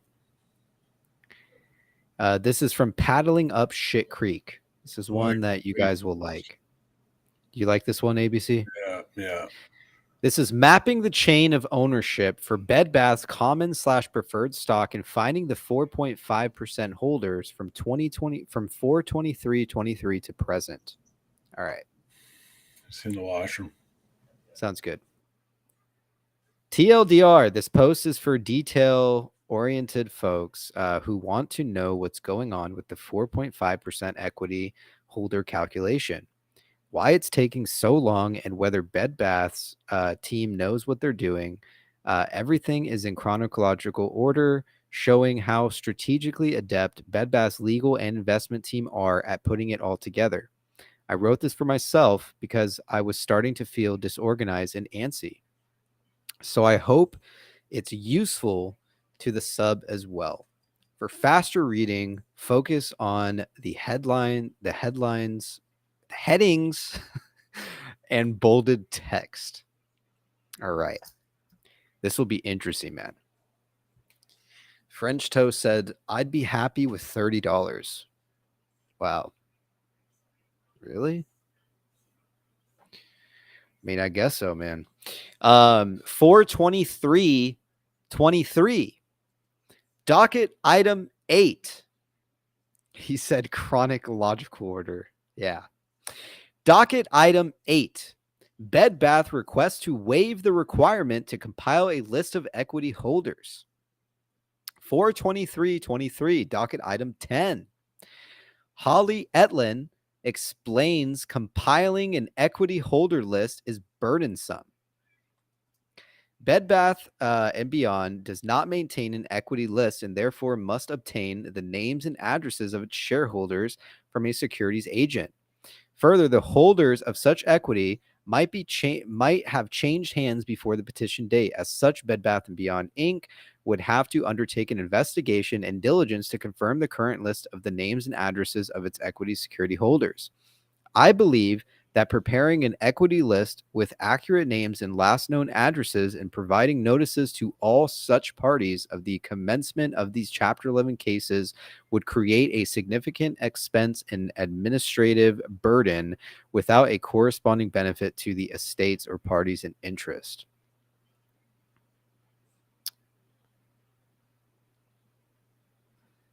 Alex said, did he say who was that guy, PP? Who, ABC? No, he said he'd go in the bathroom. He'll be right back. 4/23/23, docket item 23, tax implications of ownership shifts and the 4.5% threshold. Notably, the debtors have limited the relief requested herein to the extent necessary to preserve estate value. Specifically, the proposed interim order and final order will affect only holders of more than 4.5% or more. Parties who are interested in purchasing sufficient common stock or preferred stock to result in such party becoming a holder of 4.5% or more. He said anal list. 423 docket item 25. 428,120,000 shares of voting common stock, common shares were outstanding. While no one can be certain, it is highly unlikely this number is incorrect or that it was mentioned by mistake. The best theory I've seen is that any shares in excess of this amount were borrowed prematurely, locates, or naked shorted, and or that they exist in some other state that revokes the voting rights associated with the shares. ICOA with the $5. Can I bring up some potential DD about the TSO? Yeah, we'll send you a link. Just sit tight. Once we get through this, we'll bring you on. Here's your link. Just sit backstage. All right, 42423 court transcripts regarding first day of motions and interim null order, pages 117 through 118. Realizing Bed Bath requested to waive the requirement to furnish a comprehensive list of equity holders, the judge realizes immediately that Bed Bath & Beyond only providing notice to AST's registered shareholders is sufficient because he knows the forthcoming entry for Seed & Co. on AST list of registered holders will not reveal if any 4.5% holders exist. This reason is precisely what Stirret / BBBY were hoping for, where after the judge goes on to state he doesn't want to put the undue burden of the full equity holders list on Bed Bath and instead orders the null order to place that responsibility on Seed & Co., brokers, banks, etc.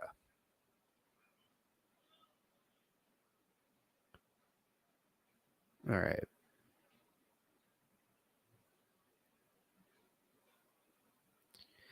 $425 null order and declarations of intent / status filed. Notice procedures. This is how Bed Bath is making Seed & Co. divulge the beneficial owners. It says all registered and nominee holders of common stock or preferred stock with instructions to serve down to the beneficial holders of common stock as applicable. Additionally, no later than 3 business days following entry of the final order or as soon as reasonably practicable, thereafter, the debtor shall serve a notice of order modified to reflect that the final order has been entered on the same entities that receive the notice of the order. All registered and nominee holders of common stock or preferred stock shall be required to serve the notice of interim order or notice of final order as applicable on any holder for whose benefit such registered or nominee holder holds such common stock or preferred stock down the chain of ownership. For all such holders, common stock or preferred stock, any entity or individual or broker or agent acting on such entities or individuals' behalf who sells common stock or preferred stock to another entity or individual shall be required to serve a copy of the notice of order or notice of final order as applicable on such purchaser of such common stock or preferred stock or any broker or agent acting on such purchaser's behalf. Practicable PP. Practicable PP. Keenan with the $7 Canadian. Why is the transfer agent still undergoing maintenance? I don't know. It's beyond fucking weird, man. 505, we have a docket item 219 reveals the names and share count of Bed Bath registered shareholders. 51023 docket item 295. Bed Bath requests authorization to get the info itself if Seed & Co. or other parties shall or stall to supply it. The debtors may, in their discretion, make supplemental mailings of notices, including in the event that certain parties acting on behalf of parties in interest banks, brokers will with respect to equity interest holders, decline to pass along notices to these parties and instead provide their names and addresses to the debtors for direct mailing. Interesting.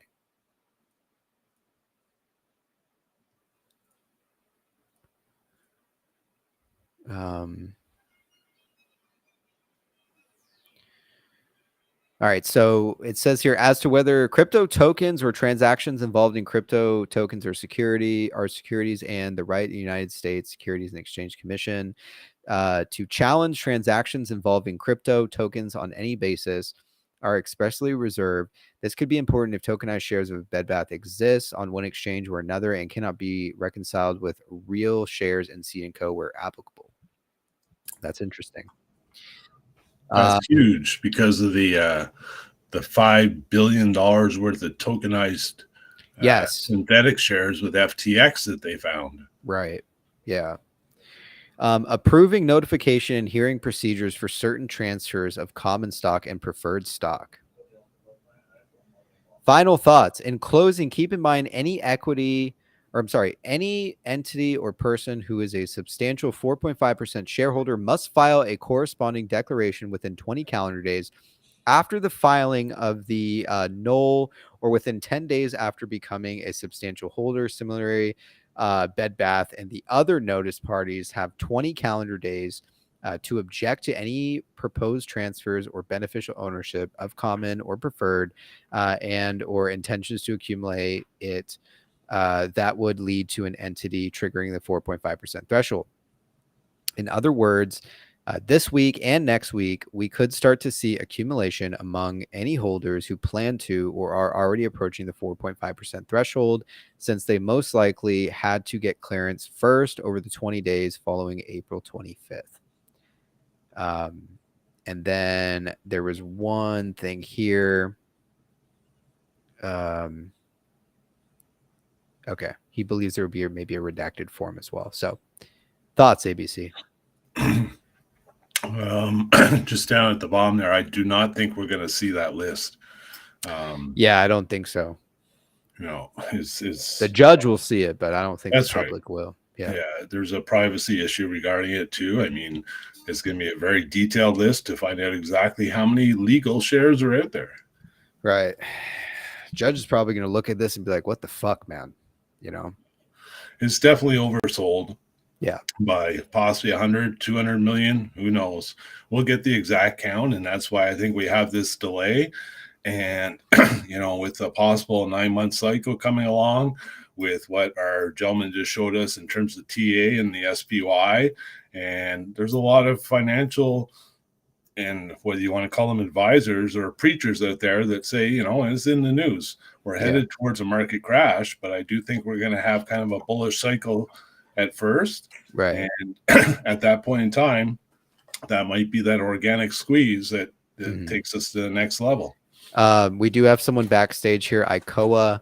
They did want to come on and maybe explain a little bit of that TA, and then we can hear from that one dude in the chat who wanted to come on. So let's go ahead and bring in ICOA and let's see what's going on. ICOA, what's going on? Are you there?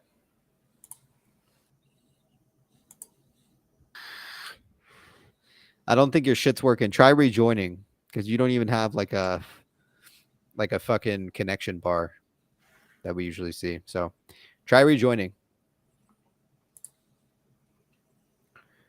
All right. Yeah. Try to use the link in the chat there. I mean, something's going on, ABC. I mean, there's no denying it, and it's just so bizarre, for so long, media outlets trying to get people out of the play and like this and that. Let's try ICOA again. Excuse me.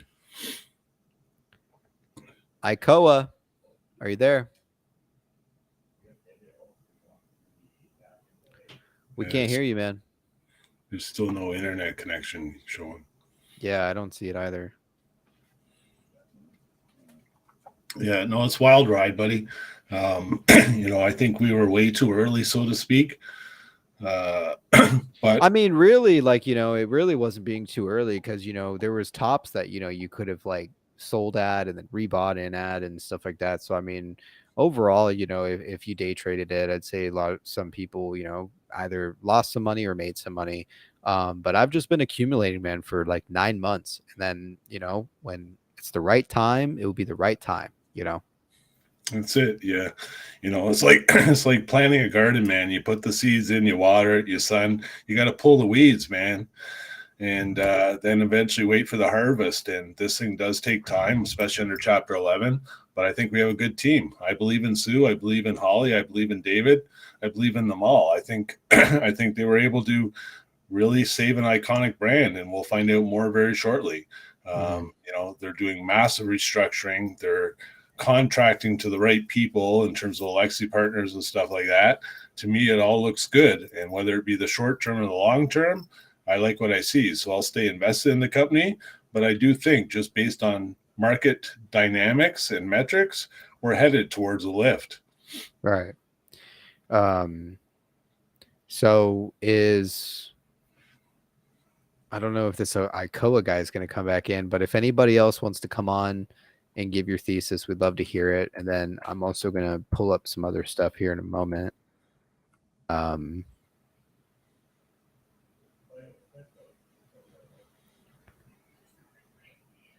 So, all right.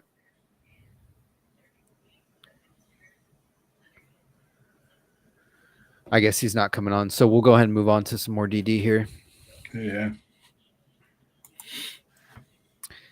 I wonder where UCopy's been at, man. I thought I saw him in the chat earlier. Yeah, he was here earlier, but Sun Devil says they'll use the debt ceiling deal as a booster. Yeah, that's not a bad, you know, theory. And it kind of like lines up with if there is going to be like kind of like a melt up, you know, to a meltdown, you know, that kind of would make sense. I'm just wondering if houses are going to crash so I can get one.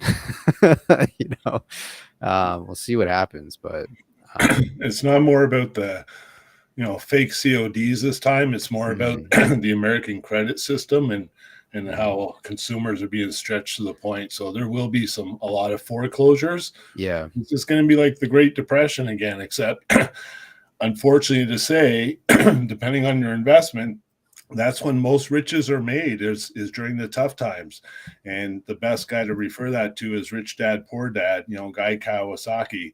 That entire principle is that, and even Warren Buffett says, and even DFE says, you know, when you think it's about to go bankrupt, that's a very good time to possibly invest in something, not financial advice. Right. Yeah, I mean, you know, it will be interesting to see. Yeah. Houses are super overpriced right now too. Like really fucking overpriced. Hold on one second. Let me fix this here. All right. I guess we don't have any more guests backed up here, so we'll go ahead and move on to some stuff. We can look at the short and distort campaign on Carl. Let's go ahead and pull this up. So if you guys are wondering what's going on with our friend Carl, this is basically a shareholder alert. The law firm notifies shareholders of Icon Enterprises of a class action lawsuit and a lead plaintiff deadline of July 10th. So, you know, they're pretty fucking serious about this, man.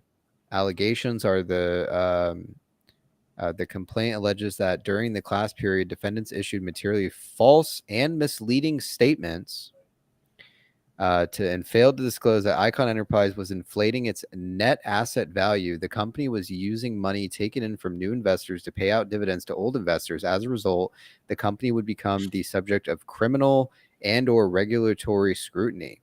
As a result of the foregoing, defendants' positive statements about the company's business operation and prospects were materially misled and lacked reasonable basis. So again, you know, we were talking to Pete earlier, and it's like, man, even like Icon Enterprises is saying like that fucking article was bullshit.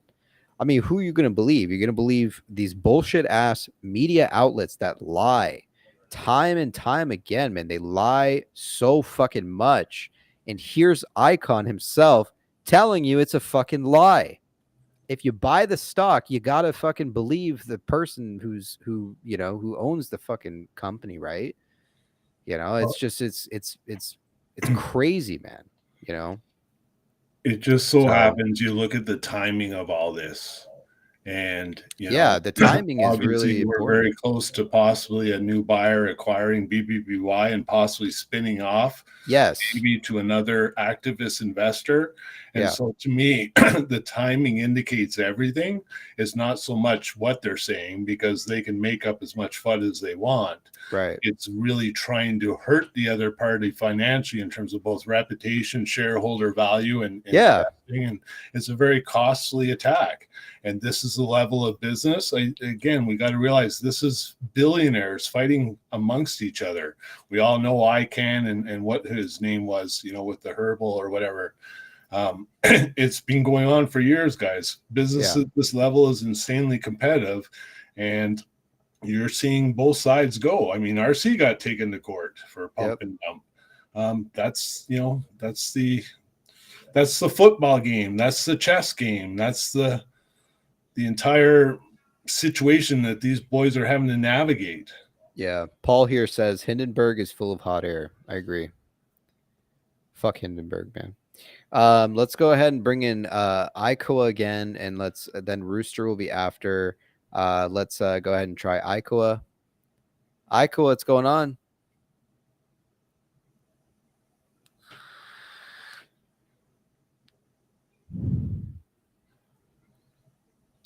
We can't hear you, man. But if you want to try to use the link with your phone, it might actually work. So try. I don't know if you're using a computer or a phone or what. Try that. Let's go ahead and bring in Rooster, and let's see what's going on with Rooster. Rooster, what's going on? What's up, fellas? What's going on, man? Hey, brother. Oh, just holding, chilling. Cool. What you guys doing? Have you been buying more? No, I actually haven't. I'm just kind of sitting. Just, I'm in a pretty fair spot, I think. So. How many shares again do you have, Rooster? Probably too many for my own good.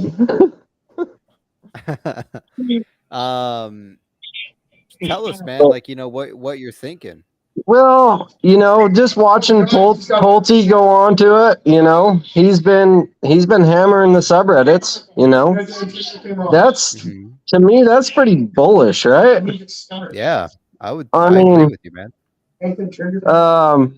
And just tweeting back and forth, Ryan's watching what he's doing, he's watching what Ryan's doing. There's some big money, I think, that's being watched on this stock. Yeah. So, I'm gonna hold it. There might be some good, there might be some bad. Right.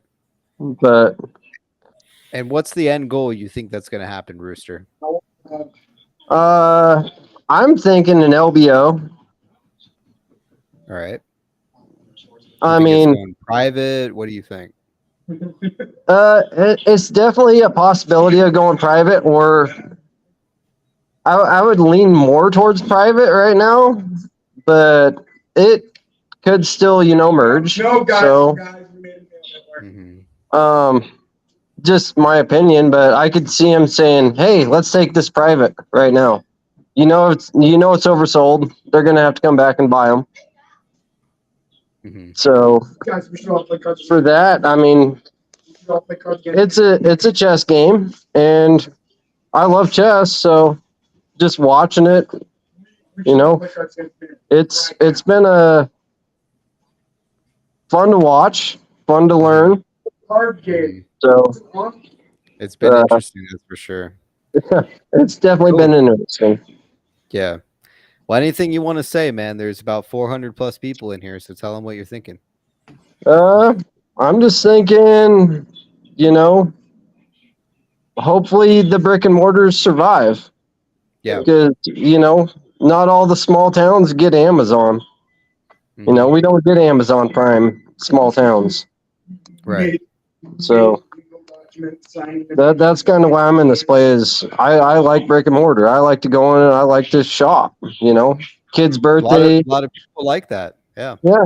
You know, so and where I'm at, the only thing that's left is Walmart, and I kind of think it's monopolized, and so I'm holding the stock, just hoping that some brick and mortars can come back. Yep. Cool, man. So, you fucking heard it from Rooster. Appreciate you coming on the show. All right, thanks, guys. All right, take care, man. Yep. All right, you heard it from Rooster. Someone here in the chat, what is this? Moving Day says, PP, talk about the delay in our favor, DD. Did you catch that one today? I didn't catch that one. I'd be interested.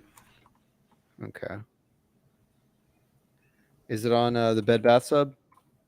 Or is it on PP Show sub?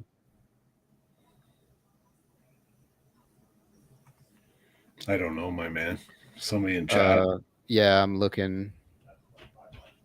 He hasn't responded. Let me check Bed Bath. Look for a guy named Moving Day ABC. Just keep an eye for him when he responds. I'm looking in the Bed Bath. He said it was called a flavor DD. No, something to delay. Delay in our favor. Oh, I think I saw that on PP subreddit.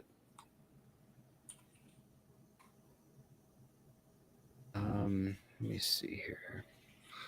So it was a PP sub cross posted yesterday. It's on the PP sub? Yeah, cross posted, and it was yesterday it was posted. Okay. Delay in our favor. Let's see.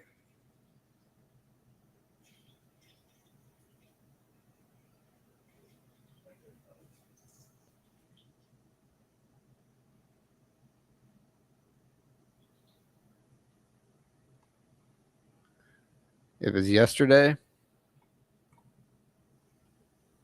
Yeah. Delay in our favor. I'm not seeing it here. Did someone just join backstage? Yeah, strategy again. But he's got no internet connection. Let me try him again. Ikoa, man, you there?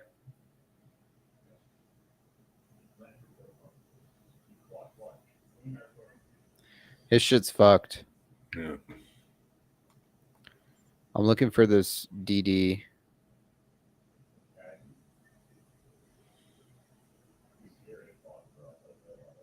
I swear I fucking like. I swear I want to say I read it yesterday. I can't seem to find it.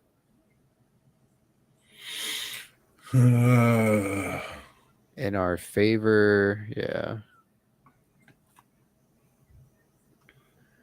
Yeah, I'm not seeing it here. But tell me some of your thoughts, man. What you're thinking, ABC. As we head into, fucking the end of the week, some of our guests earlier today were saying that we could possibly see the start to a run as early as next week. What are you thinking, man? And we can go ahead and start bringing the show to a close, man. Let's hear your thoughts. Yeah, I think the market's going to go green for a bit. I mean, the Nasdaq's already starting to light up a little bit. We saw green today, and it kind of after like 10 or 11, I'm not sure what time, but it's almost like it broke somehow, and we stopped that barcoding. We had these little staircases upwards. I mean, we're talking fractions of a penny here, but if you look at the chart and you kind of look at overall for the day, it was kind of neat because it didn't follow that same barcoding recipe and flatlining and all that kind of stuff. So I think it's broken, and I think we're actually at the point where we're going to start to see green on most most markets. I think we're heading into a bullish time, and I think we're going to see a little bit of organic growth in this. And then come announcement times, come judge decision times, come auction times, there's really only good news to come forward, because the worst was bankruptcy, right? Mm-hmm. Everything else, because we know they're not going Chapter 7, is in a sense going to be in our favor. And we've already hit bottom. So stay zen, enjoy life, play with the kids, take the wife out, do what you normally do, and don't be so caught up into it, because really it's out of our control at this point. But I still believe that we're going to see Brett with some ICANN maneuver. Mm-hmm. I think we're going to see a spin-off. I think we're going to see some amazing restructuring where the balance sheets are going to look incredible. And overall, I'm pretty excited. And I like the little bit of tinfoil we're seeing from Pult and others. So it just kind of helps me along the journey. Love to hear it, man. Yeah, there's some interesting stuff we heard tonight, man. I mean, fuck, like all these different theories and things like that. I mean, I think dude, my blinds look so fucked up from behind me. My dogs get behind the blinds. They're there right now. So that's why they're always fucked up looking like that. Yeah, man, I definitely think we're fucking onto something, man. Polte wouldn't be fucking around in the sub otherwise, in my opinion. I think that there is something potentially happening behind the scenes, and honestly, man, I'm looking forward to it. It says Salty says no pie early vid watch party. You guys all want to watch it? All right, we can watch it. How does that sound, ABC? Yeah. All right. Yeah, shout out to No Pie. These things take time, and for him to continuously commit like this, I think we all need to give him a thumbs up in chat before we honor him with playing it. Yeah, let's watch this shit live. Where is the video at? Oh, wait, I see it right here. It says shout out to Carter for telling Pete to fuck off. All right, let's watch this shit. All right, we're doing a watch party, and then we're going to end the stream, okay? As long as everybody's down to watch it, we can do it. Not My Name. All right, let's hear real quick from Not My Name.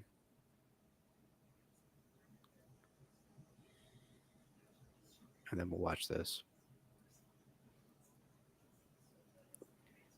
Not My Name, what's going on? Sup. Real quick from Quebec, as always. So love the show from the start. And first of all, you were talking about the Polty. I mean, I think the ultimate was really Cohen liking his post, because I mean he's using his face and he has Ollie Etlin in the picture, so he's not gonna like that if he's not serious right now. He already has a suit talking about memes. Musk has suits. Had suits. I mean, you don't like that shit if you're not in. You know who Ollie Etlin is, obviously, right. And you don't like it if you're not serious. I mean, it's impossible. The guy has lawyers and everything. Right. That's it. That for me is it. So cool. I hope everybody's hyped. And just one little petty thing. I've been watching from the start, so I know William from the start. Yeah. And I mean, I personally, just my personal opinion on his old thesis and content he brought to the show. Mm-hmm. He never struck me as a serious guy. He never on the show engaged with the DD. Always calling bullshit on all of the DD, never heard any of it. So that for me always made me weirded out. I mean, how do you invest in a bankrupt company without ever engaging with any DD? Like you had to throw it at him, never like ever even said, okay, I'm gonna read that DD. Never. So that always weirded me out, and this exit today was wonderful. So that, all right. I mean, the shields are getting out of the boat. It's crazy. So that's it for me, and I hope everybody has a good night. Cool. We appreciate having you on, man. Thank you, boys. And I'd love the Discord. I love it. I'd love a Discord invite, but I've kind of quit on that end. Oh yeah. I never am able to get that from you. I don't know. So I love you guys. Use Modmail. We'll get you in, man. I tried on my 2 accounts, my guy, but it's so okay. Whoa, I what love was you the from name? afar. Oh yeah, that's right. You were the dude who didn't want to say it. Yeah. All right. Hit me up again on Modmail because man, a lot of the messages get fucking lost. We'll get you in. I'll try. We'd love to my get you in. 18,000 shares and more. Love you guys. Yeah, I from remember Canada you. and Quebec. Bye. All right. Bye. We love you too, man. See ya. All right, let's watch the No Pie movie.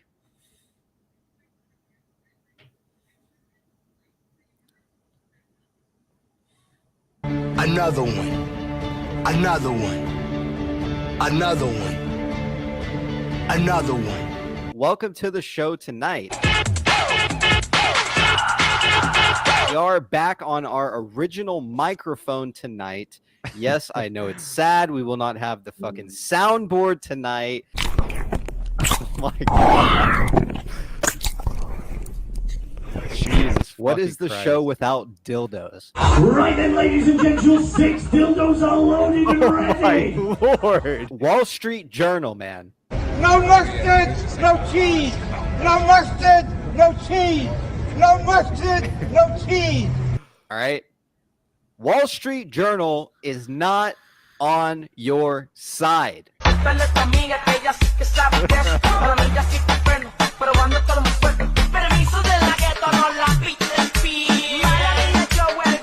my God. Honestly, I found the journal article to be accurate. Good Lord Almighty. Including the shares outstanding of 739 mil. How much are they paying you now, Pete? Let you get it through your thick skull that I'm broke. Is somebody paying you? Shut the fuck up. Shut all the way the fuck up until you reach the top of Shut Fuck Mountain where there are no more fuck ups to shut. We don't know which hedge funds may be involved with the Wall Street Journal, who in general may be involved with Wall Street Journal on the short side, right? Boom, boom, boom, boom, boom, boom, boom, boom, boom. All I'm saying is people need to be smarter with what they say. Ayo. You know, and I'm not saying Pete or Cat. Well, Kaz kind of, because Kaz, you tend to spill the beans, man. It's just, you know, there's certain. It's just I don't like it, man. All right, that's it. Kaz is gone.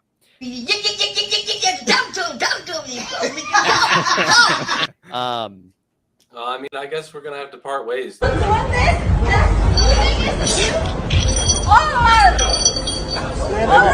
Dude, because I read the journal all the time. I read Bloomberg all the time. I'm not talking about and reading. I think they generally report the facts.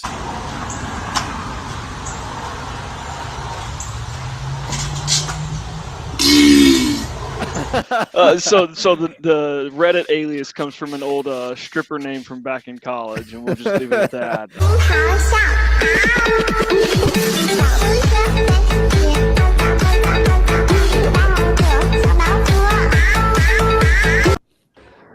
Yo, Carter, what's going on? Deep State Pete, fuck off, dude. That's so funny as hell. Fuck off, dude. Deep State Pete, fuck off, dude. Yo, hello, can you hear me? Hey, what's going on? Yo, what is up? What Hope up, you're doing man? good. I'm happy to be on here for the first time. Wow, And cool. the reason I'm here today is I'm going to disprove all Chapter 7 rumors. So without any further ado, let's dive deep. We're going to design, negotiate, and implement a restructuring strategy. Yes, you heard that right. A restructuring strategy. Oh my God. So, did you buy any more, Sun Devil? I might have caused a little bump today. I haven't. You're the guy. You're the guy with the 1.5 milli shares, right? Yeah. Friday it was 1,505. Yesterday I posted 1,175. Today I added another quarter, so we took her to 2.0. I know I got work to do. How come I ain't heard from you? Okay, I see how you doing. Yeah, I'm ready to rock that fly. I'm bouncing in the club, everybody in the club straight singing. Oh my Lord Almighty!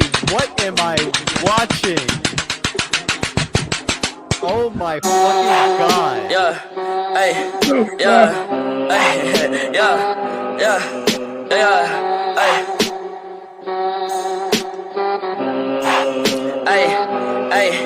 Ay, my life bitch, you a germ ass. Ay, can't keep my dick in my pants. Ay, my bitch don't love me no more. Ay, she kick me out on life, bro. Ay, that bitch don't wanna be friends. Ay, I give her dick, she a man. Ay, she put her 10 on my dick. Ay, look at my wrist about 10. Ay, just got a pound of the booth. Ay, bought that shit straight to the booth. Ay, tell me my health is a foos. Ay, she said one fuck, bitch, I do. Ay, you put a gun on my mans. Ay, I put a hole in your parents. Ay, I just got lean on my Subies. Ay, I got a Uzi, no Uzi. Fuck on me, look at me, ay, fuck on me, yeah. Look at me, ay, look at me, yeah. Fuck on me, yeah. Ay, look at me, yeah. Fuck on me, look at me, fuck on me, yeah. Look at me, fuck on me, yeah. Ay.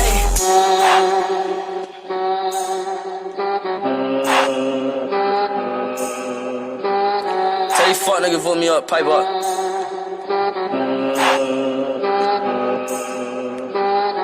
Hey, shouts out Benz now. Hey. I took a white bitch and start a bust. That little bitch got a throat. Fuck, I like the rock, but I'm misfit. My emo bitch like a wrist slit. Curly hair bitch like I'm poor. Got like 3 bitches, I'm more. Man, skid on your man, bitch, it's 4. Hey, don't want your pussy, just one. Hey, look at me, fuck on me. Look at me, fuck on me. Look at me, fuck on me. Look at me, yeah. Hey, look at me, fuck on me. Look at me, fuck on me. Look at me, fuck on me.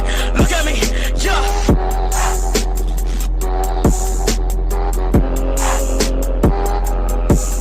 I love everybody in this community. I love the PP Show. Love PPCs, ABC, all the other guests that I see on here. And, you know, I wish to see you all in the beyond. As always, thanks for watching. Ben, say now. Maybe that was Ben. All right. Awesome. I fucking love the video. No Pie's videos are always fucking so hype, man. Like when they end, it's just so fucking hype, man. He's got mad talent, just like you, PP. So yeah, kudos, I love it. Man. No Pie, thanks for putting in the time, man. Yeah.